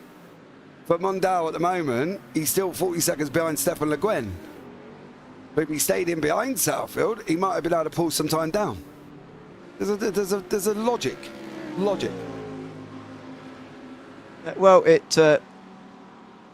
not one that oh, hello, ART Sim Racing and Aspire. I didn't even think they were close, to be honest, but Aspire have been overtaken, have they, by Lawrence? That was not one I was expecting come up. Leonardo Dragotto is back at the wheel, and they're still going at it, actually. This is not a battle that's over. 5th place in GT3. They've made their final pit stops of the day, and they're going for it here for 5th place. Everybody, by the way, in the GT3 field in the top 10 has made their final stops of the day. This is the real battles. These are the real positions going to the end of this race, and Aspire competition looking to take that 5th away, and it's a very good run out of turn 6 for Leonardo Dragotto. Is there going to be a move at the inside? The Audi's hanging in the middle of the road, but not down the inside enough. There's still wet patches down there, and Dragotto doesn't end up going down the inside that time. And it's back to 6th place now, behind the still quite damaged Audi. Yeah, Lawrence Stad really gave him no choice. He parked the car in the middle of the road and was like, where are you going to go? You know, we know this tightens up, where are you going to go? And he didn't have anywhere to go. That's the problem. And as you say, Stad's still in a damaged Audi that's got no front bumper. It'll be down here if he can get a run now down into the hairpin. But he looks like he's too far back. He's got to try and stay as close as he can coming out the hairpin to get the run possibly up the start-finish line into turn 2. Nobody was armed into making it in the pass. I still disagree. Fair enough, Wes. Fair enough. You disagree. You're not the first one, and I'm sure you won't be the last. Just over half an hour to go. Still trying to work out how many laps are remaining in this 30 laps on a 1:30. Well, 1:29 Southfield did last time round. So what's that? 89 seconds per lap. So leave it with me. I will let you know. Let's call it 90. Okay, 90 seconds. Okay. All right, we'll round it up because, to 90. because of the traffic, they're often going a bit slower. Right. I'm a little bit actually less confident about Southfield making it or not, but maybe you can provide me some maths that makes me a bit more confident again. I'm really wavering on whether he's going to make it or not. I don't know. All right, okay, leave it with me. So we've got 180 seconds remaining. Divide that by 90 seconds a lap. No, hold on, because that's not right, is it? 30 times 60, 1,800 divided by 90, 20 laps to go. 20, okay. Southfield on 116. He's done 13 already. He's got to take it to 33, 35, 36 laps. I think that. Yeah, 20 laps sounds about right, and I think he would be okay in that situation. So I was doing the maths wrong in my head. I think he is going to be okay. 20 seconds is his margin. I can't see that gap coming down on its own, to be honest. I mean, Nielsen would need to gain a second a lap, as we now know, on Southfield to actually be there legitimately for a pass. I'm not so sure he can do that. I'm not sure he can do that either. So really what he's hoping for is Southfield to run out of fuel, and based on those amount of laps remaining, I don't think that's going to happen either. No, and I think the thing is we have to remember is Southfield soloed this. You know what I mean? The guy's got to get props, right? Everybody else has chopped and changed teams, and he's gone out full bore solo 4 hours. So the fact he's still on the racetrack and he's 28 minutes away from a victory, 20 seconds stop, RPM Racing Red have not got to stop again, neither has Giovanni Romano. RPM Racing Black, I believe they've got to stop. They've got, 6-second gap to Kyle White. Failure to serve time penalty. Digitrack's White. 5 seconds time penalty is updated to a 5-second stop and hold. That's a real admin failure, isn't it, from Digitrack's, I'm afraid. Yeah, we'll have to serve that in the final half an hour with a stop-go penalty. Yeah. They're doing it now, I think. Well, I would have thought so. Otherwise, they got caught in the pit lane. Yeah, exactly. There's a limited time frame in which they can actually do these penalties, by the way. So if you do fail, then you will be seeing it upgraded to, as you saw there, 5-second stop go, which is a lot more than just serving 5 seconds in your pit stop. Tail Racing are in from the GT4s for their final stop of the day. Still waiting for WBM Wright and Enosis Esports to make theirs, though. They will have slightly shorter stops, but I can't imagine this stop for Jason Houter is going to be too much longer than theirs, as he drops off the jacks and he gets underway again after putting in the fuel. It looks like it's going to be second place for Tail Racing today. Yeah, I think so, because Luciano Vitbar's just actually put a lap on him. Yeah. So I don't know how they got so far ahead, by the way. I still can't work it out. I think they've just puffed to the other side of the circle. I'm not entirely sure how they got there, but they got there and out in front by miles. So fair play to them. Lawrence Stad and Leonardo Giogrotto are still fighting out here as well. So still great battles taking shape between 4th and 5th in the GT3 Pros. Still plenty going on here in this class. As far as the championship would go, by the way, TSRC Esports are making their debut in the season tonight, so they won't be a feature in the championship, although they will be jumping right up probably to the top 10, even after only doing one race. It will be RPM Racing Red who lead the championship by 12 points if things stay as they are, ahead of RPM Racing Black, with Hujas White staying in the mix, but at the start of the day they were 49 points behind anyway, so it could be quite tricky for them to get involved. They were 48 behind Red, and they're going to lose another 7 today, so that's 55. That's the amount of a race win behind going into the last 2 rounds. Stad, meanwhile, gets past one of the lap cars, and following through there goes Dragotta. He's really applying that pressure here with 26 minutes to go in the battle for 4th. Yeah, he is. He's climbing all over the back of him. There was a brief moment with a TCR involved, and I believe that's the Sunday drivers in behind them, where literally they were all very close going into the hairpin. And I thought that was going to be quite dramatic, but they all managed to make it through.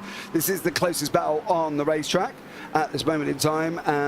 No other real battles to shout for, unless Justin Caricis can get ahead of Hightower. So there we go, going down in the GT4s. He does make it through, Jason Hightower.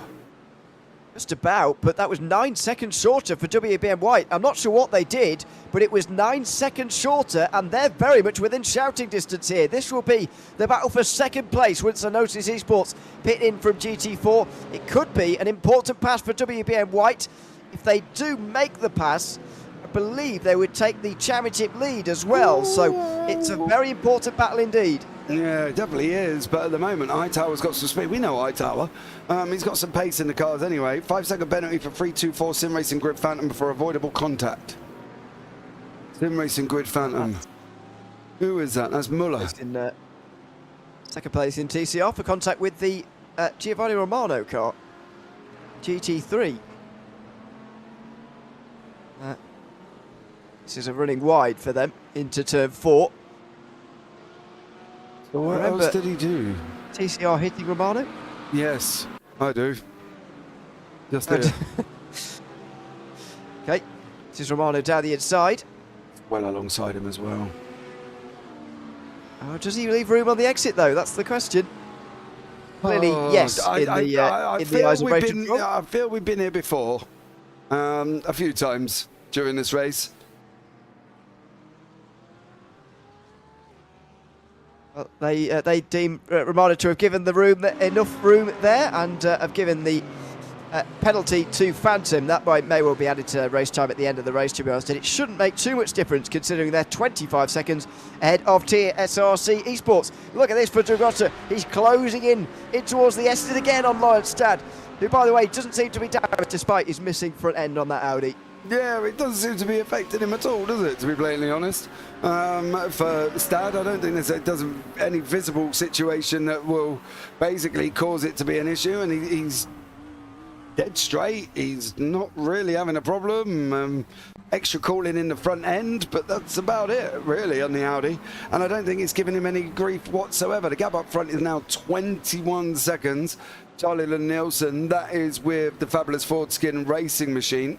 Nielsen there as well. Giovanni Romano still hangs on to that third place after spinning twice, mind you, as well. And Dragotta still battling away with the ART Sim Racing 1.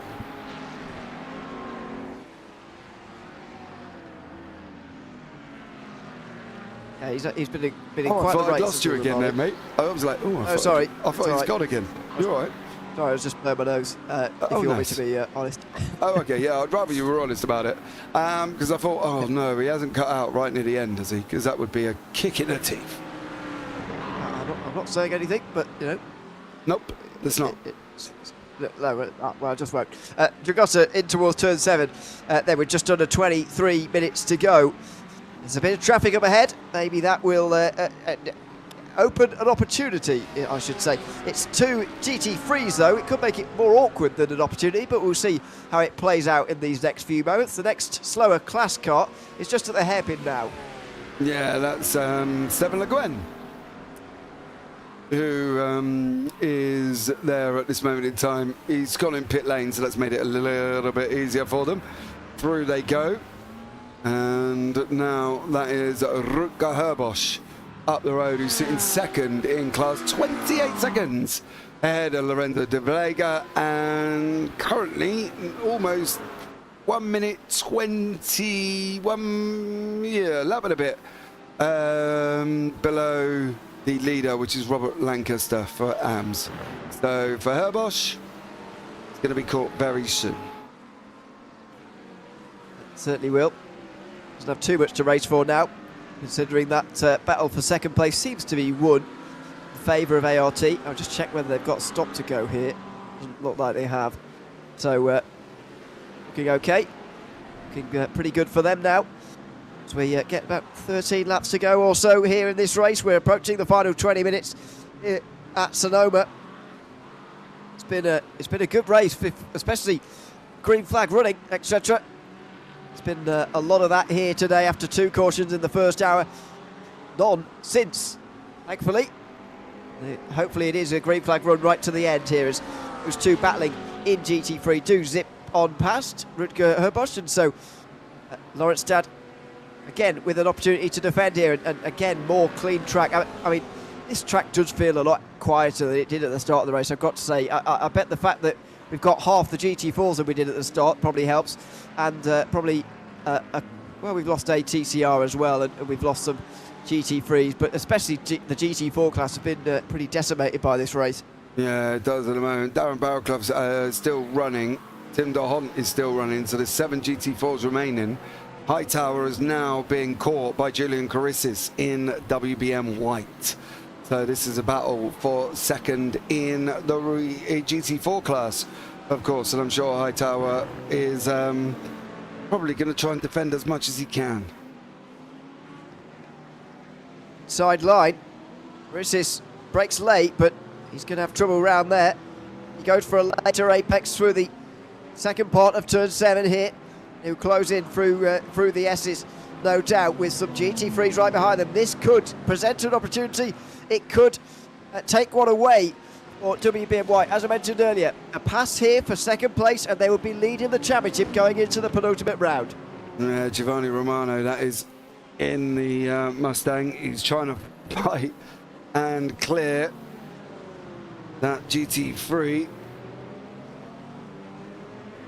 At least a chance. But it's a chance. No, Hightower's got the shortest run.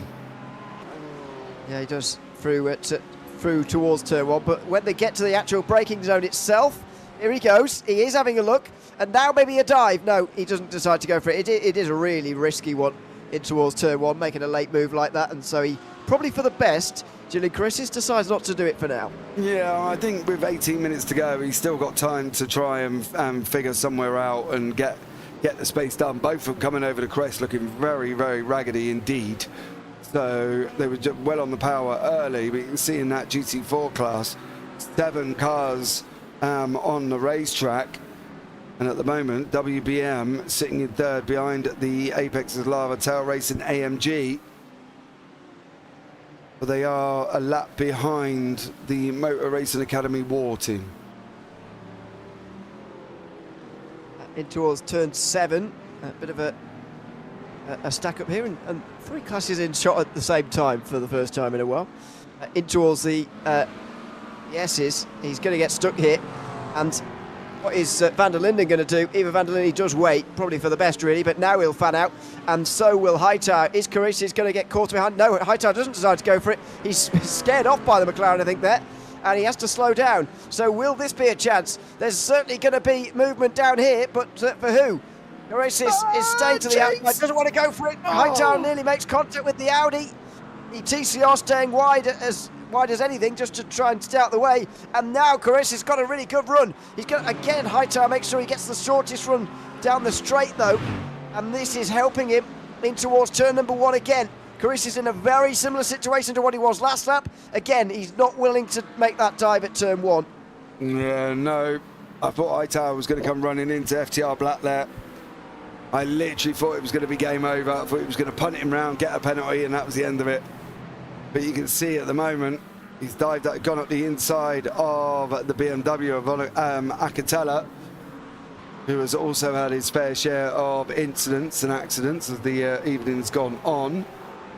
And now Hightower still managing to hold on at this moment in time. He's held on for a few laps. How much longer go? Because he's got 16 to go here. How much longer is he going to hold on? Well, that might help him. Happens above. That was miles off the road for Garasis there. As he tried to get a good exit out of the carousel. He's not going to do it out in there in the grass. So, we're into the S's again. No GT3s behind them at the moment, so a bit of free track here, although there will be more coming later. This track has still got a lot of GT3s on them, and this is the big problem for the GT4s. They've not got too many TCRs to negotiate anymore, but certainly do have a lot of GT3s coming past them. Yeah, but he's clear for a bit. You know, the nearest ones behind him are 5th and 6th, which unfortunately are battling Lawrence Stad and Leonardo Jagoda. So he's got a few bits. He'll be all right. He's just got to try and hold on, which is not going to be the most easiest thing to do when you've got a car literally crawling all over the back of you like he is. But, you know, we haven't seen too many long drawn-out battles like this to talk about it, but this circuit can be a little bit difficult in terms of overtaking. I think the multi-class element and the things that come with that have helped the overtaking today, no end, actually. And the rain, of course, early on meant that it was just carnage. But actually, now that we're in a dry, long, drawn-out battle here between two drivers, we're seeing just how difficult it can be. Karisis on the grass trying to find a way through, but Hightower's error at turn 4 might just have cost him second.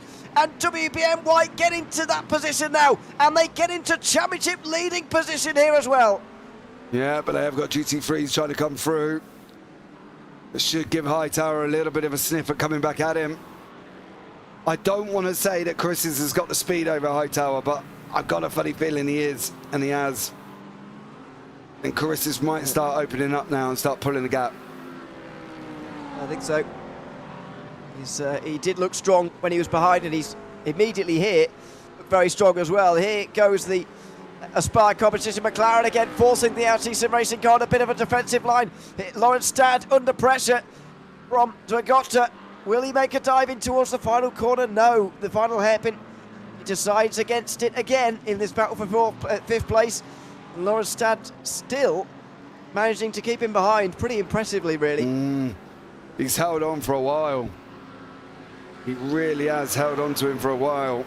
And with no bumper, it's even more impressive. Breck Bearings looks like he's had a bit of a dramatic moment in that Porsche for DDK by Eagle. Oh, you're going round, Brad. Your back end went, oh. That's in front of second place. Yeah, but he was hard on the brakes, Charlie Nielsen. He was like, no. He was definitely hard on the brakes there. So, great job. 13 minutes to go. You know, round about probably 9 laps now. Yes, I would say so. Maybe a bit less. It's around there anyway. It's going to be interesting to see. Can Jack Stoutfield make it? We suspect that he can, yes. But we just do not know for the moment. Tyler Campbell, meanwhile, has had an incident. This is the Goya Autosport TCR just up ahead of him. Are they going to play a role, or is it going to be Campbell on his own? Oh! Oh dear. How's he managed that? He's misjudged it. He misjudged the He's managed it 100 turning. other times. No, he didn't manage it this time. He's just gone bang straight into the barrier. It's a bit of a Silly I error. don't think he'll be too impressed with himself for that. No. No, Barraclough's been off as well. I do wonder if Barraclough's been the only driver of this car, has he? Today? I'm wondering if he's soloing this as well. Can't remember quite. It wasn't. Oh dear, that was not nice from the BMW at all. And that was the GT3's fault on that occasion. Yeah, I haven't been focusing on them enough since they dropped all the way down to know that. I don't think so, though. I think we have seen other drivers get in there. Yes, we did. We saw Lars Maldonado.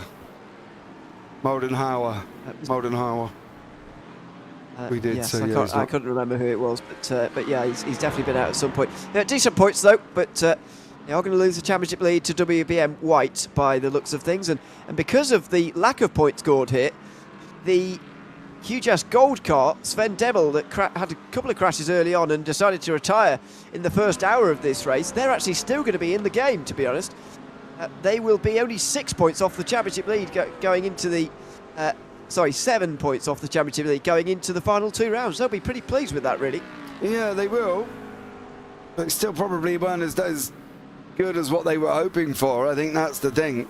I think there was a lot more that they probably wanted out of this. And when you get the likes of Sven Demmel in behind the wheel, you kind of expect a lot more.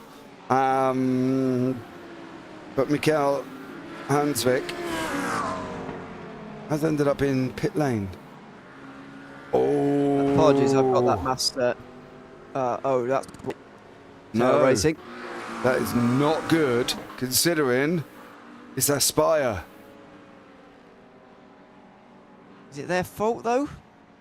Oh, that's a tough one. Don't know. Incident between Huge Ash White and Sim Racing Phantom, by the way, are under appeal. Sorry, so the recent penalty for Sim Racing Grid Phantom has been appealed after their incident with Giovanni Romano. They clearly feel that they were on the outside line, they couldn't go any further to the left, and so they're appealing that case with 10 minutes to go here. By the way, I got that maths really wrong in GT4.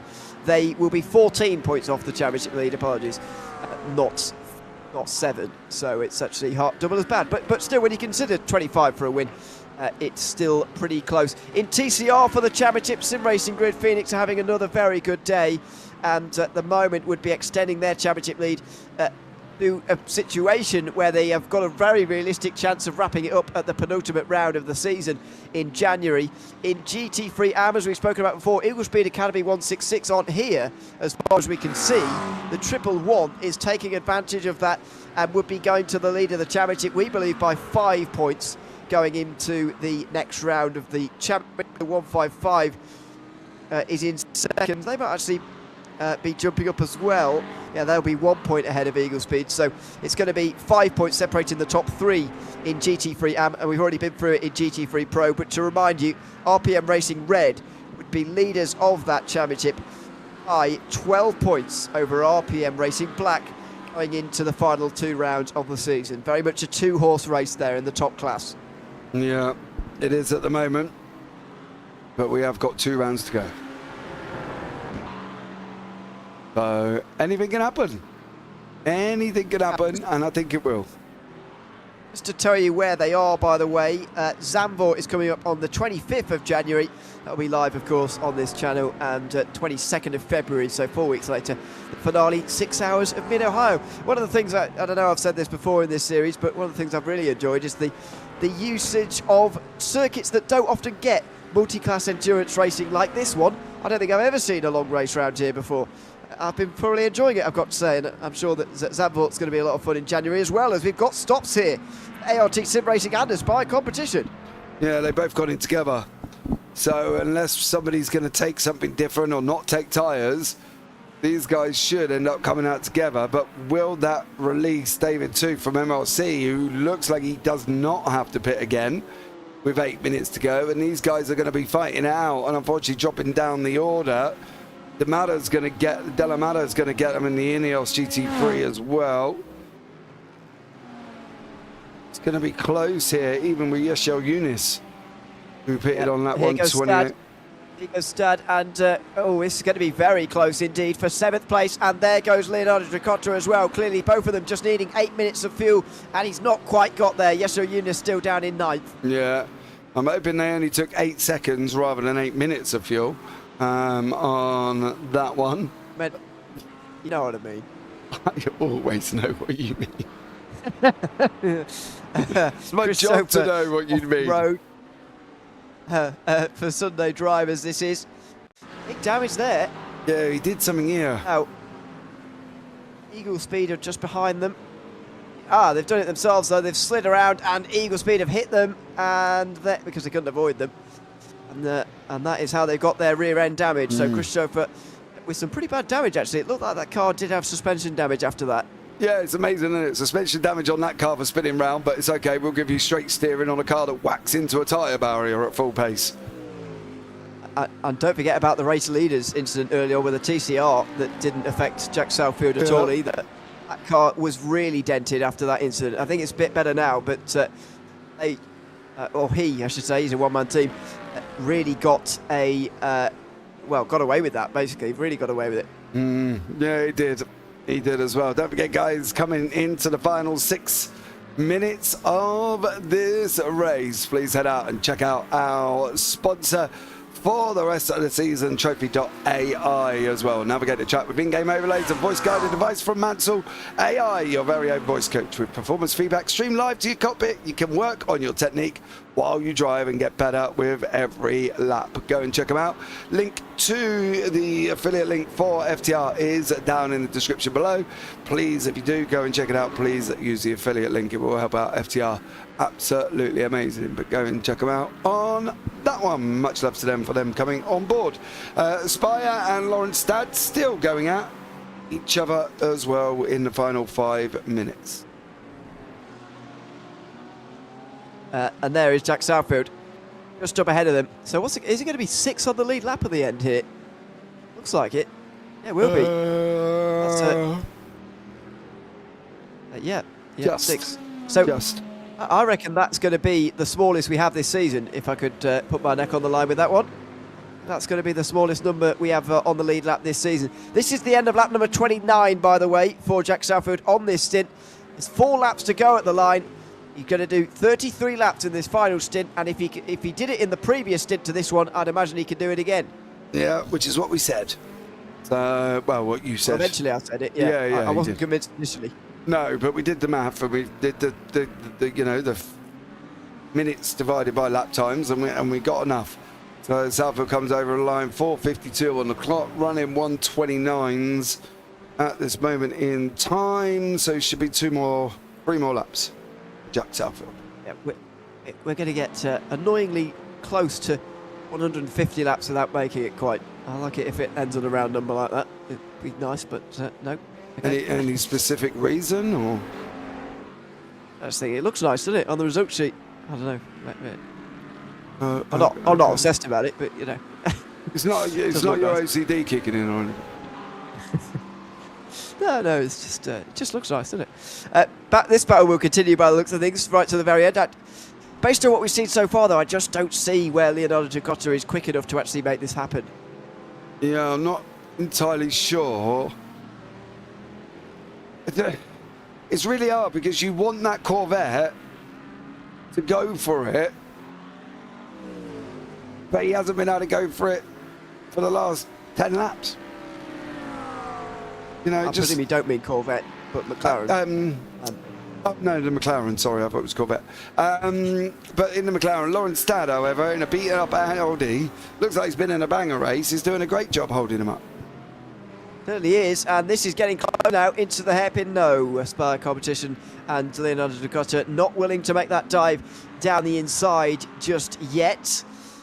Spire started the day on 0 points in the championship. They have not been in this position before this season, so I think that might be in the back of their minds. Let's just get a nice top 10 under our belts here, because we haven't got anything from this season yet. Yeah, it seems tough for them, doesn't it, that at the end of the day they've been putting the work in and coming away empty-handed as such, so they might as well try and at least get something on the board. Yep. Through turn 5 they go, and then into 6, down the inside of another one of the TCRs. That's Goya Autosport, of course. How many more are they going to have to negotiate of them? Maybe not very many, to be honest. There's a big load of free track ahead of them here, with one GT4, and with 2 laps to go, it might only be that car that they have to pass before the end here. I'm not sure they're going to catch those TCRs just going around the hairpin at the moment, as ART Sim Racing have disappeared. Oh, that can't be the way it ends, and it doesn't. They're back again in 7th place. Well, that was close. Somebody's got internet issues for Lawrence Stad. So hopefully they'll be able to stay on the racetrack for the end of the race. I was not expecting them to come back, to be honest. They got quite close to the point at which you sort of expect them not to actually come back again. Yeah. Because of the internet, whatever it was that caused them to blink there. Up into turn one they go, very close in behind a couple of the GT4s actually, but this could be the last of the slower traffic they have to overtake today. Jack Southfield is just ahead of them. He's going to take the checkered flag at the end of the next lap. Through they go in towards turn two. Round the outside for Dracotcha. He's got a good run towards four here, but he doesn't decide to dive down the inside of Lawrenstad on this occasion either. Out of four they go, he's in the grass. Dracotcha giving himself even more work to do now in the final moments of this race. Yeah, they're going to have one more. Southfield's going to cross over for one more lap. And then they're going to be able to have this one and one more to go at each other. Southfield's on his way now through the right-hander out of turn 7A, and he's got that run down. You'll get one more lap in for Jack. Whether or not he wants one more lap, well, that's a different subject to the question for another day for Mr. Southfield, but he is actually going to get well and truly one more lap in here. So these guys will have this and one more. Indeed. Oh, he's got to get it right. Dracotcha, who's close again here. Oh, through the middle of the road for Stad, and he forces Dracotcha to the outside line. Oh, it's going to be no way this time round the outside for the McLaren. That might be the story going into the final corner on the last lap as well. Dracotcha's really starting to give it a go now. Yeah, I don't know if he's going to be antsy about that, because not only was there a movement to the left, there was a movement to the right in the braking zone. So I don't know if Dracotcha's going to be a little bit upset, but we'll see how this one pans out. But we'll pick up with Jack Southfield. He is on his way through turn number 5. Stellar job, whole race solo, first race of the season. First race of the season indeed for TSRC Esports, and what a announcement of your arrival. It's been a very topsy-turvy race in terms of who's going to win this one. Plenty of teams leading laps tonight, but in the end, only one team are going to win the all-important one at the completion of 4 hours. Jack Southfield has driven very well on his own here tonight, overcoming, of course, incidents. He was hit by a TCR at turn number 1, not very long after the halfway mark. Somehow got away without damage. They always say, don't they, in these longer races, you do need that little slice of luck, and that was his. He's certainly taken that little bit of luck, and he's ran that advantage home to take his first win of the season. Into the final corner, and Jack Southfield is going to win round 4 of the Trophi.ai FTR GT Series here at the 4 Hours of Sonoma. He slows down towards the end, but it's a checkered flag and a formation flying finish for TSRC Esports, who win overall, and they take third in TCR. In the GT4 class, Luciano Wittmann is into the final couple of corners at the moment, and he will cross the line as a race winner for the Motor Racing Academy. A great drive from them, having not finished even in the top 5 in this season up to this point. In TCR, meanwhile, the Sim Racing Grid Phoenix team are going to take another win, their third of the season, and surely put themselves in a great spot to clinch the title at Zandvoort, with still one more round to go after that. Evan Johansson will cross the line first in TCR, and it's a big, big victory in a 1-2 for the Sim Racing Grid team. As further behind in the GT3 AMS, it is going to be RPM Racing Purple taking the victory on this occasion. Coming into today, third place in the standings. They will lead the championship by just 4 points, I should say, over ART Sim Racing, and 5 points over the number 166. It's going to be very, very exciting going into Zandvoort because of this win for Robert Lancaster, who's going to come across the line here at Sonoma as a GT3 AM race winner. And on the results, they're going to be credited with a lap extra over the entire GT3 AM field. Yeah, great job. Absolutely great job. Really, you can safely say a stunning job for anybody that got to the end of the race. However, he did not. He didn't. Wow. What did he do? Did he run out of fuel? I can't hear, so I don't know. I reckon the damage is what just stopped him in his tracks, to be honest. Oh, Dear, this is not a great end to the race for Robert Sharp, I'm afraid. In no. the tail racing Elantra. Oh, he did nose it into the wall as well. Oh, Sofa jumped straight back to pit lane. Yeah, we saw this about 8 minutes from the end or so. Yeah, but I'm not sure on Tyler.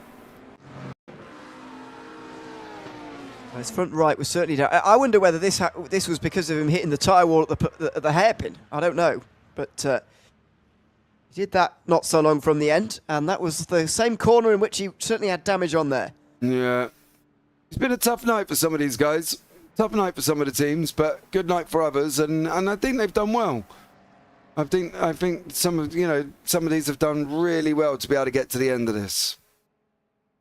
Yeah, it's a difficult circuit to go multi-class endurance racing on, but we do get plenty to the finish. In TCR, Sim Racing Grid have had a great afternoon. 1-2 with Phoenix ahead of Phantom and TSRC Esports rounding out the podium. 2 laps down for Goyo Autosport, who were certainly involved in their fair share of incidents today. Hujas Blue finished 5 laps down in 5th. The Tail Racing Civic got into 6th at the end, ahead of the Sim Racing Grid Phosphor car and then the Elantra from Tail Racing, 30 laps down. 4 OGs Racing finishing, not finishing, that's the point, down in 9th ahead of Hujas in 10th. They also did not finish. In the GT4s. Sorry. Yeah, there you go. It's all right. The Motor Racing Academy take the victory there by a lap ahead of WABM White, who take the championship lead now, by the way, because they passed Tail Racing towards the end. Also a lap down were Enosis Esports with Hujas Black 2 laps down. Talk Freak did well to recover to 6th, despite running 5 laps down for most of the second half, or the entirety of the second half of the race. Eagle Speed Academy ran around as well towards the end. They finished 16 laps down. Sim Race Sweden, Butcher Motorsports, ART Sim Racing, Treehouse Racing and Hujas Gold all failed to finish. Then in the GT3 AMS, it was RPM Racing Purple, who won by 2 laps in the end, ahead of ART Sim Racing, who held off Eagle Speed Academy on the podium. Squadron Veloce Bravo finishing in 4th on the same lap as Equipment Geek Racing. 4 laps down for DDK. Digitrax with that late stop-go penalty finishing 6 laps down. Sunday Drivers with that relatively late retirement finishing in 8th. Then finally, the GT3 Pros, and at the very front, TSRC Esports winning on their very first attempt. 15 seconds ahead of RPM Racing Red, because they slowed down for a photo finish towards the end. But Red are now the new championship leaders, ahead of Hujas White, who are 3rd, and RPM Racing Black, who are in second place in the championship. MOC Endurance Team and Enosis Esports were the last drivers to finish on the lead lap, with ART Sim Racing, Aspire Competition and RPM Racing Blue finishing the 1 lap down. Fabulous Ford Skin Racing were running out the top 10. Joining them 2 laps down were Backmarker Racing Razzle Dazzle, DDK by Eagle Speed Academy and Stage 1 Racing. Digitrax were 4 laps down, but they did get to the end, unlike Stage 1 Racing, who failed to finish. So let's have a chat with Robert Lancaster first of all, I think, who finished in the first place in GT3 AM, I should say. Welcome in, Robert. Good to have you with us, and congratulations on the win. I mean, 2 laps ahead of the rest of the field in your class is quite extraordinary. Were you expecting the winning margin, if you were expected to win at all, to be quite that big? No, definitely not. I mean, it is still a very competitive field, like that's been shown in the last few races. I think the last race at Jerez was, we were ahead of the 155 by 0.8 seconds or something crazy like that. So once we saw it was dry, we knew it was going to be a challenge. And yeah, fortunately, everything worked out for us today. What was it like in traffic today? It's much the discussion, I think, in these events when we go into these circuits that don't hold endurance multi-class racing very often, like Sonoma. How difficult was it to be a GT3 today? I mean, obviously you get some advantages in terms of being able to get power out of corners and everything. We tried to respect the other classes, other drivers in our class, whether that was back markers or the leaders coming round. So yeah, it's tricky, of course, but I think that's the challenge, with a lot of the tracks that FTR chooses. They are often like narrower tracks, more technical tracks, and it's a good challenge for everyone. Certainly is. Is there anyone you'd like to give a shout out to before we let you go? Yeah, I mean, obviously, Gene, he did an absolutely solid job at the beginning of this race, like got the advantage early on, and the rest of RPM. The one guy I do want to give a special shout out for is Chris Tapio. He has been a part of our team for almost 5 years. Unfortunately, he had to leave this week due to personal reasons. He absolutely put hundreds of hours into our team, and yeah, if he is listening or watching, then thanks very much, Chris. You're a legend. All right, well, congratulations to the whole team and yourself, Robert, of course, and thanks for coming to chat to us as well. Cheers, thanks very much. Thanks very much, Robert Lancaster there, the winner GT3 AM, and we've got a double interview to finish as well with David Johansson and Dan McFarlane as well. David, I'll start with you because you crossed the line in the car. Just how did that feel to be able to take the victory at Sonoma here tonight? Yeah, it felt really nice. Was a bit of a interesting start to the race. Everybody started on the wets except the TSRC team. They're starting on the dries, but we realized pretty quickly, like, oh shit, we need to go in and switch. And yeah, then after the safety cars, everything was like equalized between all the teams. So we're like, okay, we got the pace and just let's get it done. And Dan, you were driving at that first part of the race. I mean, just how difficult was it? And second of all, how difficult was the call to come in so early? Because it was still, I think it was still the first 10 minutes of the race when you came in. Yeah, it was. I think it was lap 2. Yeah, I mean, the wet tires felt pretty good, but Logan was in my ear. He said, "We got a box right now," and I trusted my guy, and we ended up paying out for us. The drives were definitely the right call. It was definitely, the weather was really weird. I really love it when the weather is tricky like that. It kind of really levels the playing field. Yeah, it's a lot of fun to watch as well. Just for yourself as well, Dan, before we let you go, how are you feeling about the championship going into the last rounds as well? You've extended your lead, of course, tonight here with this win. Yeah, feeling good. We've still got work to do. Still got more races to go. So we're going to keep our heads down. Yeah, we're going to keep on trucking. Exactly. And David, last one to you. Is there anyone you'd like to give a shout out to from you both before we let you go? Oh, well, it's to Logan, doing a great job in the car and the strategy, and also to Ian and Matthew, who are taking P2 even if they had an incident. So really happy with that, getting a 1-2. Absolutely. Congratulations to you both, David, Dan, and thanks for coming to chat to us as well. Thank you. Thanks. Thanks very much, Dan McFarlane there, and David Johansson as well, the winners tonight from TCR, and a great night for Sim Racing Grid, as they say, the nice 1-2 for the team. It's been a nice night of racing as well for us to watch, James. It's been thoroughly enjoyable. 4 hours here at Sonoma. Next time out, another circuit we don't see too much multiclass endurance racing on. Zandvoort will be the location after our Christmas break. Yeah, today's been fun.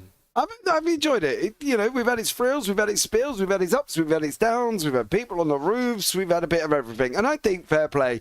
They've gone out and they've absolutely smashed us today. And I think all of the teams deserve a massive round of applause for finishing. And Jack Southfield, soloed 4 hours, come out with a victory. What more could you ask for? Yeah, he'll be getting the biggest round of applause, certainly this evening, I would imagine, as he celebrates his victory. And congratulations, as I say, to everyone who gets to the end, because it was a difficult evening indeed. But that's it from us. This has been another round, the Trophi.ai FTR GT Series, here, the 4 hours of Sonoma. We will be back on the 25th of January for round 5. That'll be 4 hours of racing at Zandvoort. So make sure that you join us then. It should be a lot of fun again. For myself, Leary, James Parfitt alongside me. Make sure you subscribe and tune in to all the other JPB broadcasts that are going on between now and then. We'll see you in Zandvoort, though, in January after the Christmas break. Goodbye for now.